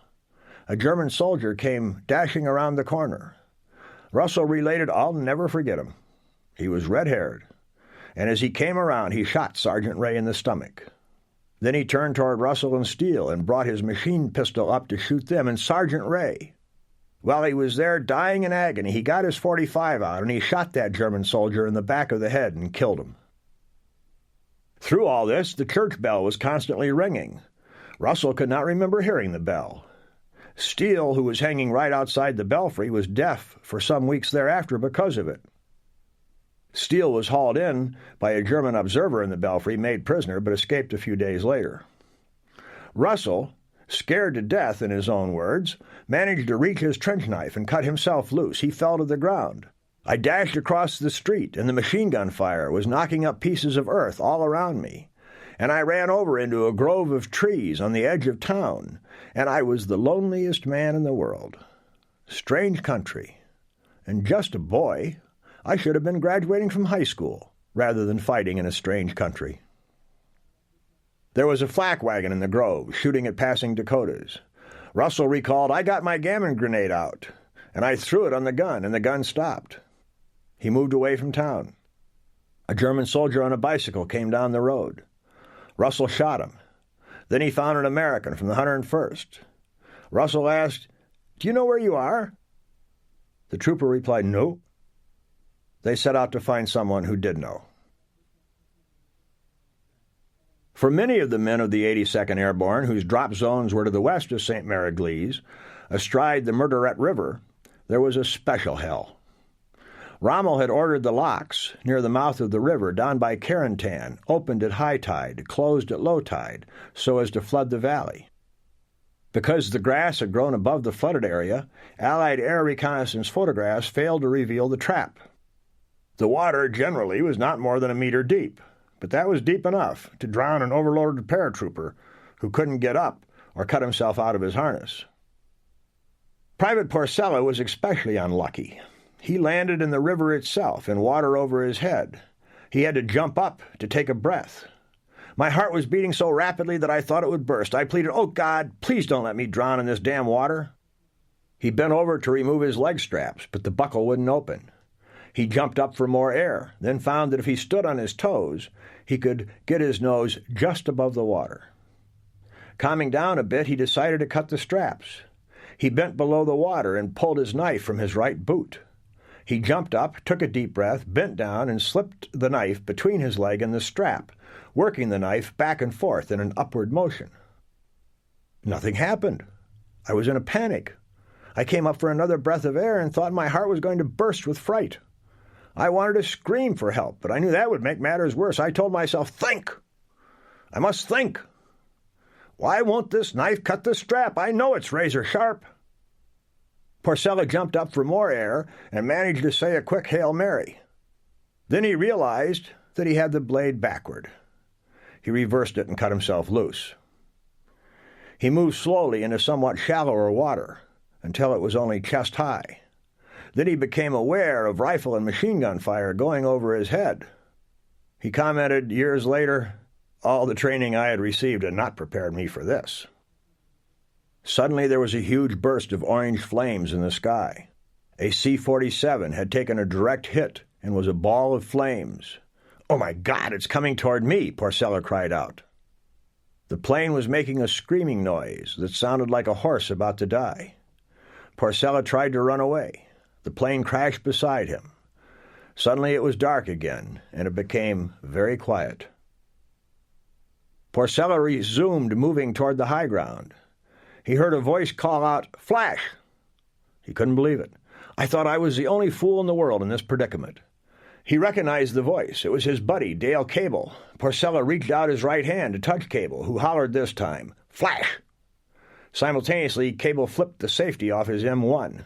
The muzzle was within inches of Porcella's face. Porcella then remembered the response and shouted back, "Thunder!" Together they began to encounter other troopers, also sloshing around in the flooded area. Altogether, 36 troopers of the 82nd drowned that night. Another 173 troopers had broken a leg or arm when landing. 63 men had been taken prisoner. Most of the POWs were taken before they could cut loose from their harness. Among them was Private Paul Boucheret, a Louisiana Cajun. Boucheret was taken to a German command post, where other POWs were being harshly interrogated. The German captain, speaking English, was demanding to know how many Americans had jumped into this area. One GI replied, "Millions and millions of us." The angry captain turned to Boucheret to ask the same question. With his strong Cajun accent, Boucheret answered, "Just me." Furious, the captain had the Americans clasp their hands over their heads and marched them off under guard. After a few minutes, for no apparent reason, the German sergeant in charge opened fire on his prisoners with his machine pistol. "I can still recall his appearance," Boucheret said. He was short and stocky and mean-looking. His most striking feature was a scar on the right side of his face. Boucheret was hit near his left knee. It felt like a severe bee sting. The German sergeant calmed down, and the march resumed. Boucheret tried to keep up despite the squish of blood in his boot with every other step. He fell to the ground. A Kraut came over and rolled me on my back. He cocked his rifle and put the business end to my head. I set a speed record for saying the rosary. But instead of pulling the trigger, the German laughed, then bent over and offered me an American cigarette. I suppose I should have been grateful that my life had been spared, but instead I was furious at the physical and mental torture to which I had been subjected. My mind and heart were filled with hate. I dreamed of the day when I would repay them in full measure for my suffering. The Germans manning the anti-aircraft batteries had done a creditable job against the Allied air armada, but the reaction by the Germans on the ground against the paratroopers was confused and hesitant. Partly this was because all the division and many of the regimental commanders were in Rennes for the map exercise, but there were many additional reasons. The most important was the failure of Troop Carrier Command to drop the parachutists in tight drop zones, where they were supposed to be. But there was no discernible pattern to the drops, no concentrated force. Just 2 men here, 4 there, a half dozen somewhere else. The Germans were further confused by the dummy parachutist dropped by the 2 teams Captain Foote had organized. The Germans could not tell whether this was an invasion or a series of scattered raids, or a diversion to precede landings in the Pas-de-Calais, or a supply operation to the resistance. Communications was a factor in the German failure. The American paratroopers had been told that if they could not do anything else, they could at least cut communication lines. On June 6, between 100 hours and dawn, troopers acting alone or in small teams were knocking down telephone poles with their grenades, cutting lines with their knives, isolating the German units scattered in the villages. At around 1:30, the signal officer at Colonel Frederick von der Heide's 6th Parachute Regiment headquarters heard a German message that indicated American paratroopers were landing in the vicinity of St. Mary-Église. Heide recalled, "I tried to reach General Marks, but our whole telephone network was down." Unknown to Colonel Heide, one platoon of his regiment, billeted in a village near Pierre, was having a party. Private Wolfgang Gerzenliner recalled, "All of a sudden, a courier ran toward us, shouting, 'Alert! Alert! Enemy paratroops!' We laughed as we told him not to excite himself like that. 'Here, sit down and drink a little Calvados with us.' But then the sky was filled with planes. That sobered us up. At one stroke, there were soldiers coming out of all the corners. It was like a swarm of maddened bees." The 3,500 men of the German 6th Parachute Regiment began to form up, but it did not go quickly because they were scattered in villages throughout the area. Nevertheless, the German paratroopers were confident. Private Gerlitzliner explained, "Frankly, we weren't afraid. We were so convinced that everything would be settled in a few hours that when we formed up, we didn't even take our personal effects, only our weapons, ammunition, and some food. Everyone was confident." To the east, where the British and Canadian glider-borne and paratroops were landing, the Germans were also immobilized, not by what the Allies were doing, but because of their own command structure. Colonel Hans von Luck's 125th Regiment of the 21st Panzer Division was the one Rommel counted on to counterattack any invading forces on the east of the Orne Canal and River. At 01:30, Luck got his first reports of landings. He immediately assembled his regiment, and within the hour his officers and men were standing beside their tanks and vehicles, engines running, ready to go. Luck had prepared for exactly this moment and knew where he wanted to go, to the Orne Canal Bridge, to take it back from Major Howard. But Luck could not give the order to go. Only Hitler could release the panzers, and Hitler was sleeping. Luck said in an interview, "My idea was to counterattack before the British could organize their defenses, before their Air Force people could come, before the British Navy could hit us. We were quite familiar with the ground, and I think that we could have been able to get through to the bridges." Had he done so, Howard's company had only handheld Piat anti-tank rockets to stop him with, and only a couple of those. But Luck could not act on his own initiative. So there he sat, waiting for Hitler to wake up. Beginning at 300 hours, the gliders began to come in to reinforce the paratroops. On the right flank, 52 American gliders swooped down on Heissville, 6 kilometers from St. Mary-Église. They were carrying troops, jeeps, anti-tank guns, and a small bulldozer.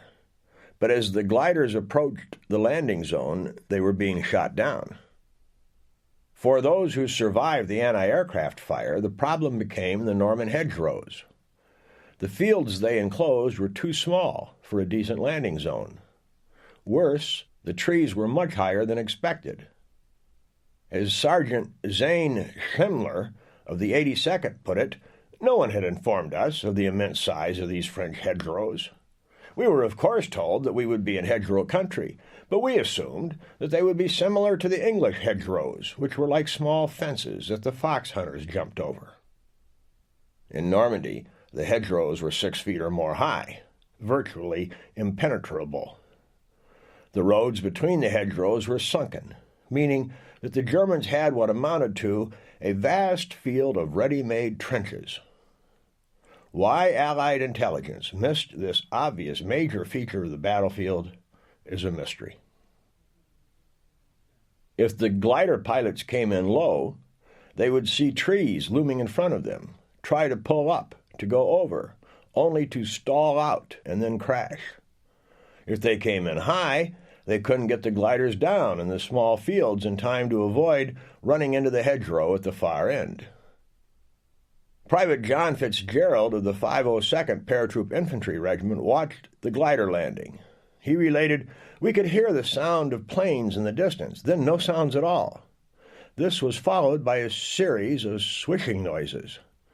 Adding to the swelling crescendo of sounds was the tearing of branches and trees, followed by loud crashes and intermittent screams. The gliders were coming in rapidly, one after the other, from all different directions. Many overshot the field and landed in the surrounding woods, while others crashed into nearby farmhouses and stone walls. In a moment, the field was complete chaos. Equipment broke away and catapulted as it hit the ground, plowing up huge mounds of earth. Bodies and bundles were thrown all along the length of the field. Some of the glider troopers were impaled by the splintering wood of the fragile plywood gliders. We immediately tried to aid the injured, but knew we would first have to decide who could be helped and who could not. A makeshift aid station was set up, and we began the grim process of separating the living from the dead. I saw one man with his legs and buttocks sticking out of the canvas fuselage of a glider. I tried to pull him out. He wouldn't budge. When I looked inside the wreckage, I could see his upper torso had been crushed by a jeep. The glider casualties for the 82nd were heavy. Of the 957 men who went into Normandy by glider that night, 25 were killed, 118 wounded, 14 missing, a 16% casualty rate, all before they had fired one shot. 20 of the jeeps were lost, as were 4 of the 17 anti-tank guns. But Air Vice Marshal Lee Mallory had warned Eisenhower that the glider-borne troops might take 70% casualties, primarily because of his fear of Rommel's asparagus. But those poles in the ground turned out to be not so important. It was the hedgerows that caused the problems. And the men and the jeeps and the anti-tank guns that did survive the landing proved to be invaluable. By 400 hours, the American paratroopers and glider-borne troops were scattered to hell and gone across the Cotentin. With few exceptions, the men were lost. Except for the 2nd Battalion of the 505th, they were alone or gathered into groups of 3, 5, 10, at the most 30 men. They had lost most of their equipment bundles. They had taken heavy casualties from the opening shock, from hitting the ground too hard as a result of jumping too low, from German fire, from the glider crashes. Lieutenant Carl Cartledge of the 501st landed in a marsh. His company was supposed to assemble on a bugle call, but the bugler drowned. He found Private John Fordick and a Private Smith. Smith could not walk. He had broken his back. Others in the stick had drowned. Cartledge gathered together 10 men from his platoon. They carried Smith to high ground and covered him with brush.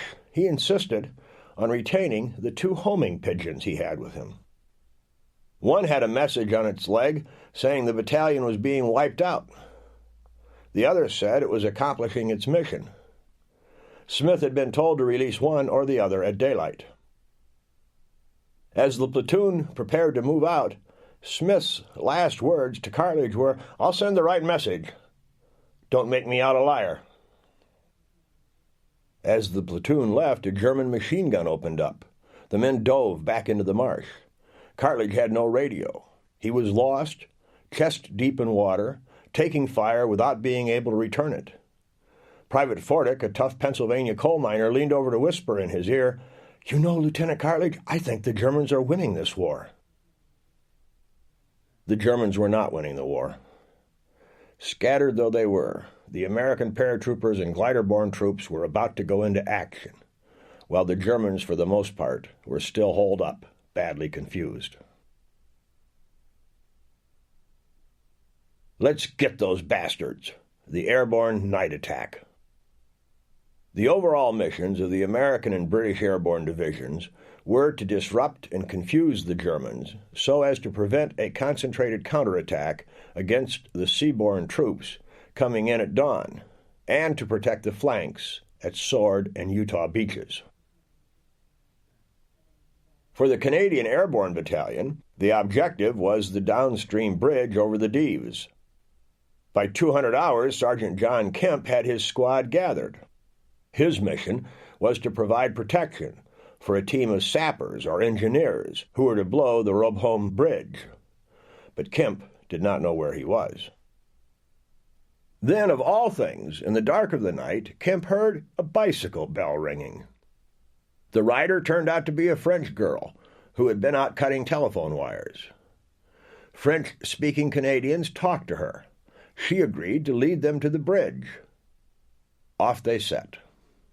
But she led them to a German headquarters and demanded that they assault it. Kemp refused. His job was to blow the bridge, not rouse the Germans. Reluctantly, she led on. When they arrived at the Robholm Bridge, Kemp checked and found the bridge was unguarded. He posted sentries at each end and sat to wait for sappers to come up with explosives. The French girl was indignant. She had taken a great risk bringing them there. "Are you going to do nothing? Are you going to just sit there?" Fortunately, the sappers came up, the bridge was blown, and the girl was satisfied. The British Airborne as a whole had cause to be satisfied with its performance that night. It was blowing the bridges it had been told to blow, capturing intact the bridges it had been told to capture. It was seizing some of the key villages and crossroads scattered throughout the peninsula between the Deves and Orne rivers. It knocked out the German battery at Merville. It had accomplished its mission. The left flank at Sword Beach, which was the left flank for the entire invasion, was secured by the 6th Airborne Division before daybreak.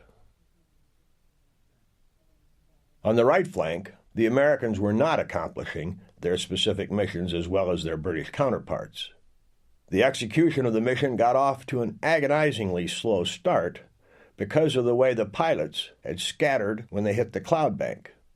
Those scattered landings that resulted meant that it took hours, until dawn and after, in a few cases never that day, for units to come together in battalion strength, and then another week to sort out the 101st men from the 82nd. By 400 hours, Lieutenant Cartledge had gathered 9 men.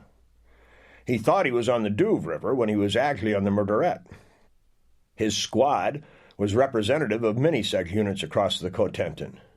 Cartledge said, "With only 3 of us trained to fight, it was imperative we get with a larger group." He set off toward what he thought was the coast. When daylight came, we stopped on a hillside along a dirt road, set out our landmines in a giant circle, and pulled out our de-rationed chocolate bars and canteens and ate breakfast and talked it over, trying to decide which way to go. At that moment, quite a lot of 101st troopers were sitting down talking it over. Private John Fitzgerald had much to talk about, but no one to talk to. Fitzgerald was from the 101st Airborne. At about 400 hours, he found a captain and a private from the 82nd. They set out in search of others. The gliders were coming in, and a German anti-aircraft battery opened fire. Fitzgerald recalled, "With all the noise, we were able to crawl to within 25 yards of that battery.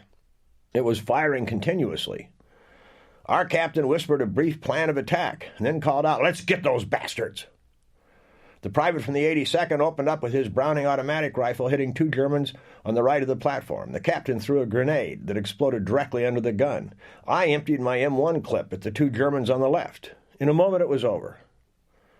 Perspiration broke out on my forehead. My hands were trembling. It was the first time I had ever fired at a living thing.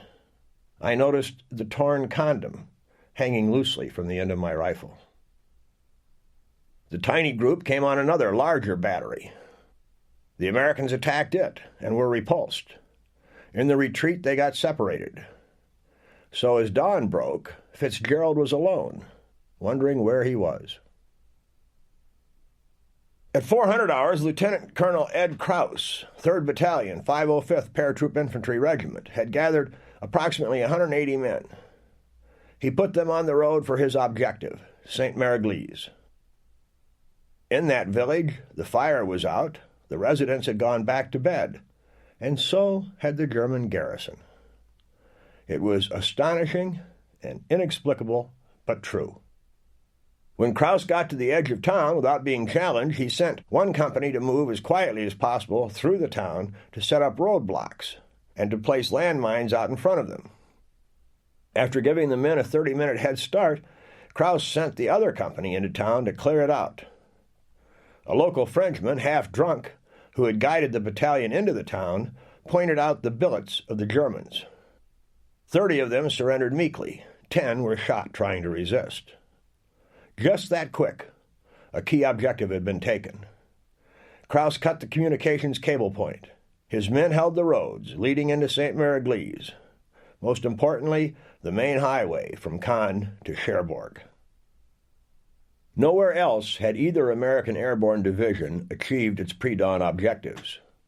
As dawn broke, every commander from company level on up in the American Airborne felt cut off and surrounded, and was deeply worried about the unit's ability to perform its mission.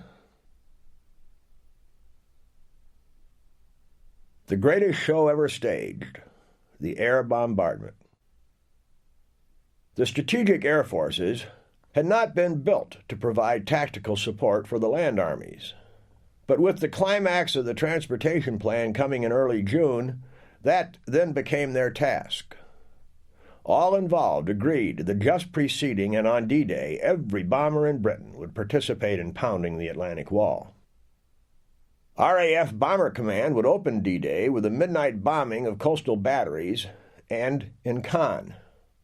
At first light, the U.S. 8th Air Force, with 1,200 B-17 Flying Fortresses and B-24 Liberators, would bomb for 1/2 hour the beaches on the Calvados coast, while B-26 Marauders, twin-engine bombers from the 9th Air Force, saturated Utah Beach. If the sky was clear, the bombing would cease 5 minutes before the troops went ashore. If cloudy, 10 minutes. Air Force Sergeant Roger Lovelace recalled that by June 4, the electricity of tension was so thick you could hear it, smell it, feel it. By the evening of June 5, we felt like we were sitting on a live bomb with the fuse sizzling. And then it started. We heard the aircraft overhead. Those were the Dakotas hauling the airborne. We all stood outside and looked up against the semi-dark sky. There were so many of them, it just boggled your mind. Captain Charles Harris was the pilot of a B-17 in the 100th Bomb Group. He was the last to take off at 0345 hours. As we were absolutely dead-end Charlie in the entire 8th Air Force, he said, I remember glancing back a couple of times and there was not another plane in the air behind us. But as far as we could see ahead were hundreds and hundreds of planes. As the low-flying Marauders approached Utah Beach, the sky brightened, and the crew saw a sight unique in world history. None of them ever forgot it. All of them found it difficult to describe. Below them, hundreds of landing craft were running into shore, leaving white wakes. Behind the landing craft were the LSTs and the other transports, and then the destroyers and cruisers and battleships.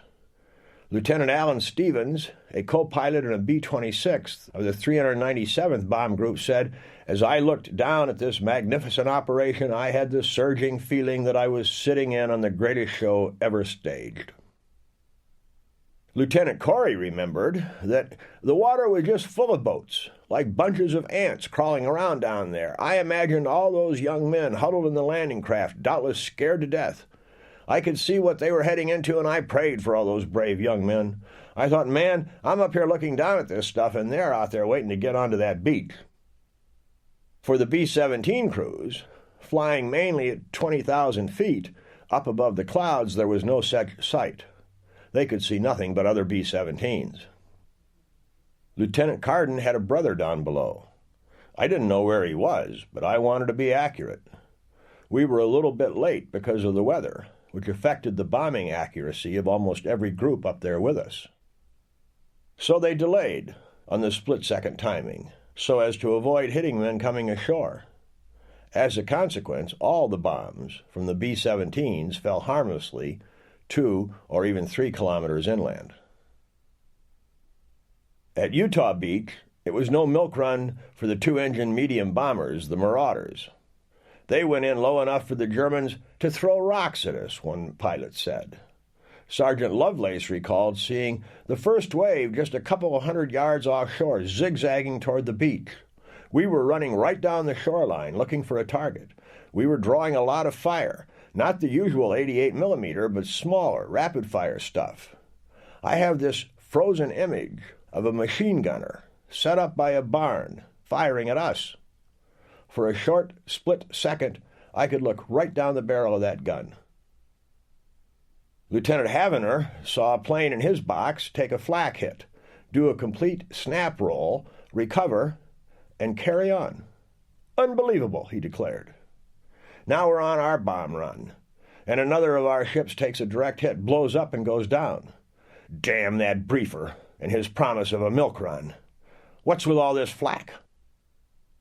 In Havener's B-26, Sergeant Sanders said, I heard our ship sound like it was being blown or ripped to bits. The sound was much louder than anything I had ever heard and seemed to come from every surface of our ship. Before the terrible noise and jolting had quit, I grabbed the intercom and yelled, We've been hit! And our co-pilot, Lieutenant Havener, came back on the intercom and said, No, we haven't been hit. That was our bombs going off.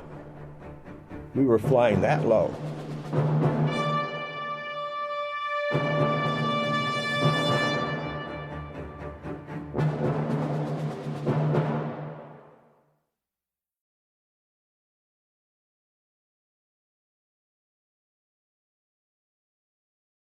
As the Marauders came over La Madeleine, German Lieutenant Arthur Yankee huddled in his shelter and closed his eyes. A carpet of bombs hit the dunes. Sand sprouts geysered up in whirling pillars several meters high. One bomb landed only a few meters from Yankee's shelter, burying him. Wounded in the arm, he dug himself out with great difficulty and threw himself into a bomb crater. Even in Russia, he thought, I've never seen anything like this. Yankee had a flashback to a ceremony held on that spot just 1 week earlier. General Marks had decorated him with the Iron Cross for his bravery on the Eastern Front. There had been drinking, feasting, and choir singing, followed by a performance by a troupe of visiting actors. The opening line of the play was, How long are we going to sit on this keg of dynamite? Yankee's men had broken up laughing. Now, the dynamite had exploded. The two 75mm cannon were destroyed. The 88 was damaged. The two 50mm anti-tank guns were gone, as were the flamethrowers. Yankee's radio and telephone communications with the rear were kaput. His men had survived, huddled in their bunkers. When they emerged, they were horrified.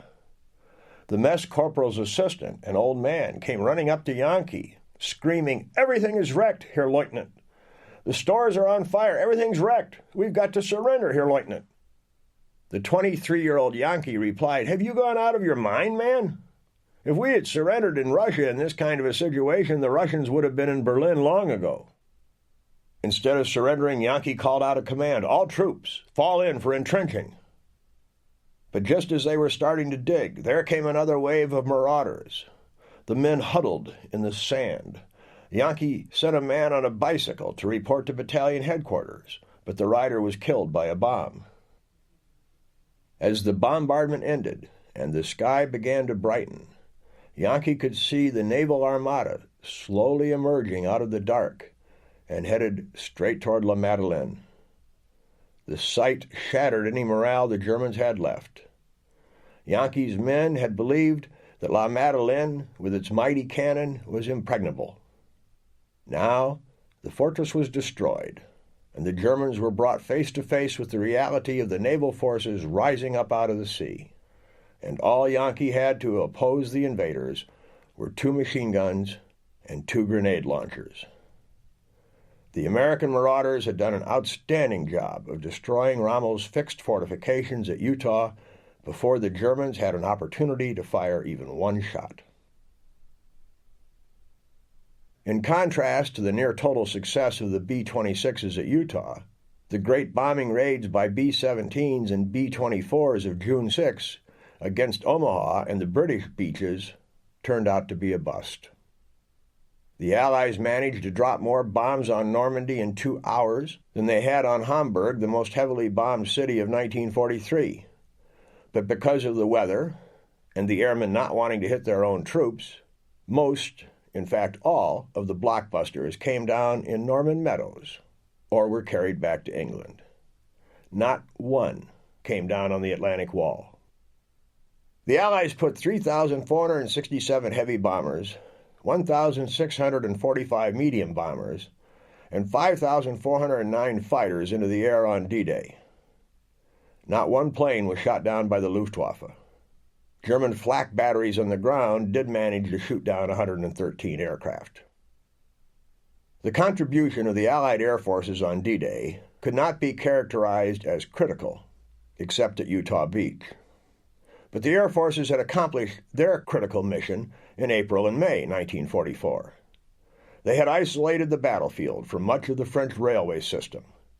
They had made it difficult to impossible for German trucks and tanks to move by day. They had driven the Luftwaffe out of the skies of France. A long, endless column of ships. The naval bombardment. It was a cool night, and the spray hitting the men in the face was cold, but the soldiers and sailors gathered off the Normandy coast were sweating. Tension, fear, and anticipation were the dominant emotions. The drone of the engines of the landing craft began to be overwhelmed by the drone of the first waves of bombers. Behind the forward naval elements, the 10 channels that had been swept clear by minesweepers were jammed, bow to stern, with follow-up forces. The sailors manning the 5, 10, 12, and 14-inch guns on the warships were at their battle stations, ready to commence firing. Shortly after 0520 hours, the light began to come up in the east. Bombers began to drop their loads, German anti-aircraft gunners to shoot at them. But in the transport and bombardment areas, it was ominously quiet. No German batteries opened fire on the Allied navies. On the destroyer USS McCook off Omaha Beach, Lieutenant Jerry Clancy shook his head. "What I can't understand is why they don't fire on us." As the air bombardment increased in intensity, he related, a reverent chorus of ahs ran through the ship.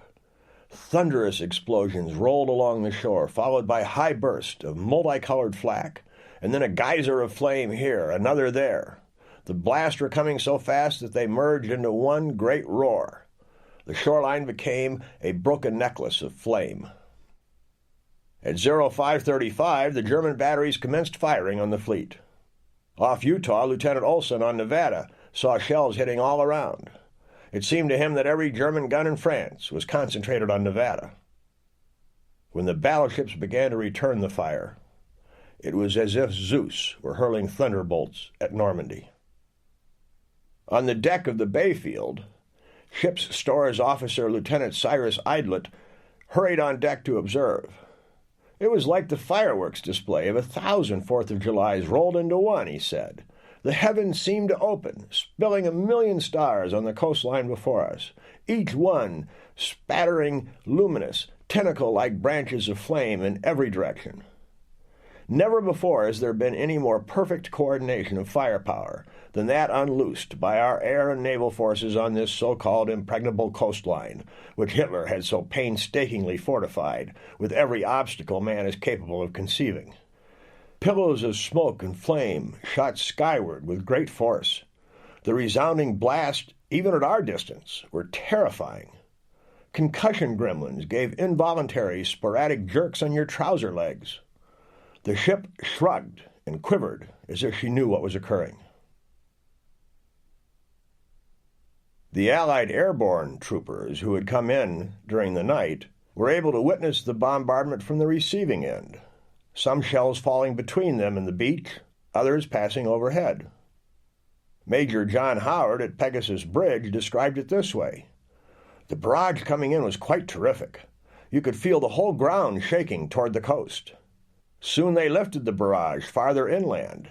They sounded so big, and being poor bloody infantry, we had never been under naval fire before, and those damn great shells came sailing over such a size that you automatically ducked even in your pillbox when one went over, and my radio operator was standing next to me, very perturbed about this, and finally he said, "Blimey, sir, they're firing jeeps." In Vierville, the tiny village atop the bluff at the west end of Omaha, the air bombardment had awakened the populace. When the bombers passed, a strange calm succeeded. Pierre and Jacqueline Pepperell hurried to the home of Monsieur Climactic, because they knew he had, despite stern German orders, a pair of binoculars. Jacqueline later related, "From a window in the attic, the three of us in turn were able to contemplate the formidable armada getting bigger and bigger as it closed in. Then we could not see the sea anymore, only ships all over." Then came the first salvo. Naval shells descended on Vierville. Within minutes, she recalled, there was not a single glass left on the windows. One shell exploded in the upstairs bedroom, and everything fell in the dining room below. Another shell whistled through the house, coming in one window and going out another. A shell exploded in the baker's bakehouse, killing the maid and the baker's baby she was holding in her arms. Every gun in the Allied fleet was blazing away. Commander George Palmer commanded USS Harding, a destroyer. He opened fire at 0537 hours on Omaha Beach. His target was a battery east of Port Ambasson, range 4,800 yards. Harding sent 44 rounds of 5-inch shells toward the German guns, temporarily neutralizing them. At 0547, Harding shifted her fire to 3 pillboxes, some 3,000 meters distant, in the Colville draw. She expended 100 rounds before smoke completely obscured the target. When the wind made intermittent observation possible, Harding opened fire on a house in the draw. 20 rounds destroyed the place. All the while, German guns ashore blasted back. The men on Harding could hear the whine and scream of the shells as they passed overhead and astern. At 0620, as the landing craft approached Omaha Beach, the gunnery officer reported, "Mission completed," and Commander Palmer ordered ceasefire.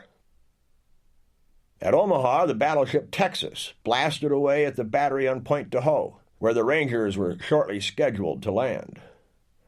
By 0550, it was light enough for spotter planes to direct the fire.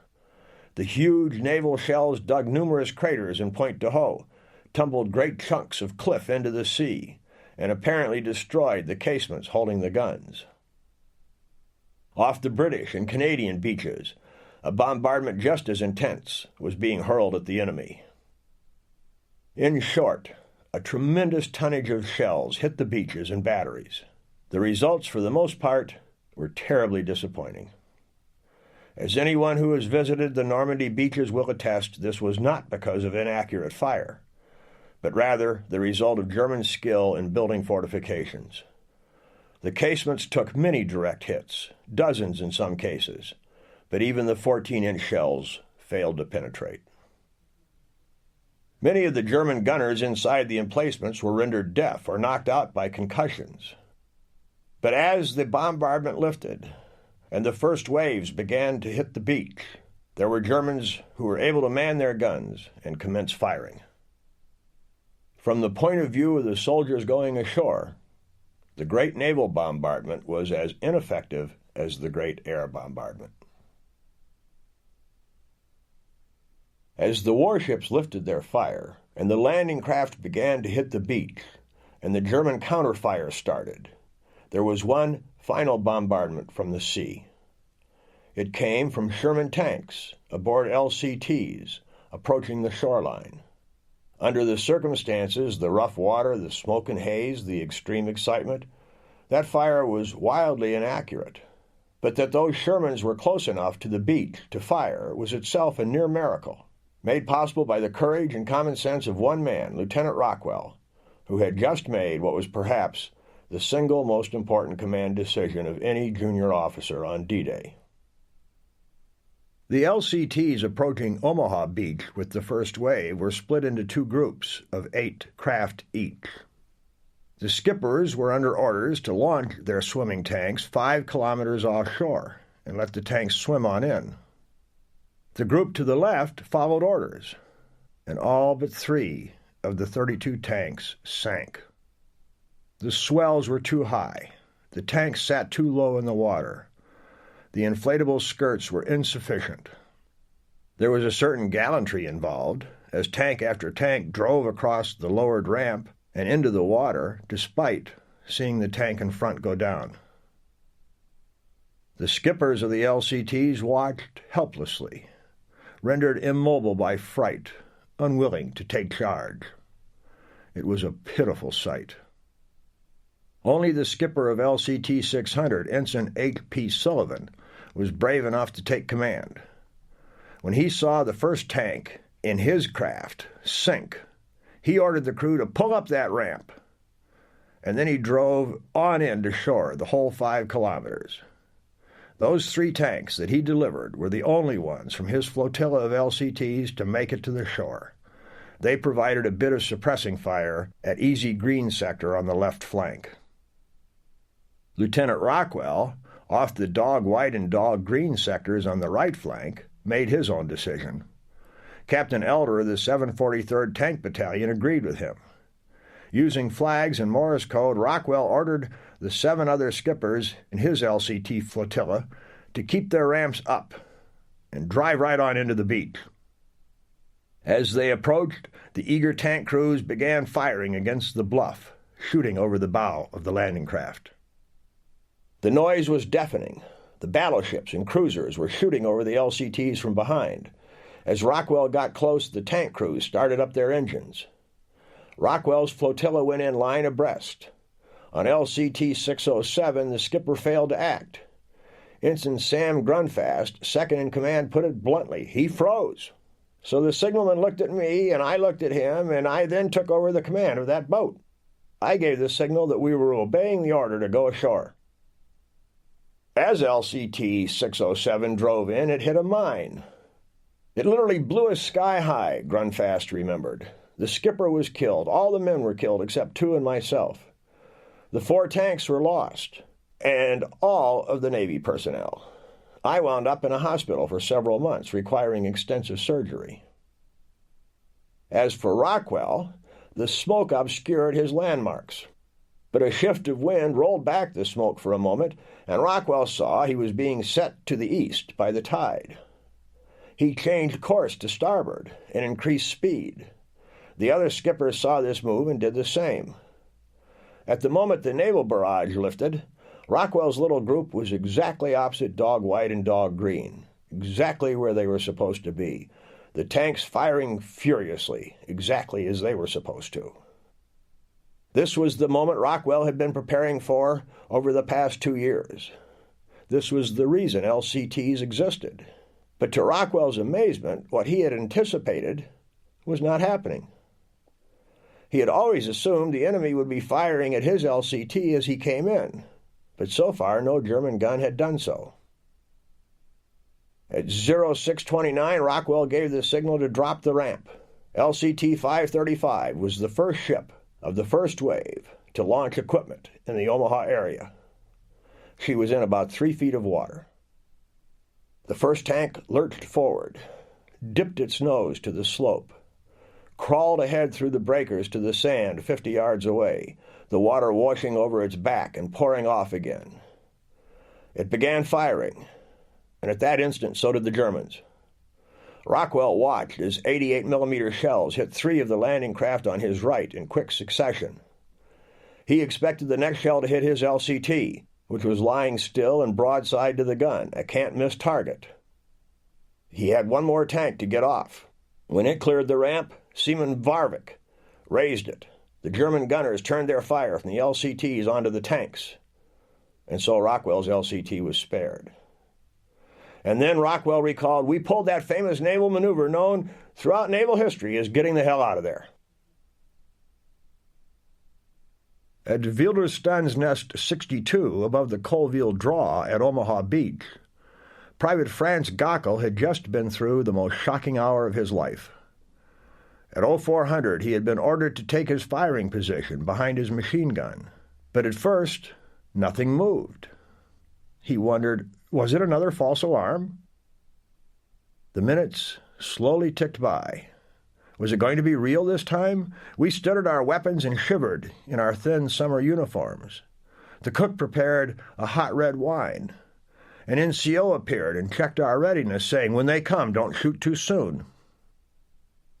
At first light, the bombers were overhead, and an incredible number of ships began to appear on the horizon. Small craft, small ships, big ships, all, apparently, coming right at Widerstandsnest 62.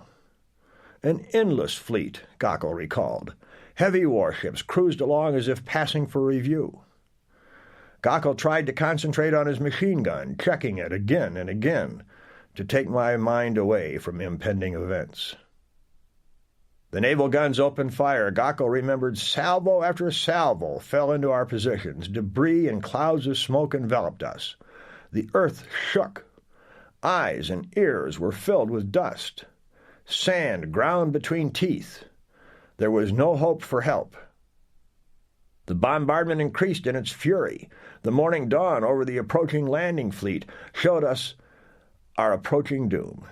We crouched small and helpless behind our weapons. I prayed for survival. And then the sea came alive. Assault boats and landing craft were rapidly approaching the beach. A comrade stumbled out of the smoke and dust into my position and screamed, "France! Watch out! They're coming!" The 75-millimeter cannon at Widerstandsnest 62 fired on one of Rockwell's tanks. The tank fired back. The shell exploded inside the casement and put the German gun out of commission. It was 0630 at Omaha Beach. Visitors to Hell. The 116th Regiment at Omaha.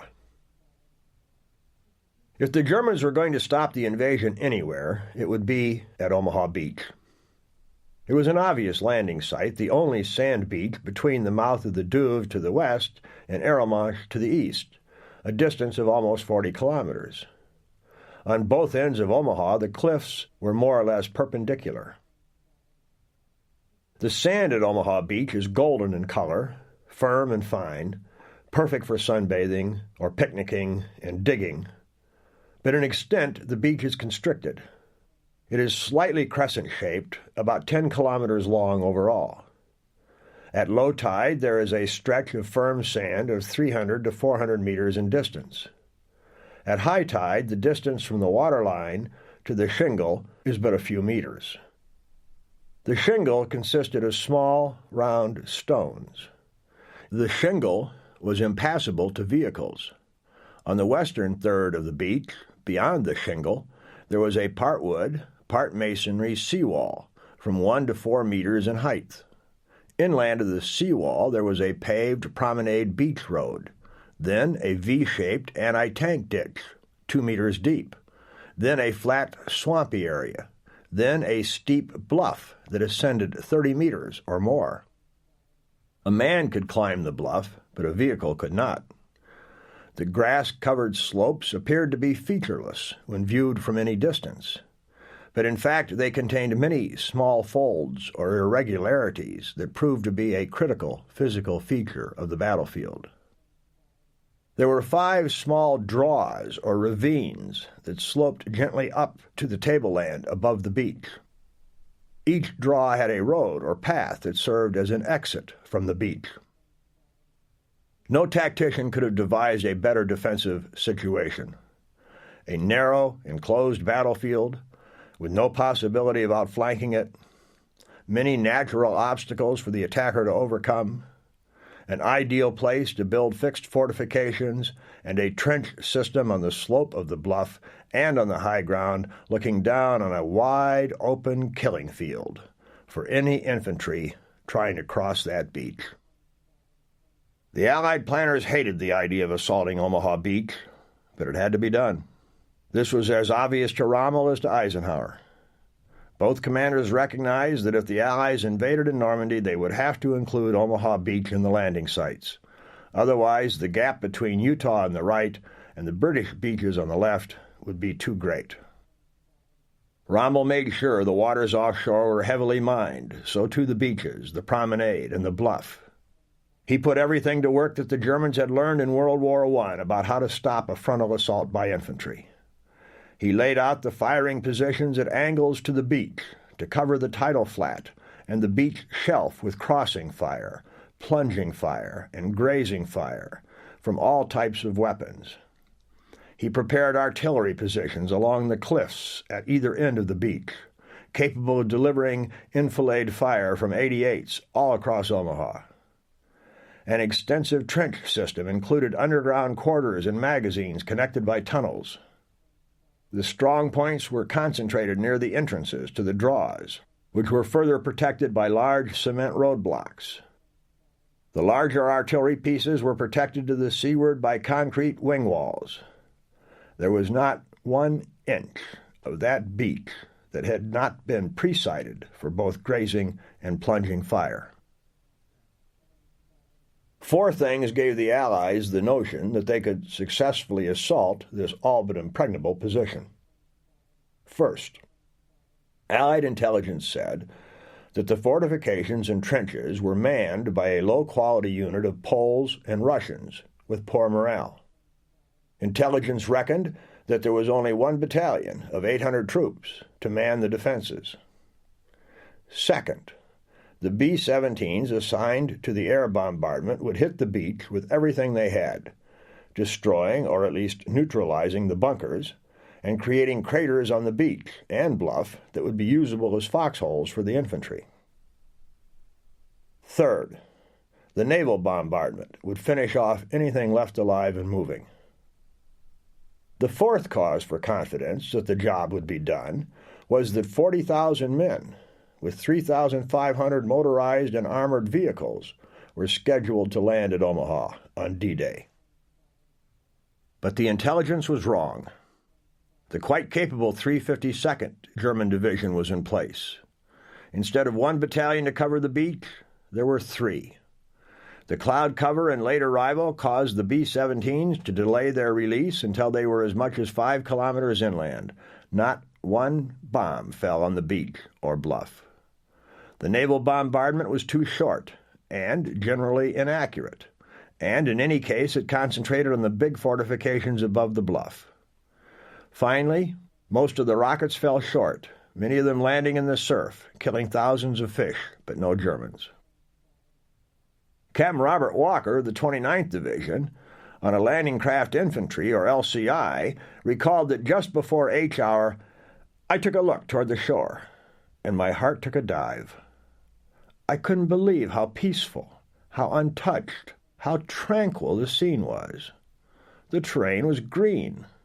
All the buildings and houses were intact. The church steeples were proudly and defiantly standing in place. Where, I yelled to no one in particular, is the damned Air Corps? The Overlord plan for Omaha was elaborate and precise, but nothing worked according to the plan. With the exception of Company A, 116th, no unit in the first wave landed where it was supposed to be. By H hour, not only were the boats out of position, but the men in them were cramped, seasick, miserable.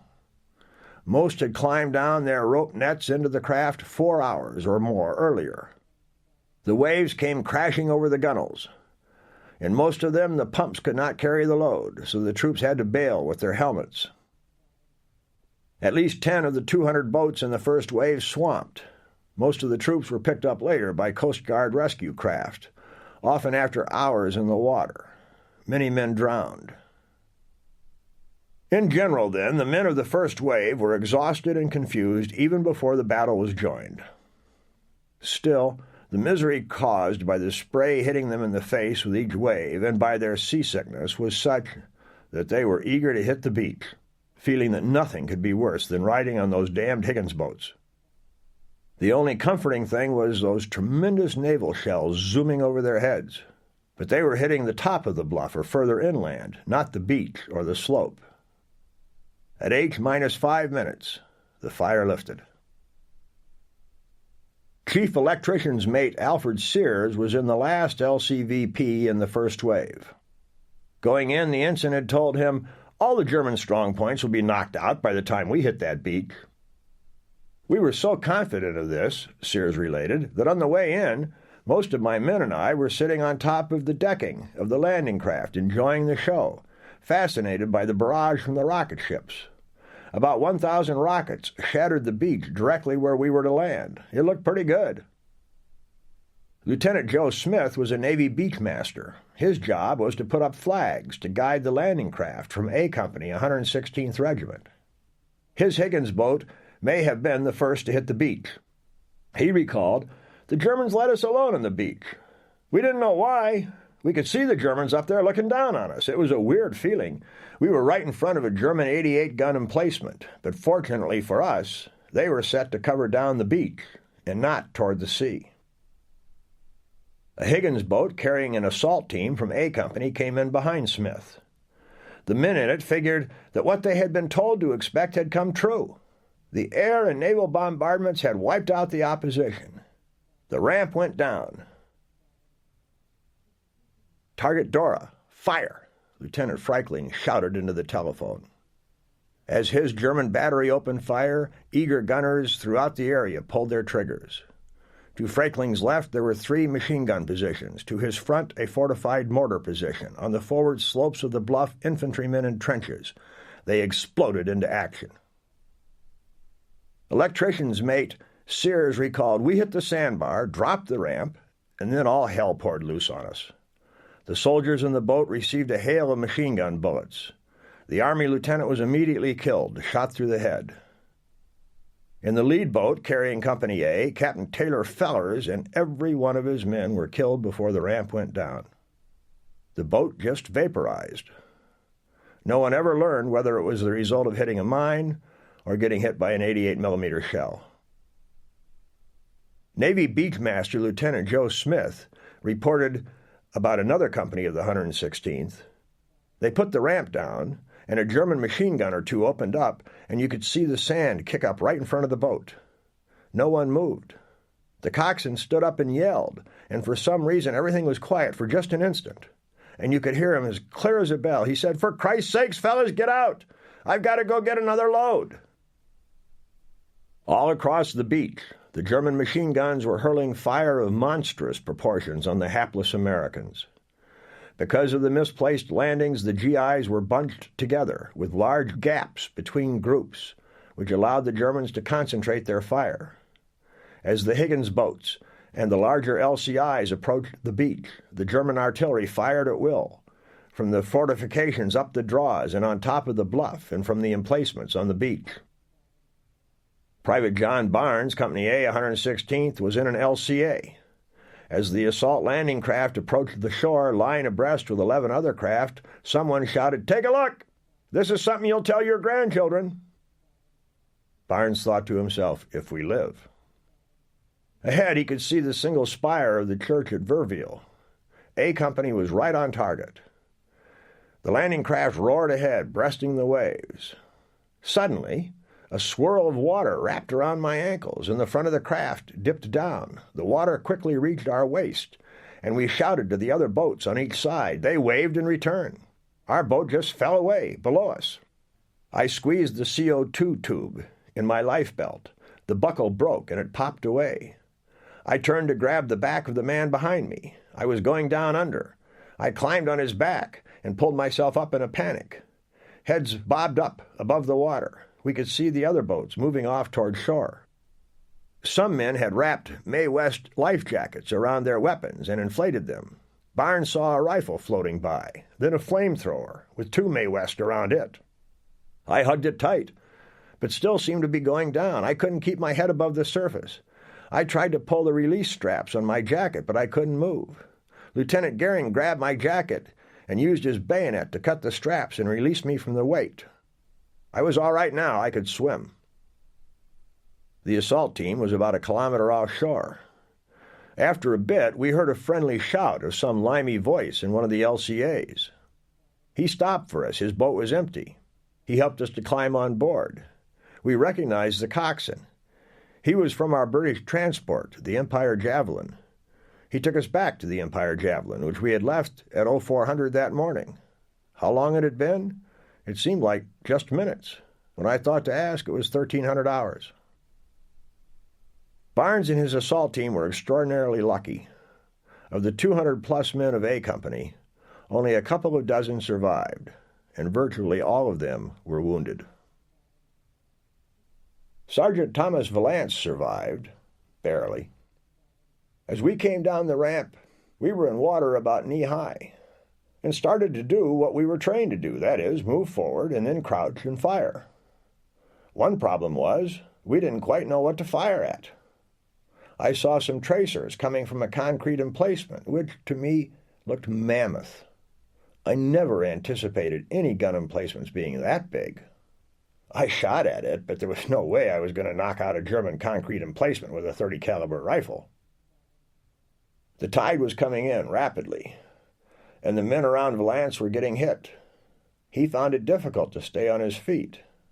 Like most infantrymen, he was badly overloaded, soaking wet, exhausted, trying to struggle through wet sand and avoid the obstacles that had mines attached to them. I abandoned my equipment, he remembered, which was dragging me down into the water. It became evident rather quickly that we weren't going to accomplish very much. I remember floundering in the water with my hand up in the air, trying to get my balance, when I was first shot through the palm of my hand, and then through the knuckle. Private Henry Witt was rolling over toward me. I remember him saying, "Sergeant, they're leaving us here to die like rats, just to die like rats." Valance was hit again in the left thigh by a bullet that broke his hip bone. He took 2 additional flesh wounds. His pack was hit twice, and the chin strap of his helmet was severed by a bullet. He crawled up the beach, and I staggered up against the seawall and sort of collapsed there, and as a matter of fact spent the whole day in that same position. Essentially, my part in the invasion had ended by having been wiped out, as most of my company was. The bodies of my buddies were washing ashore, and I was the one live body in amongst so many of my friends, all of whom were dead, in many cases very severely blown to pieces. Company A had hardly fired a weapon. Almost certainly it had not killed any Germans. It had expected to move up the Vierville draw and be on top of the bluff by 0730. But at 0730, its handful of survivors were huddled up against the seawall, virtually without weapons. It had lost 96% of its effective strength. But its sacrifice was not in vain. The men had brought in rifles, Browning automatic rifles, grenades, TNT charges, machine guns, mortars and mortar rounds, flamethrowers, rations, and other equipment. This was now strewn across the sand. The weapons and equipment would make a life-or-death difference to the following waves of infantry, coming in at higher tide and having to abandon everything to make their way to shore. For the men of F and G companies, 116th Regiment, the 200 meters journey from the Higgins boat to the shingle was the longest and most hazardous trip they had ever experienced. The lieutenant commanding the assault team on Sergeant Harry Baer's boat was killed as the ramp went down. Baer related, "As ranking non-com, I tried to get my men off the boat and to make it somehow to get them up under that seawall. We waded to the sand and we threw ourselves down, but the men were frozen, unable to move. My radio man had his head blown off 3 yards from me. That beach was covered with bodies. Men with no legs, no arms. God, it was awful." When Baer finally made it to the seawall, dodging and ducking behind beach obstacles to get there, I tried to get the men organized, but there were only 6 out of my boat alive, 6 out of 36. I was soaking wet, shivering, but trying like hell to keep control. I could feel the cold fingers of fear grip me. When Sergeant Warner Hamlet of F Company, 116th, made it to the shore, he found that the weight of wet clothes, sand, and equipment made it difficult to run. He could hear men shouting, "Get off the beach!" And he realized Our only chance was to get off as quick as possible, because on that beach we were sitting ducks. He stumbled forward and saw a hole and jumped in. A shell exploded within 10 meters of Hamlet and blew his rifle from his hands, while sending his helmet flying off his head. Crawling on his elbows and knees, he retrieved his rifle and helmet, then waited to regain his strength. As he put it, he wanted to see if my legs would support my weight. They did. By short leaps and advances, using the obstacles for protection, he made his way toward the shingle. While he was resting behind one obstacle, as he said, Private Gillingham, a young soldier, fell beside me, white with fear. He seemed to be begging for help with his eyes. I said, "Gillingham, let's stay separated, because the Germans will fire at two quicker than they will at one." He remained silent as I jumped and ran forward again. A shell burst between them. Hamlet said it took Gillingham's chin off, including the bone, except for a small piece of flesh. He tried to hold his chin in place as he ran toward the shingle. He made it, and Bill Hawks and I gave him his morphine shot. We stayed with him for approximately 30 minutes until he died. The entire time he remained conscious and aware that he was dying. From the beach to the GIs, that shingle looked like the most desirable place in the world to be at that moment. But when they reached it, they found concertina wire covering it. No way to get across without blowing that wire. Nothing on the other side but more death and misery. And although they were now protected from machine gun and rifle fire coming down from the German trenches on the bluff, they were exposed to mortar fire. The few who made it had no organization, little or no leadership, only a handful of weapons. Lieutenant Wise of F Company, one of the few officers to make it to the wall, was trying to force a gap in the concertina wire when he was hit by a bullet in the forehead and killed.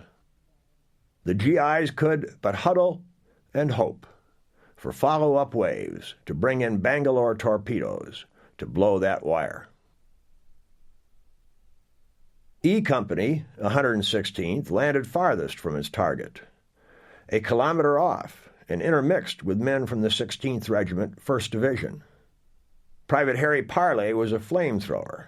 So far as he is aware, as he put it, the only flamethrower to come off the beach unscathed. He landed with a pistol, a holster, a shovel, a Mae West, a raincoat, a canteen, a block of dynamite, and his 80-pound flamethrower. As our boat touched sand and the ramp went down, Parley said, I became a visitor to hell. Boats on either side were getting hit by artillery. Some were burning, others sinking. I shut everything out and concentrated on following the men in front of me down the ramp and into the water. I was unable to come up. I knew I was drowning and made a futile attempt to unbuckle the flamethrower harness. Then a buddy grabbed his flamethrower and pulled Parley forward to where he could stand. Then slowly, half-drowned, coughing water, dragging my feet, I began walking toward the chaos ahead. He had 200 meters to go to the beach. He made it exhausted. Machine gun fire was hitting the beach. As it hit the sand, he recalled, it made a sip, sip sound, like someone sucking on their teeth. To this day, I don't know why I didn't dump the flamethrower and run like hell for shelter. But I didn't. He was behind the other members of his team. Months later, trying to analyze why I was able to safely walk across that beach while others running ahead were hit, I found a simple answer. The Germans were directing their fire down onto the beach so that the line of advancing attackers would run into it. And since I was behind, I was ignored. In short, the burden on my back may well have saved my life. When Parley reached the shingle, he found chaos. Men were trying to dig, or scrape trenches, or foxholes for protection from the mortars, he remembered. Others were carrying or helping the wounded to shelter. We had to crouch or crawl on all fours when moving about. To communicate, we had to shout above the din of the shelling from both sides. as well as the explosions on the beach. Most of us were in no condition to carry on. We were just trying to stay alive. The enormity of our situation came as I realized that we had landed in the wrong sector and that many of the people around me were from other units, and they were strangers to me. What's more, the terrain before us was not what I had been trained to encounter. I remember removing my flamethrower and trying to dig a trench while lying on my stomach. Failing that, I searched and found a discarded Browning automatic rifle, but we could see nothing above us to return the fire. We were the targets. Parley lay behind the shingle. I was scared, worried, and often praying. Once or twice, I was able to control my fear enough to race across the sand to drag a helpless GI from drowning in the incoming tide. On the command boat for B Company, the CO, Captain Zappacosta, heard the British coxswain cry out, "We can't go in there! We can't see any landmarks! We must pull off!" Zappacosta pulled his Colt 45 and ordered, "By God, you'll take this boat straight in." The coxswain did. When the ramp dropped, Zappacosta was first off. He was immediately hit. Medic Thomas Kinser saw him bleeding from hip and shoulder. Kinser, still on the ramp, shouted, "Try to make it in! I'm coming!" But Captain Zappacosta was already dead. Before Kinser could jump off the ramp, he too was shot dead. Every man in the boat, save one, was either killed or wounded before reaching the beach. 19-year-old Private Harold Baumgarten of B Company got a bullet through the top of his helmet while jumping from the ramp. Then another hit the receiver of his M1 as he carried it at port arms. He waded through the waist-deep water as his buddies fell alongside him. I saw Private Robert Dittmer of Fairfield, Connecticut, hold his chest, and I heard him yell, "I'm hit! I'm hit!" I went to the ground and watched him as he continued to go forward about 10 more yards. He tripped over an obstacle, and as he fell, his body made a complete turn, and he lay sprawled on the damp sand with his head facing the Germans, his face looking skyward. He was yelling, "Mother! Mom! Mother!"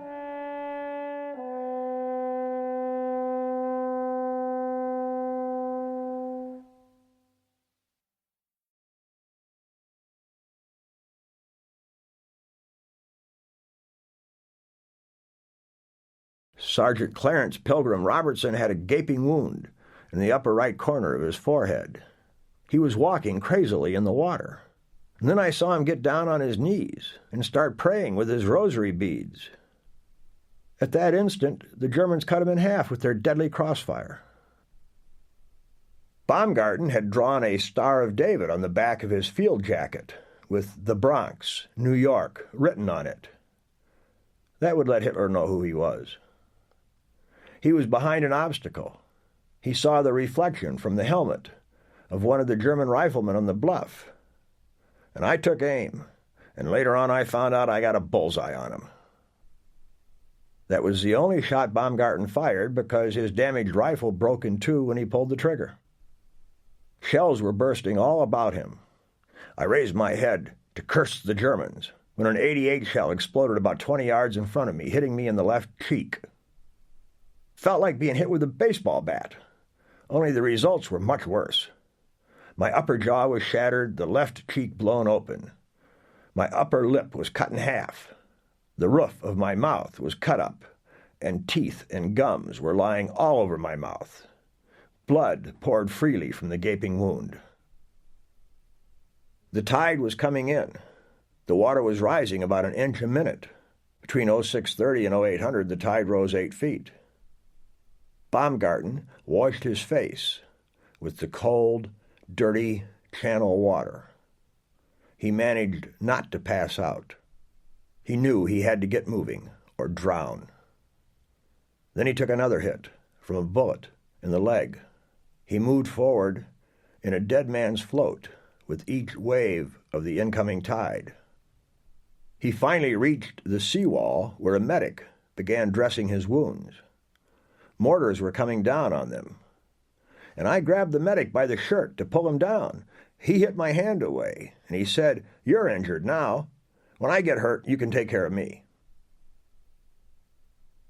At 0730, the main command group of the 116th began to come in, including the regimental commander, Colonel Charles Canham, and the assistant commander of the 29th Division, Brigadier General Norman Cota. The scene the commanders saw as they struggled their way to the beach was described by Cota's aide-de-camp, Lieutenant J.T. Shea. He said, "Although the leading elements of the assault had been on the beach for approximately an hour, none had progressed farther than the seawall at the inland border of the beach. The men were clustered under the wall, pinned down by machine gun fire, and the enemy was beginning to bring effective mortar fire to bear on those hidden behind that wall. The beach was jammed with the dead, the dying, the wounded, and the disorganized." When General Cota got to the wall, he made an immediate and a critical command decision. He saw at once that the plan to go up the draws was obsolete. It simply could not be done. Nor could the men stay where they were. And they couldn't retreat. They had to get over the shingle, get through the heavily mined swamp, and climb the bluff to drive the Germans from their trenches, and then take the draws from the inland side. Lieutenant Shea described Cota's actions. Exposing himself to enemy fire, General Cota went over the seawall, giving encouragement, directions, and orders to those all about him. He personally supervised placing a BAR and had it bring fire on some of the enemy positions on the bluff that faced him. Finding a belt of barbed wire inside the seawall, General Cota personally supervised placing a Bangalore torpedo to blow that wire, and he was one of the first 3 men to go through. Mortar shells fell into the immediate area. They killed 3 men and wounded 2 others, but Cota was unharmed. At the head of a mixed column of troops, he threaded his way to the foot of the high ground, beyond the beach, and he started the troops up the high ground, where they could bring effective fire to bear on the enemy positions. While Cota was doing that, behind him engineers with mine detectors began marking a path through the minefield, using white tape to do so. Some of the boats in the follow-up waves got in relatively unscathed. It was a question of luck and numbers. The luck was avoiding mined obstacles, now well underwater with the rising tide. The number of boats coming in meant that the Germans could no longer concentrate their fire. They had too many targets. Others had bad luck. Captain Robert Walker of Headquarters Company was on LCI 91. As it approached the beach, it began taking rifle and machine gun fire. Maneuvering through the obstacles, the LCI got caught on one of the pilings and set off the attached mine. The explosion tore off the starboard landing ramp. The skipper tried to back off. Walker moved over to the port side ramp, only to find it was engulfed in flames.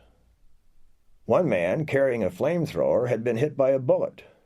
And then another bullet set the jellied contents of his fuel tank on fire. Screaming in agony, he dove into the sea.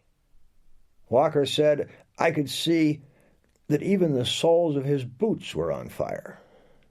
Men around him also burned. Walker saw a couple of riflemen with horrendous, drooping face blisters. The skipper came running to the front deck, waving his arms and yelling, "Everybody over the side!" Walker jumped into water about 8 feet deep. He was carrying so much equipment that despite 2 May West, he could not stay afloat. He dropped his rifle, then his helmet, then his musette bag, which enabled him to swim to where he could touch bottom. Here I was on Omaha Beach.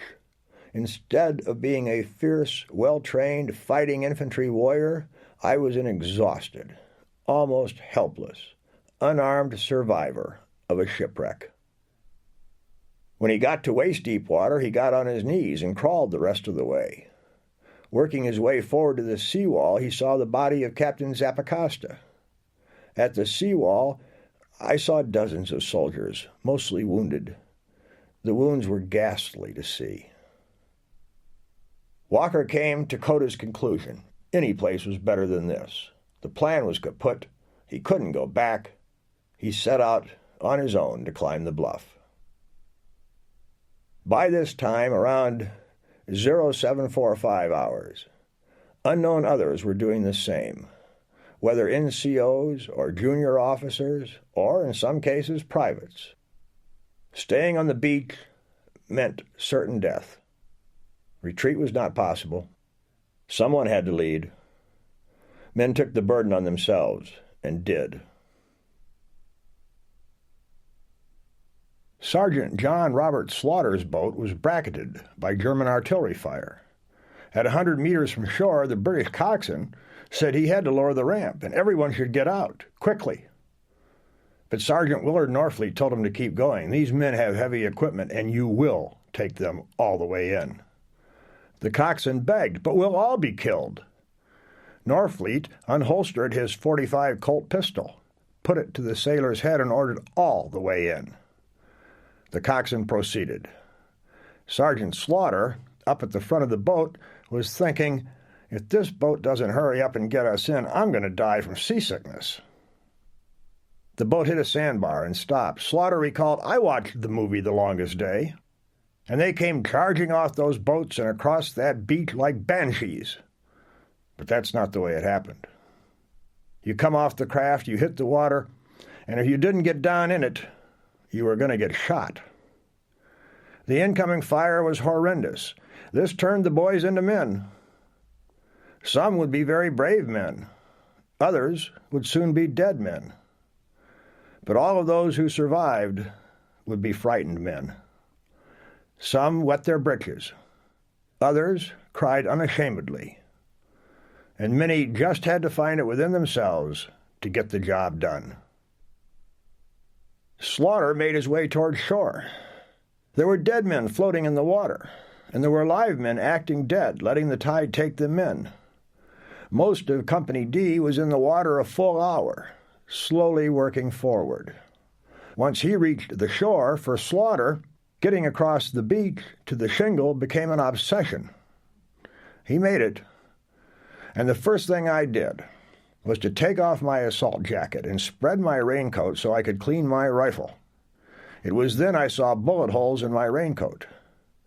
I lit my first cigarette. I had to rest and compose myself because I became weak in my knees. Colonel Canham came by with his right arm in a sling and a .45 Colt in his left hand. He was yelling and screaming for the officers to get the men off the beach. Get the hell off this damn beach and go kill some Germans. There was an officer taking refuge from an enemy mortar barrage in a pillbox. Right in front of me, Colonel Canham screamed, Get your ass out of there and show some leadership. To another lieutenant he roared, Get these men off their dead asses and over that wall. All across Omaha, the men who had made it to the shingle hid behind it. Then Coda, or Canham, or a captain here, a lieutenant there, a sergeant someplace else, began to lead. They would cry out, Follow me, and start moving up the bluff. Sergeant Lewis remembered cowering behind the shingle. In his case, Lieutenant Leo Vandervoort said, Let's go, goddamn! There ain't no use staying here. We're all going to get killed. The first thing the lieutenant did was to run up to a gun emplacement and throw a grenade in the embrasure. He returned with 5 or 6 prisoners. So then we thought, hell, if he can do that, why can't we? That's how we got off the beach. That was how most men got off the beach. Private Raymond Howell, an engineer attached to D Company, described what happened to him. He took some shrapnel in his helmet and his hand. And that's when I said, bullshit, if I'm going to die, to hell with it, I'm not going to die here. The next bunch of guys that go over that goddamn wall, I'm going with them. If I'm going to be infantry, I'm going to be infantry. So I don't know who else. I guess all of us decided, well, it's time to start. Up the bluff at Vierville, the 116th Regiment and 5th Ranger Battalion. At 0830 hours, all landings ceased at Omaha Beach. The men already ashore were going to have to move out, attack German positions, reduce the murderous fire coming in on the beach, secure the high ground, move inland, come down from behind to drive the Germans from their entrenchments around the draws, then blow the cement roadblock and clear paths before any vehicular traffic could move off the beach and up the draws. The men already ashore would have to do these jobs without any land-based artillery support and without any reinforcements of men or supplies. This was the moment Eisenhower had feared above all others. The Americans had a sizable force ashore, about 5,000 fighting men, but because they were now cut off from the sea, they were as much potential hostages as potential offensive threat. This was the moment Rommel had anticipated above all others. His enemy was caught half on, half off, unable to reinforce, unable to withdraw, and unable to advance, apparently. So strong were the defenses at the exits from the beach. The Overlord plan had called for those exits to be opened by 0730. At 0830, they remained sealed shut and unapproachable. Meanwhile, the American troops on the beach had just been through a baptism of fire that was heart-stopping. They were exhausted, frightened, confused, wounded. To a watching German, they looked like beaten troops. When the landings stopped at 0830, the commander of Wildestensnest 76, a fortified position near Vierville, reported by telephone to 352nd Division's headquarters, quote, "At the water's edge, at low tide, near Saint-Laurent and Vierville, the enemy is in search of cover behind the coastal obstacles. A great many vehicles, among these 10 tanks, stand burning at the beach. The obstacle demolition squads have given up their activity. Debarkation from the landing boats has ceased. The boats keep further seaward. The fire of our strong points and artillery was well placed and has inflicted considerable casualties among the enemy. A great many wounded and dead lie on that beach."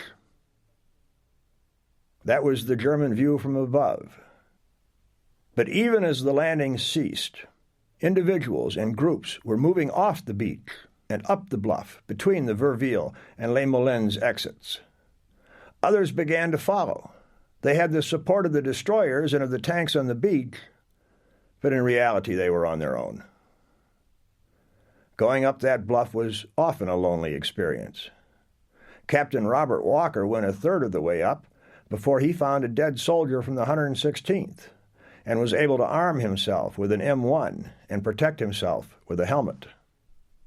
He recalled, "At this point, I could not see anyone from the 116th, and I realized that I was alone and completely on my own."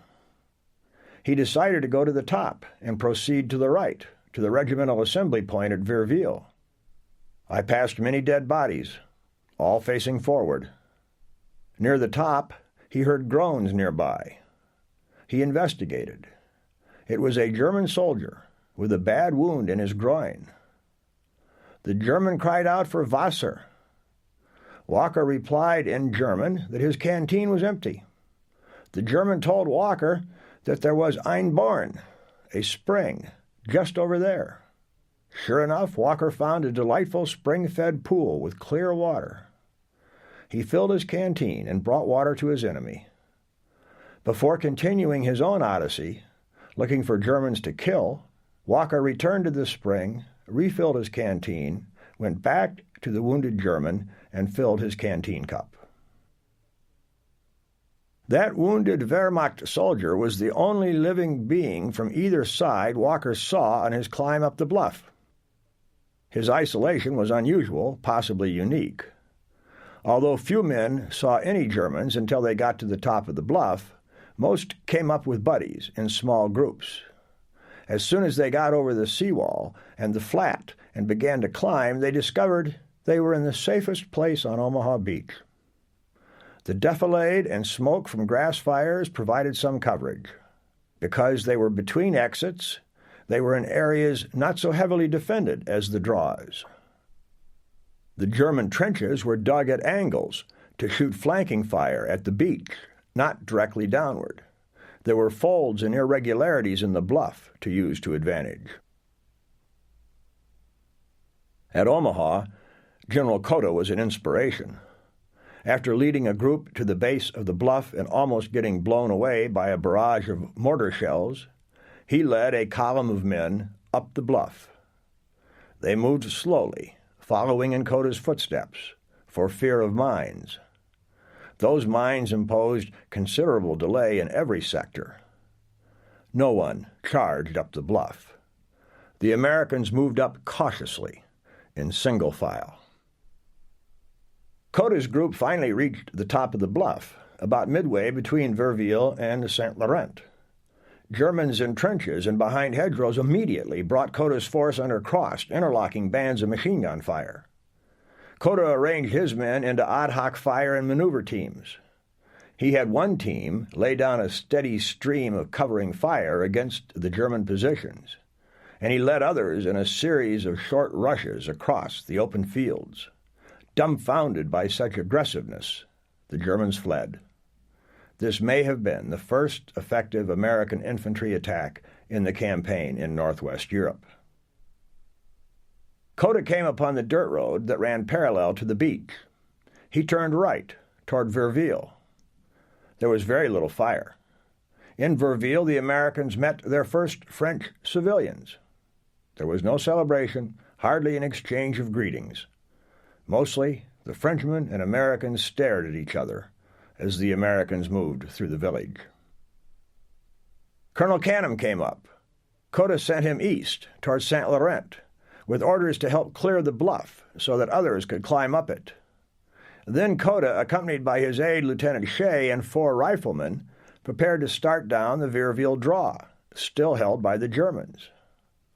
The battleship Texas was pounding away with her 14-inch guns at the cement roadblock at the mouth of the draw. Shea recalled that the concussion from the burst of these guns seemed to make the pavement of the street in Verville actually rise beneath our feet in a bucking sensation. As Cota set off, Shea remarked that he hoped the firing would lift. Cota said he hoped not, because the firing would force the Germans to keep their heads down. But the firing did lift, and Germans in a fortification on the east side of the draw began firing at Cota's little group. The Americans responded. 5 Germans, dazed from the battleship bombardment, gave up. Cota ordered them to lead the way through the minefields down the draw. That way, the group made it safely to the beach. Despite the shelling from Texas, the concrete wall in front of the draw still blocked the movement of vehicles inland. It was 14 feet thick at the base, 12 feet high, and 6 feet thick at the top. Cota looked at this monster and then turned to an engineer colonel and asked, "Can you blow up that anti-tank wall at the exit for me?" The colonel replied, "We can, sir, just as soon as the infantry clean out those pillboxes around there." Cota responded, "We just came through there. There's nothing to speak of there. Get to it." The engineers did blow the wall, but by no means did that open the draw. The engineers needed more bulldozers to clear an approach from the beach, to clear the rubble from the wall, to clear the mines, and to fill in the anti-tank ditch. They got to work. Many men moved out on their own. After dragging some wounded GIs off the beach, Private Harry Parley found an opening in the barbed wire. A few men had already gone through. I could see them picking their way up the slope. As I started up, I saw the white tape marking a safe path through the mines. And I also saw the price paid to mark that path.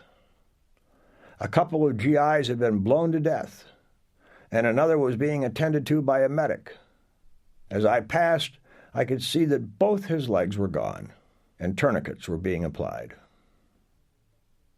As Parley neared the top, a destroyer commenced firing at a pillbox on the crest. I remember foolishly standing about 40 feet below and watching in amazement.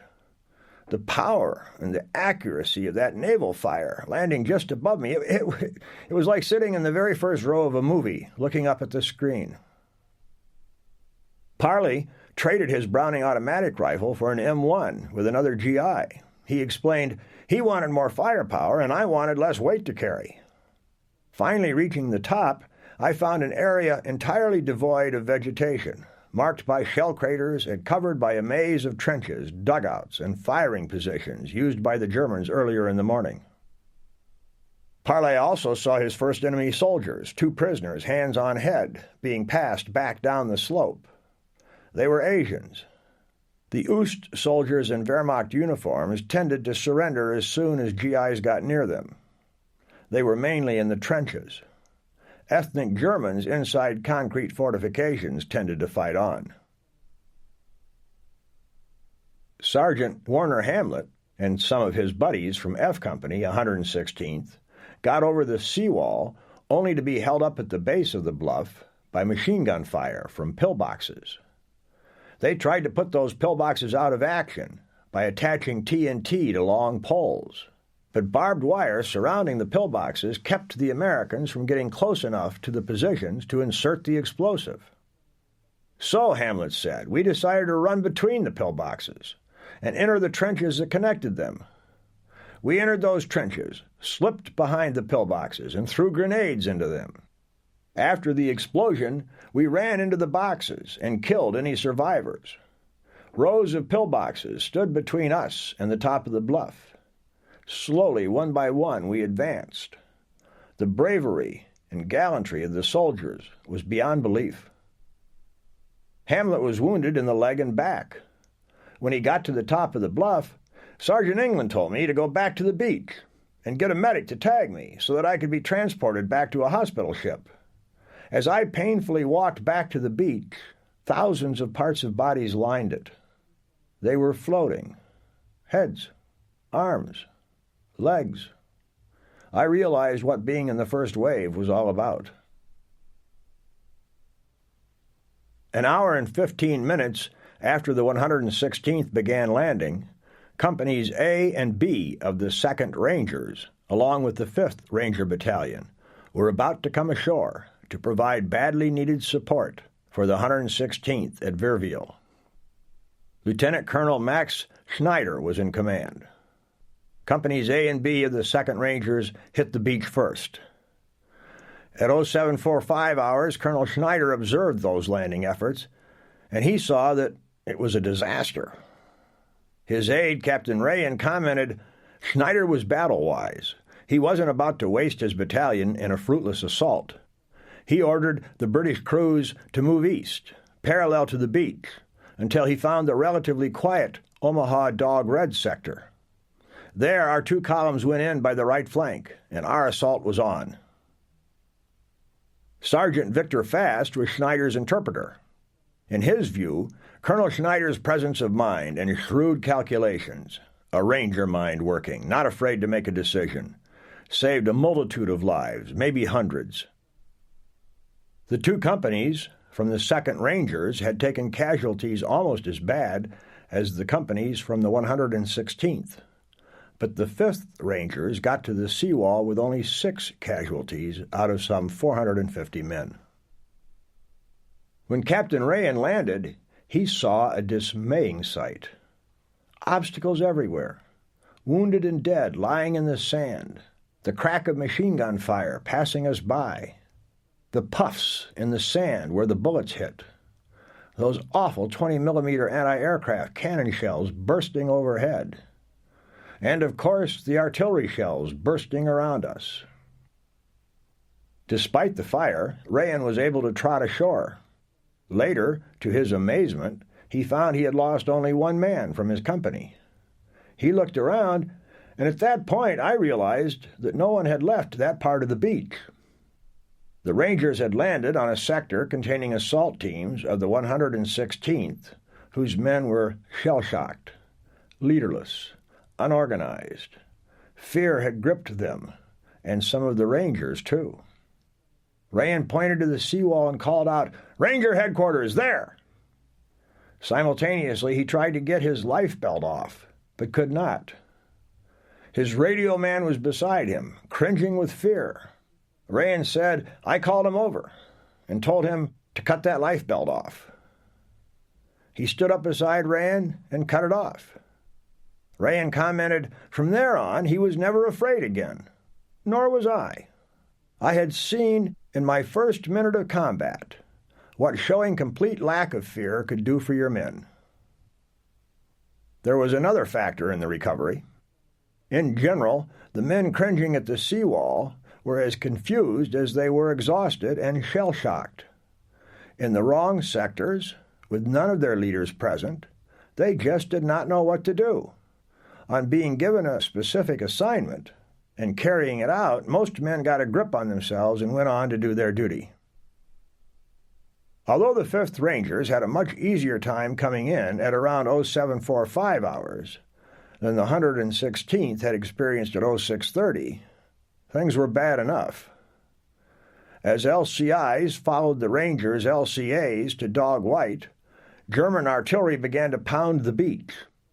Rayan saw an LCI ramp get hit by an 88, just as the flamethrower man stepped onto it.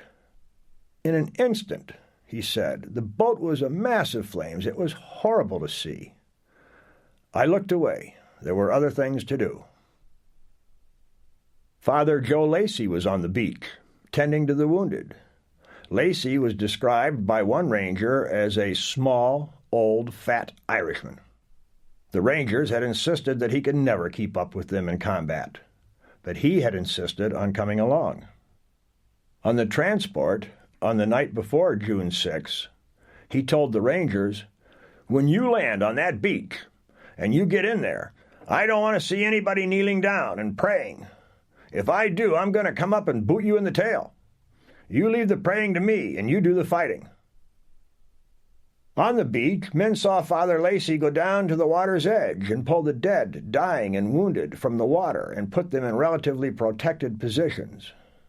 He didn't stop at that, but he prayed for them and with them, gave comfort to the wounded and dying. As one ranger said, he was a real man of God. When Lieutenant J. Mahaffey reached the seawall, he could hear only German fire. I had the impression that the invasion had failed, and that all other Americans had been killed or captured. At that moment, on Omaha Beach, the invasion of France had ceased to exist, and it was, in effect, a military disaster.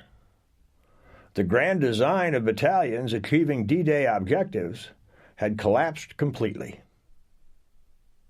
But in fact, the Rangers were getting organized and going to work. Captain Rayan saw an old sergeant set up a 30 cal water-cooled machine gun on a tripod. An engineering lieutenant in a green sweater was helping him, carrying water and ammunition. They set up, and Rayan said the sergeant got behind it and began to traverse and search the bluff to our right front, and I could see troops from the 116th trying to fight their way up the bluffs. The sergeant was firing in support of their advance. General Cota came down the beach. In the Hollywood version, he calls out, "Rangers, lead the way!" And off they charged. In the real thing, the battlefield noise was such that he couldn't be heard 10 feet away. Cota started encouraging individuals and small groups to move out on their own, saying, "Don't die on the beaches. Die up on the bluff if you have to die, but get off the beaches or you're sure to die." To Captain Rayan, he said, "You men are Rangers, and I know you won't let me down." Cota found Schneider at his command post. According to one witness, Cota said, "We're counting on you Rangers to lead the way."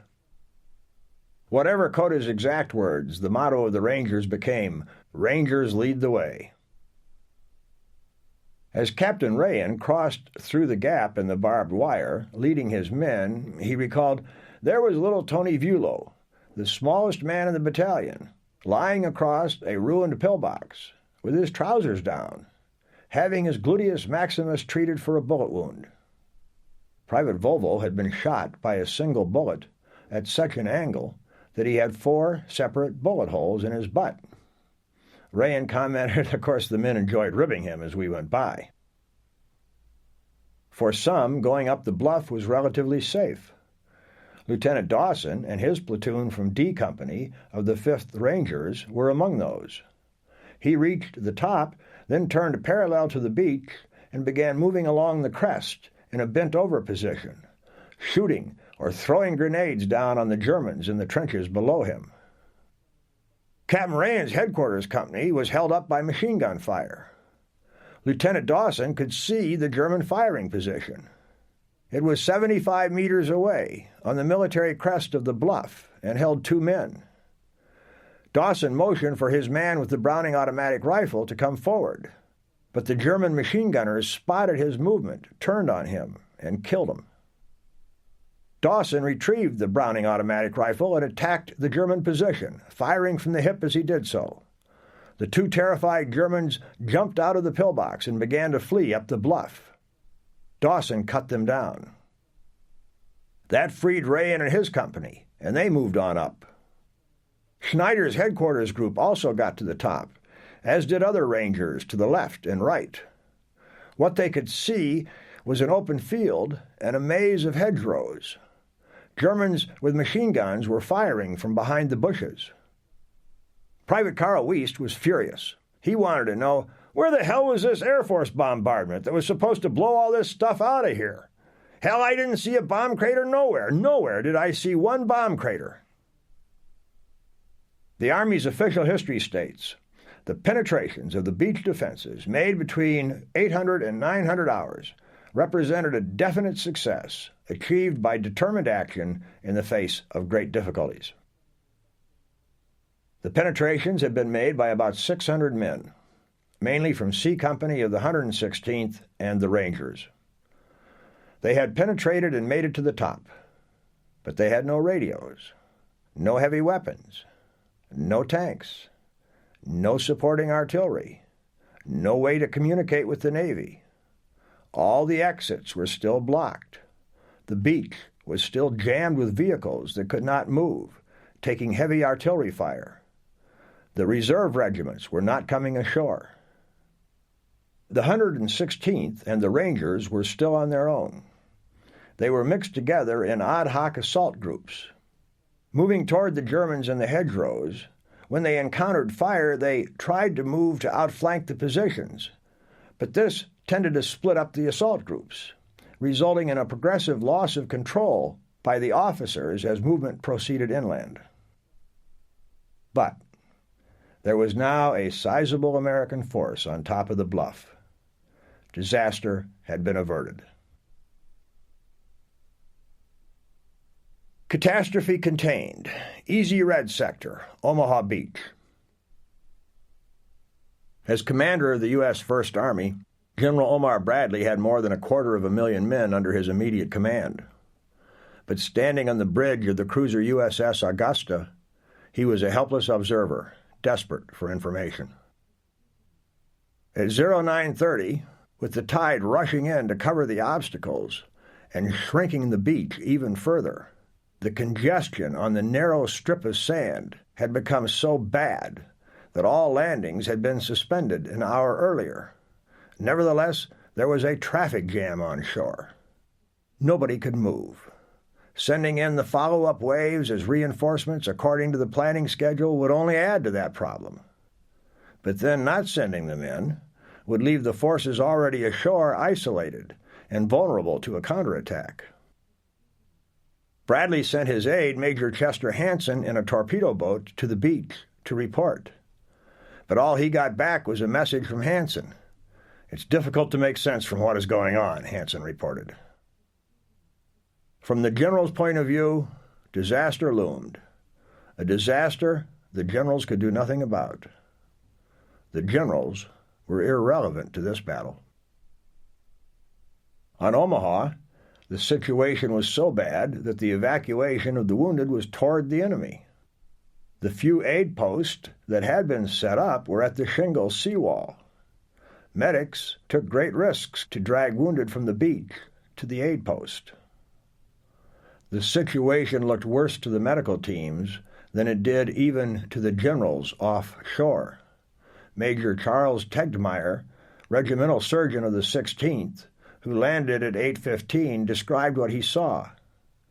Face downward, as far as eyes could see in either direction, were the huddled bodies of men living, wounded, and dead, as tightly packed together as a layer of cigars in a box. Everywhere the frantic cry, "Medics! Hey, medics!" could be heard above the terrible din. Confusion in the planned landing sequence compounded the chaos. The first men of the 61st Medical Battalion to wade ashore on Easy Red were members of the Headquarters Detachment. They landed with typewriters, files, and office supplies on a beach strewn with dead and wounded. They abandoned their typewriters, picked up medical equipment from the debris, and went to work on the casualties around them. At 9:50, General Hubner gave the order for the 18th Regiment of the 1st Division to go ashore at Easy Red. That sector lay just to the east of the middle of Omaha Beach. At 1000 hours, the tide was nearly at its highest mark. All the obstacles were covered. The skippers on the larger landing craft were afraid to try to go ashore, and they had orders from the Navy Beach Battalion to stay off. But the 18th 1st Battalion officers had orders from their CO to go on in. There were some fierce arguments between the skippers and the soldiers. The stalemate was broken at about 10:10 hours, when LCT-30 drove at full speed through the obstacles, all weapons firing. LCT-30 continued the fire after touchdown. At about the same time, LCI-544 rammed through the obstacles, firing on machine gun nest in a fortified house. These exploits demonstrated that the obstacles could be breached and gave courage to other skippers who began to give in to the demands of the Army officers and move on in. The destroyers helped immeasurably in this attack. They sailed in close, and they pounded the enemy when they could spot him. Admiral Charles Cook was on the destroyer Harding. "We saw an LCT dash in opposite a draw, firing her guns at some German position at Colville," he remembered. "The German batteries were hidden in the shrubbery, had the advantage, and that LCT was badly shot up." So were many others. Sergeant Hyman Haas was lucky. LCTs to the right and left of his were burning. The machine gun fire was right into them. Mortars were blowing around them. Artillery pieces were blowing beside them. But we had landed in a spot that seemed to be immune. Haas commandeered a half-track, an M15. When he drove off the LCT, the water reached up to my neck. My driver, Bill Hendricks, had his head just above water. We kept going. When Haas reached shore, he recalled, "I was breathing very heavily with excitement, eyes darting in all directions, looking, waiting, seeing. It was quite bewildering." He started thinking straight immediately. Haas ordered Hendricks to drive back into the water, then to turn the M15 into firing position. He began to blaze away with his 37mm gun, aiming at a pillbox on the west side of the draw. The first 3 rounds were short. He adjusted his range setter, and, he said, the next 10 shots went directly into the porthole of the pillbox. Later that day, Haas drove up to the pillbox. There, he said, lying on the parapet, was a German officer, bleeding from the mouth, obviously in his last moments of life, being held by another wounded German. McNeil came running over. He says, "Haas, that's your pillbox." It took my breath away. It's one thing to fire impersonal, but I was responsible for that dying German officer and the wounded men in there. I felt awful and shocked at the sight. As the 18th came ashore, it appeared to the officers that no progress at all had been made. One of them said the beach shingle was full of tractors, tanks, vehicles, bulldozers, and troops. The high ground was still held by Germans, who had all troops on the beach pinned down. The beach was still under heavy fire from enemy small arms, mortars, and artillery. About 1100, Lieutenant Ray Moon of the 116th reached the top. "I looked back at the beach," he said. "The view was unforgettable. The beach was a shooting gallery for machine gunners. The scene below reminded me of the Chicago stockyard cattle pens and its slaughterhouse. We could see the men in the water and those huddled along the seawall. There was little movement, and all those below were sitting ducks for any trained marksmen and artillery observers. Mortar fire, artillery shells, and machine gun fire continued to rain down on the beach. At higher headquarters, Easy Red continued to look like a calamity. General Giroux reported to Bradley, "Situation beach exits easy, still critical at 1100. 352nd Infantry Division German identified. Fighting continuous on beaches." This was the first that Bradley knew his men were up against the 352nd, a fact that had been missed by Allied intelligence.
Bad as things looked to the generals, on the spot, they looked better. Colonel Talley of the Forward Information Detachment reported, "Men advancing upslope behind Easy Red. Men believed ours on Skyline." One of those GIs on the Skyline was Captain Joe Dawson of G Company.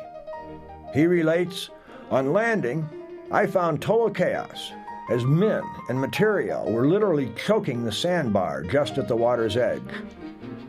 A minefield lay in and around a path extending to my right and upward to the crest of the bluff. After blowing a gap in the concertina wire, I led my men gingerly over the body of a soldier who had stepped on a mine in seeking to clear the path. I collected my company at the base of the bluff and proceeded on.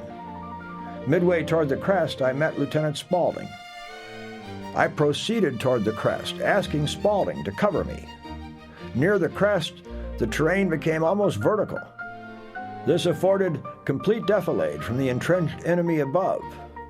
A machine gun nest was busily firing at the beach, and one could hear rifle and mortar fire coming from the crest. I tossed 2 grenades aloft, and when they exploded, the machine gun fell silent.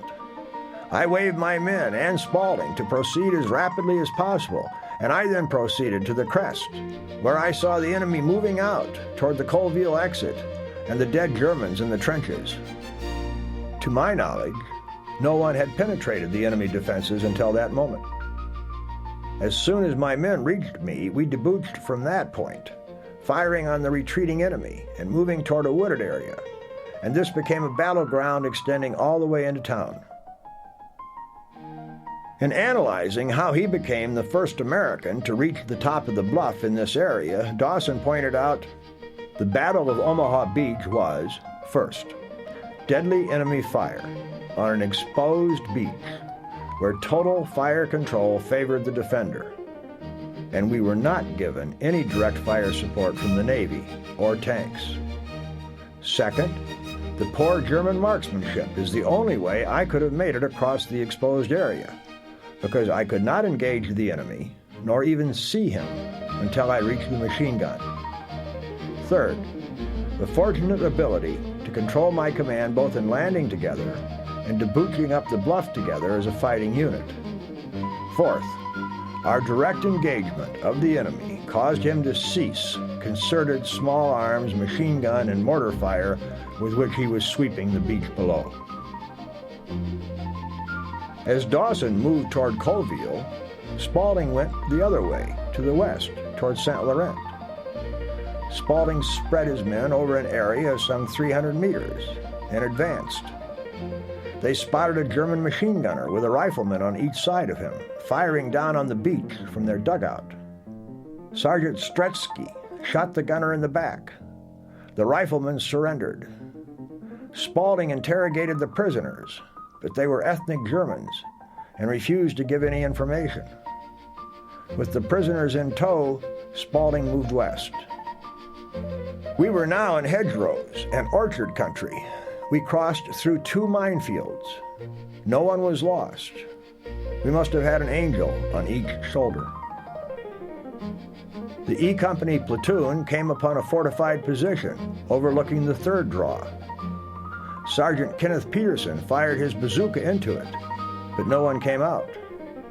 Spaulding was about to move on when from the corner of his eye he spied another position. He related, Sergeant Stretsky and I went forward to investigate. We discovered an underground dugout. There was an 81mm mortar with beautiful range cards and lots of ammunition, and a position for a 75mm cannon overlooking the draw. The dugout was of cement, had radios, excellent sleeping facilities, dogs. We started to drop a grenade in the ventilator, but Stretsky said, hold on a minute, and he fired 3 shots down the steps into the dugout. He then yelled in Polish and German for them to come out. 4 men did. They brought out 2 or 3 wounded. Germans from the other side of the draw began to fire on Spaulding's platoon. The GIs fired back. American destroyers commenced firing into the draw. It was now about 1000 hours. Spaulding started down the line of communication trenches, which led to the cliff overlooking the beach. We were now behind the Germans, so we routed 4 out of a hole and got 13 in the trenches. The trenches had teller mines, hundreds of grenades, numerous machine guns. Spaulding inspected the trenches. There he admitted, I did a fool thing. He had lost his carbine when he landed, had picked up a German rifle, only to discover he did not know how to use it, and had traded it to a soldier for another carbine. But he had failed to check the carbine. In the trenches, he remembered, I ran into a Kraut and pulled the trigger, but the safety was on. I reached for the safety catch and hit the clip release, so my clip hit the ground. I ran about 50 yards and nothing flat. Fortunately, Sergeant Peterson had me covered, and the German put up his hands. That business of not checking out your guns is certainly not habit-forming. Spaulding tried to use the 81mm mortar, but no one in his platoon could operate the German weapon. Meanwhile, he sent 19 German prisoners back to the beach, guarded by 2 of his men. He told the men to turn the prisoners over to anyone who would take them, and to ask where the rest of E Company was located. He set off his last yellow smoke grenade to let the American destroyers know that he had possession of the fortification. As he recalled, their fire was getting very close. About 10:30, Lieutenant Hutch and 9 enlisted men caught up with Spaulding. Hutch brought word that Spaulding should change his objective from St. Laurent to Colville. The terrain they had to cross was flat, an area of apple orchards and hedgerows. Germans from the 352nd Division were present in company strength. The fighting now took on a new form. The Germans were hidden in hedgerows. Their main weapon was the fearfully effective MG-42 machine gun. Again and again, Spaulding's platoon ran into pockets of resistance in prepared positions, built around machine guns dug in along the hedgerows. Still, the Americans managed to move forward and catch up with and join Captain Dawson and G Company. Company G had worked its way to within a kilometer of Colville. Dawson paused under a large oak tree. There, he said, a very friendly Frenchwoman welcomed us with open arms and said, "Welcome to France." Dawson advanced to the edge of Colville. The dominant building, as always in the Normandy villages, was a Norman church, built of stone, its steeple stretching into the sky. Sure enough, Dawson noted, in the steeple of the church there was an artillery observer. He dashed inside the church with a sergeant and a private.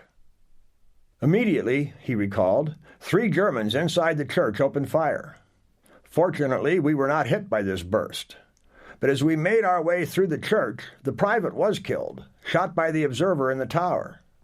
I turned and we secured the tower by eliminating him. My sergeant shot the other 2 Germans, and thus we took care of the opposition at that point. As Dawson ran out of the church, a German rifleman shot at him. Dawson fired back with his carbine, but not before the German got off a second shot. That bullet went through Dawson's carbine and shattered its stock. Wood splinters went through his kneecap and leg, which caused his knee to swell, and he had to be evacuated the next day. Beyond the church, G Company ran into heavy fire from a full German company occupying the houses in Colville. Built of stone, those houses were all but impregnable to small arms fire.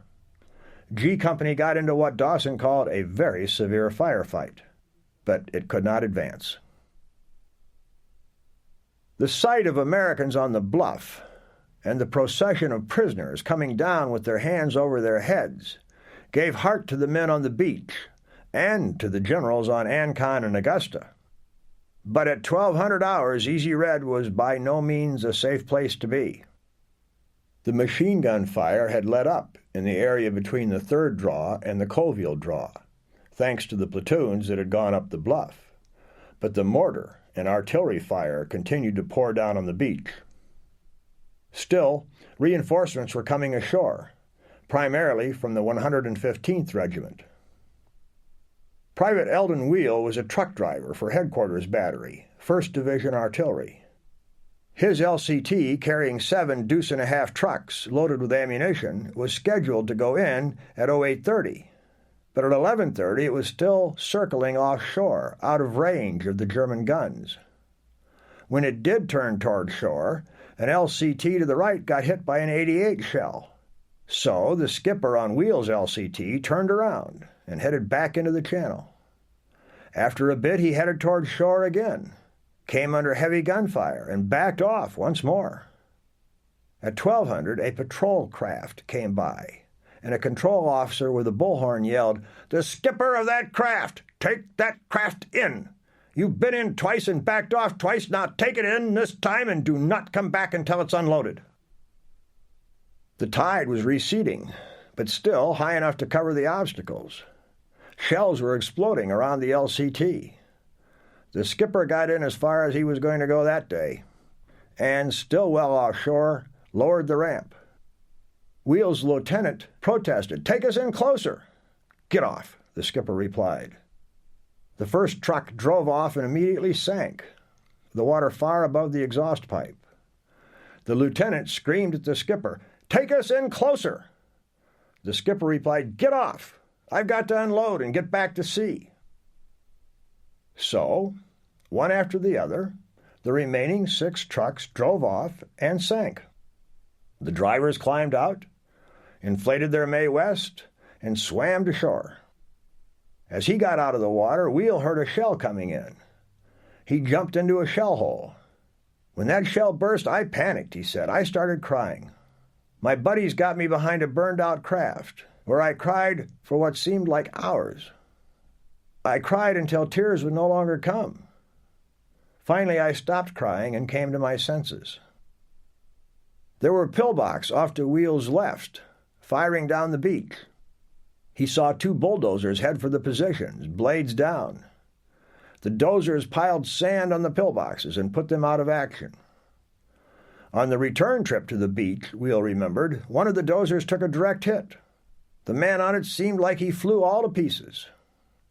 Wheel and the other drivers in his group picked up rifles and carbines and became infantry. "We loaded up," he said, "and we moved forward." By 1200 hours, Americans from the 16th, 18th, 115th, and 116th Regiments had been coming ashore at Easy Red for 5.5 hours. They had made no gains at the Colville draw. The traffic jam was still horrendous. Dead and wounded were strewn about the beach and behind the seawall. But what looked like catastrophe wasn't. Thanks to Spaulding and Dawson, The fortification on the east side of the third draw had been neutralized. The fortification on the west side was still in action but was being contained. Best of all, Colville was under attack. To the right, 5 companies from the 116th had gone up the bluff between the second and third draws, while to the left of the Colville draw, patrols from 3 companies of the 16th had done the same. At 13:09, General Giraud was able to make his first favorable report to Bradley. Quote, "Troops formerly pinned down on beaches, Easy Red, Easy Green, Fox Red, now advancing up heights behind beaches." Bradley later wrote, quote, "The situation everywhere on the beach was still grave, but our troops were inching inland. I gave up any thought of abandoning Omaha Beach." It was just fantastic. Afternoon on Omaha Beach. By early afternoon, a majority of the German pillboxes on the beach and bluff had been put out of action by destroyers, tanks, and infantry. That suppressed, if it did not entirely eliminate, machine gun fire on the beach. Sniper fire, however, continued. The Germans made use of the maze of communication trenches and tunnels to reoccupy positions earlier abandoned and resume firing. Worse, artillery from inland and flank positions kept up harassing fire on the beach flat. But despite the shelling on the beach, the men went about their work. The demolition teams were making progress in their vital task of clearing paths through the obstacles. As the tide dropped in the afternoon, they methodically blew up obstacles, ignoring sniper fire. They completed 3 gaps, partially opened in the morning, made 4 new ones, and widened others. By evening, they had 13 gaps through the obstacles, fully opened and marked, and had cleared about 1/3 of the obstacles on the beach. The engineers, meanwhile, were opening the exits for vehicles. This involved blowing the concrete anti-tank barriers, filling in the anti-tank ditch, removing mines, and laying wire mesh on the sand so the jeeps and trucks could get across. Despite the shelling, the congestion, and the obstacles, all through D-Day afternoon, landing craft kept coming in, bringing more tanks and more infantry. Captain James Roberts, aide to General Giraud, went ashore at 1700 on Easy Red. As we approached, he said, we were hit with artillery fire. Fragments were knocking us around. Several people were hit, including the skipper of our LCI. He was killed. Simultaneously, we hit a sandbar, and we were still 100 or so yards from shore. There was mass confusion and fear, and frankly, I was in a panic. It is a very difficult thing to dig a hole in a steel deck, and there isn't much cover on an LCI. Roberts jumped off into chest-deep water and made his way to shore. The beach was just a complete shambles, he said. It was like an inferno. There were bodies everywhere, and some wounded being attended to. As I went by a tank, I heard people screaming for morphine. The tank was on fire, and they were burning to death. And there wasn't a thing that I could do about that, and it was pretty nerve-shaking. Shells were bursting all around. Roberts got off the beach as fast as he could. Rommel's plans for D-Day had been to counterattack. There were many moments on Omaha Beach when the American troops were vulnerable to a counterattack. But no German counterattack came that day. There were many reasons. First, German surprise was complete. The Fortitude operation had fixed German attention on the Pas-de-Calais. They were certain it would be the site of the battle, and they had placed the bulk of their panzer divisions north and east of the Seine River, where they were unavailable for counterattack in Normandy. Second, German confusion was extensive. Without air reconnaissance, with Allied airborne troops dropping here, there, everywhere, with their telephone lines cut by the resistance and the paratroopers, with their Army Corps division and some regimental commanders at the war game in Rennes, the Germans were all but blind and leaderless. The commander who was most missed was Rommel, who spent the day on the road driving to La Roche-Guyon. Another price the Germans paid for having lost control of the air. Rommel dared not fly. Third, the German command structure was a disaster. Hitler's mistrust of his generals and the generals' mistrust of Hitler were worth a king's ransom to the Allies. So were Hitler's sleeping habits, as well as his cloud cuckoo land ideas. Hitler's interference with his commanders on the scene stands in sharp contrast to Churchill and Roosevelt, who made no attempt at all to tell their generals and admirals what to do on D-Day, and in contrast to Eisenhower, who also left the decision-making up to his subordinates. In fact, the Supreme Commander did not give a single command on D-Day. As dusk descended on Omaha Beach, intermittent shell fire continued to come down. Men dug in for the night wherever they could, some in the sand, some at the seawall, some on the bluff slopes, some behind hedgerows on the plateau. There were alarms caused by overeager troops, occasional outbursts of firing. Still, things had quieted down considerably. Most Germans did not know it yet, but they had lost the battle. They had expended most of their immediately available ammunition, and they had failed to stop the assault. The general German failure to fall back and regroup once American patrols had infiltrated the German line was also a major mistake. They could have swept us off with a broom, one ranger declared, but instead the Wehrmacht soldiers stayed in their fixed defenses, from which they could still kill Americans, but not win the battle. They paid the price for Hitler's obsession with defending every square inch of his conquered empire, and for Rommel's obsession with stopping the invasion cold on the beach. On the high ground, too, the Germans fought a strictly defensive action. Partly this was because the hedgerows were such marvelous defensive positions. Mainly it was because they were receiving few reinforcements, even as the Americans sent wave after wave of combat infantry onto the beach and into the battle. The Germans were supposed to counterattack immediately in battalion strength, but they were confused, with their senior commanders absent. They had their troops scattered in platoon strength in the small villages of Normandy, and it took time to assemble them. And they were still a horse-drawn army for the most part.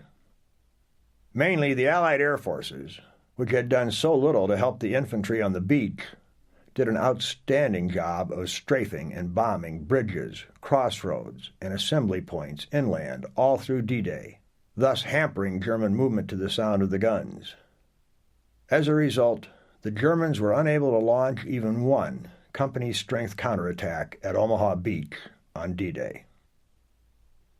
Yet they fought effectively, inflicting casualties, and for the most part holding their hedgerows, thus preventing the Americans from getting inland more than a couple of kilometers, which was far short of their intended D-Day objectives. But the Germans fought isolated, confused, small-unit actions, designed to delay and harass and hold, rather than to drive the Americans off the high ground. The German 352nd Division suffered 1,200 killed, wounded, or missing, or about 20% of its total strength. The Atlantic Wall had been cracked at Omaha Beach, and there was nothing behind it in the way of fixed fortifications, except those awful hedgerows. How did the Allied troops do it? The sheer weight of the assault was one of the deciding factors, but by itself not enough to ensure victory. Private Carl Wiest of the Rangers has his answer to the question. He concluded that the Allied High Command had been right to insist that, quote, there be practically no experienced troops in the initial waves that hit that beach, because an experienced infantryman is a terrified infantryman. And they wanted guys like me, who were more amazed than they were frozen with fear, because the longer you fight a war, the more you figure your number is coming up tomorrow, and it really gets to be god-awful. By nightfall on June 6, the British at Gold Beach had penetrated some 10 kilometers inland and hooked up with the Canadians at Croulet on their left. They were on the cliff looking down on Arromanches. They had not taken Bayeux or crossed Highway N13, but they were in position to do so the next day. They had put 25,000 men ashore at a cost of 400 casualties. It was a good start.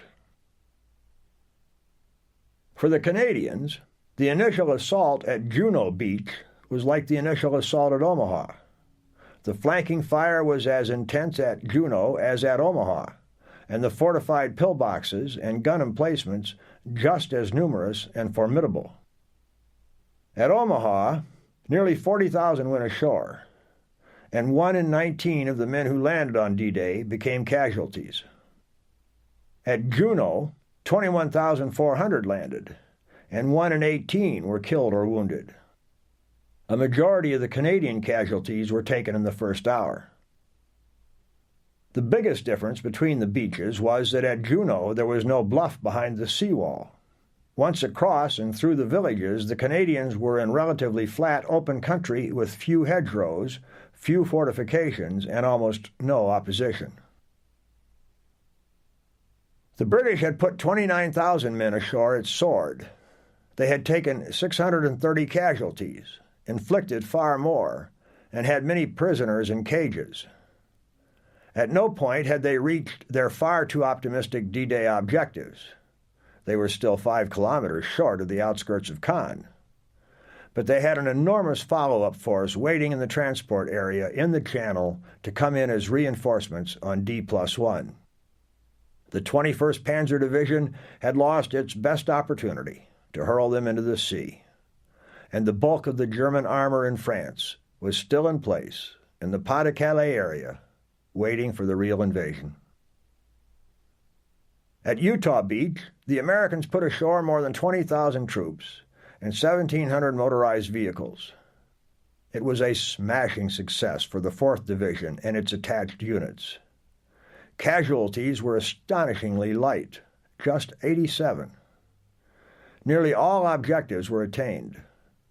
By nightfall, the division was ready to move out at first light for its next mission. When can their glory fade? The end of the day. As full darkness came to Normandy, about 2200 hours, or 16 hours after the first wave hit the beach, unloading ceased.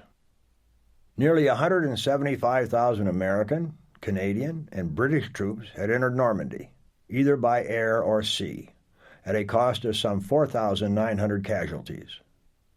From the American airborne on the far right to the British airborne on the far left, the invasion front stretched over 90 kilometers.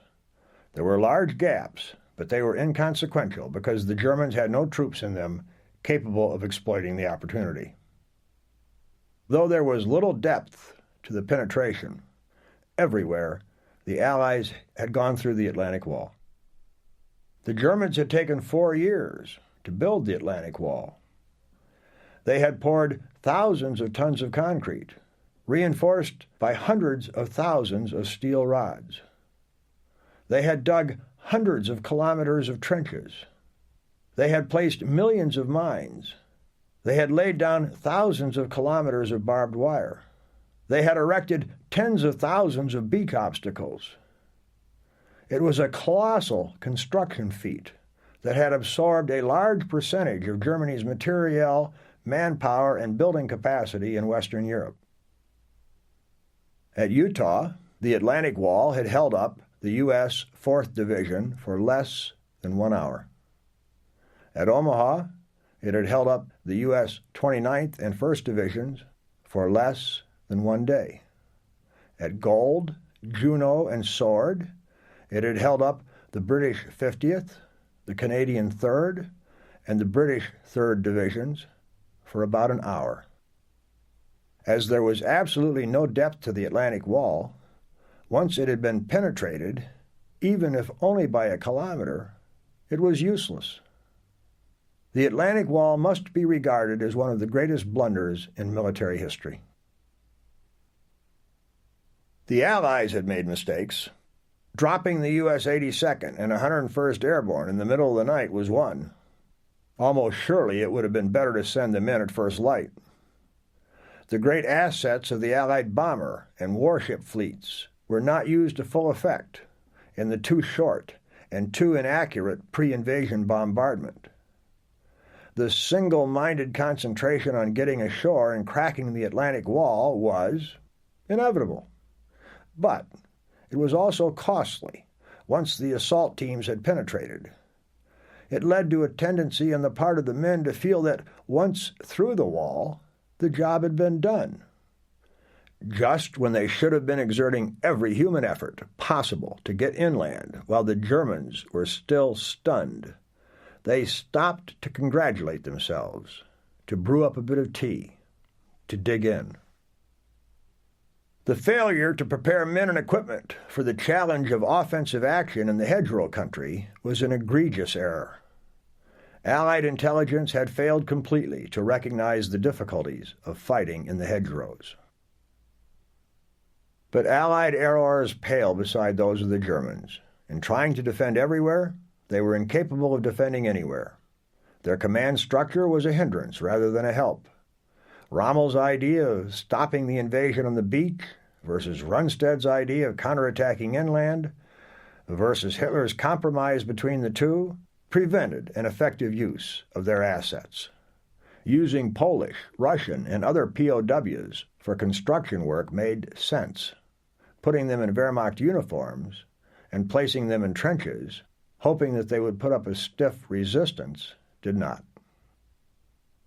What Hitler regarded as the greatest German assets, the leadership principle in the Third Reich, the unquestioning obedience expected of Wehrmacht personnel from field marshal all the way down to private.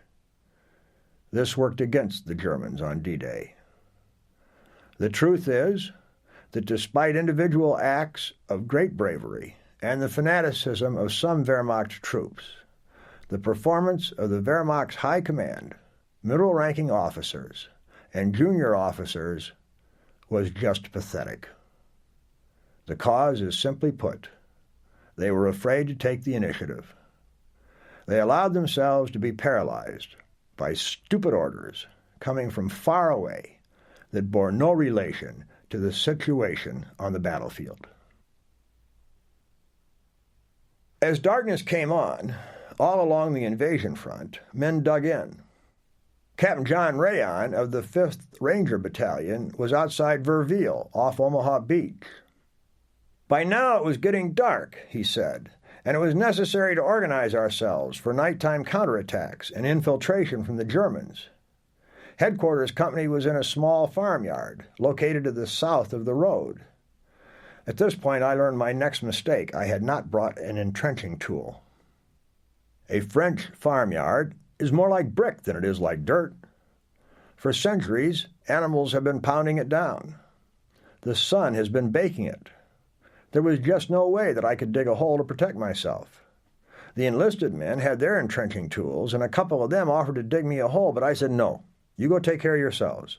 Dig your own holes, and after you're safe and secure, then you can give me your shovel, and I'll dig me a hole. It was cold as the darkness came on us. I mean really cold. There was a haystack in the farmyard. I decided to lie down in it. I'm just a city boy. I learned a little bit about haystacks and French barnyards that night because it wasn't a haystack, it was a manure pile. I had hardly laid down in the warmth of that manure pile when I was covered with every kind of bug you could think of. I came out of that thing slapping and swinging and pinching, doing all I could to rid me of all those vermin and biting bugs. I went to the farmhouse. Inside, an old Frenchwoman was putting faggots on a fire. It was a very tiny fire. Lieutenant Van Ripper was there. He and I spent the rest of the night warming our hands over that little tiny fire of faggots alongside that little old Frenchwoman. It was sort of an ignominious ending to a rather exciting day. Private Harry Parley, 116th Regiment, 29th Division, said that the last hours of June 6 are quite vivid in my memory. As darkness came on, we found ourselves in a hedgerow-enclosed field, dirty, hungry, and dog-tired. With no idea as to where we were, we decided to dig in for the night. We could hear the far-off sound of artillery and see the path of tracer fire arcing in the distance. As we spread out around the field, I found myself paired off with my sergeant. We started to dig a foxhole, but the ground was rock hard, and we were both totally exhausted by the time the hole was about 3 inches deep. Finally, standing there in the dark, aware that it was useless to continue, my sergeant said, "Fuck it, Parley. Let's just get down and get some rest." And so D-Day came to an end with both of us sitting back to back in the shallow trench throughout the night. At Pegasus Bridge, the Ox and Bucks handed over to the Warwickshire Regiment. John Howard led his men through the dark toward Ranville. Sergeant Jack Bailey found it hard to leave. You see, we'd been there a full day and night. We rather felt this was our bit of territory. Lieutenant John Revel of F Company, 5th Ranger Battalion, was on top of the bluff at Omaha. As the light faded, he called his runner, Private Rex Lowe, pointed out to the 6,000 vessels in the channel and said, "Rex, take a look at this. You'll never see a sight like this again in your life." Sergeant John Ellery, 16th Regiment, 1st Division, Easy Red Sector of Omaha, recalled, "The first night in France, I spent in a ditch beside a hedgerow, wrapped in a damp shelter half, and thoroughly exhausted. But I felt elated.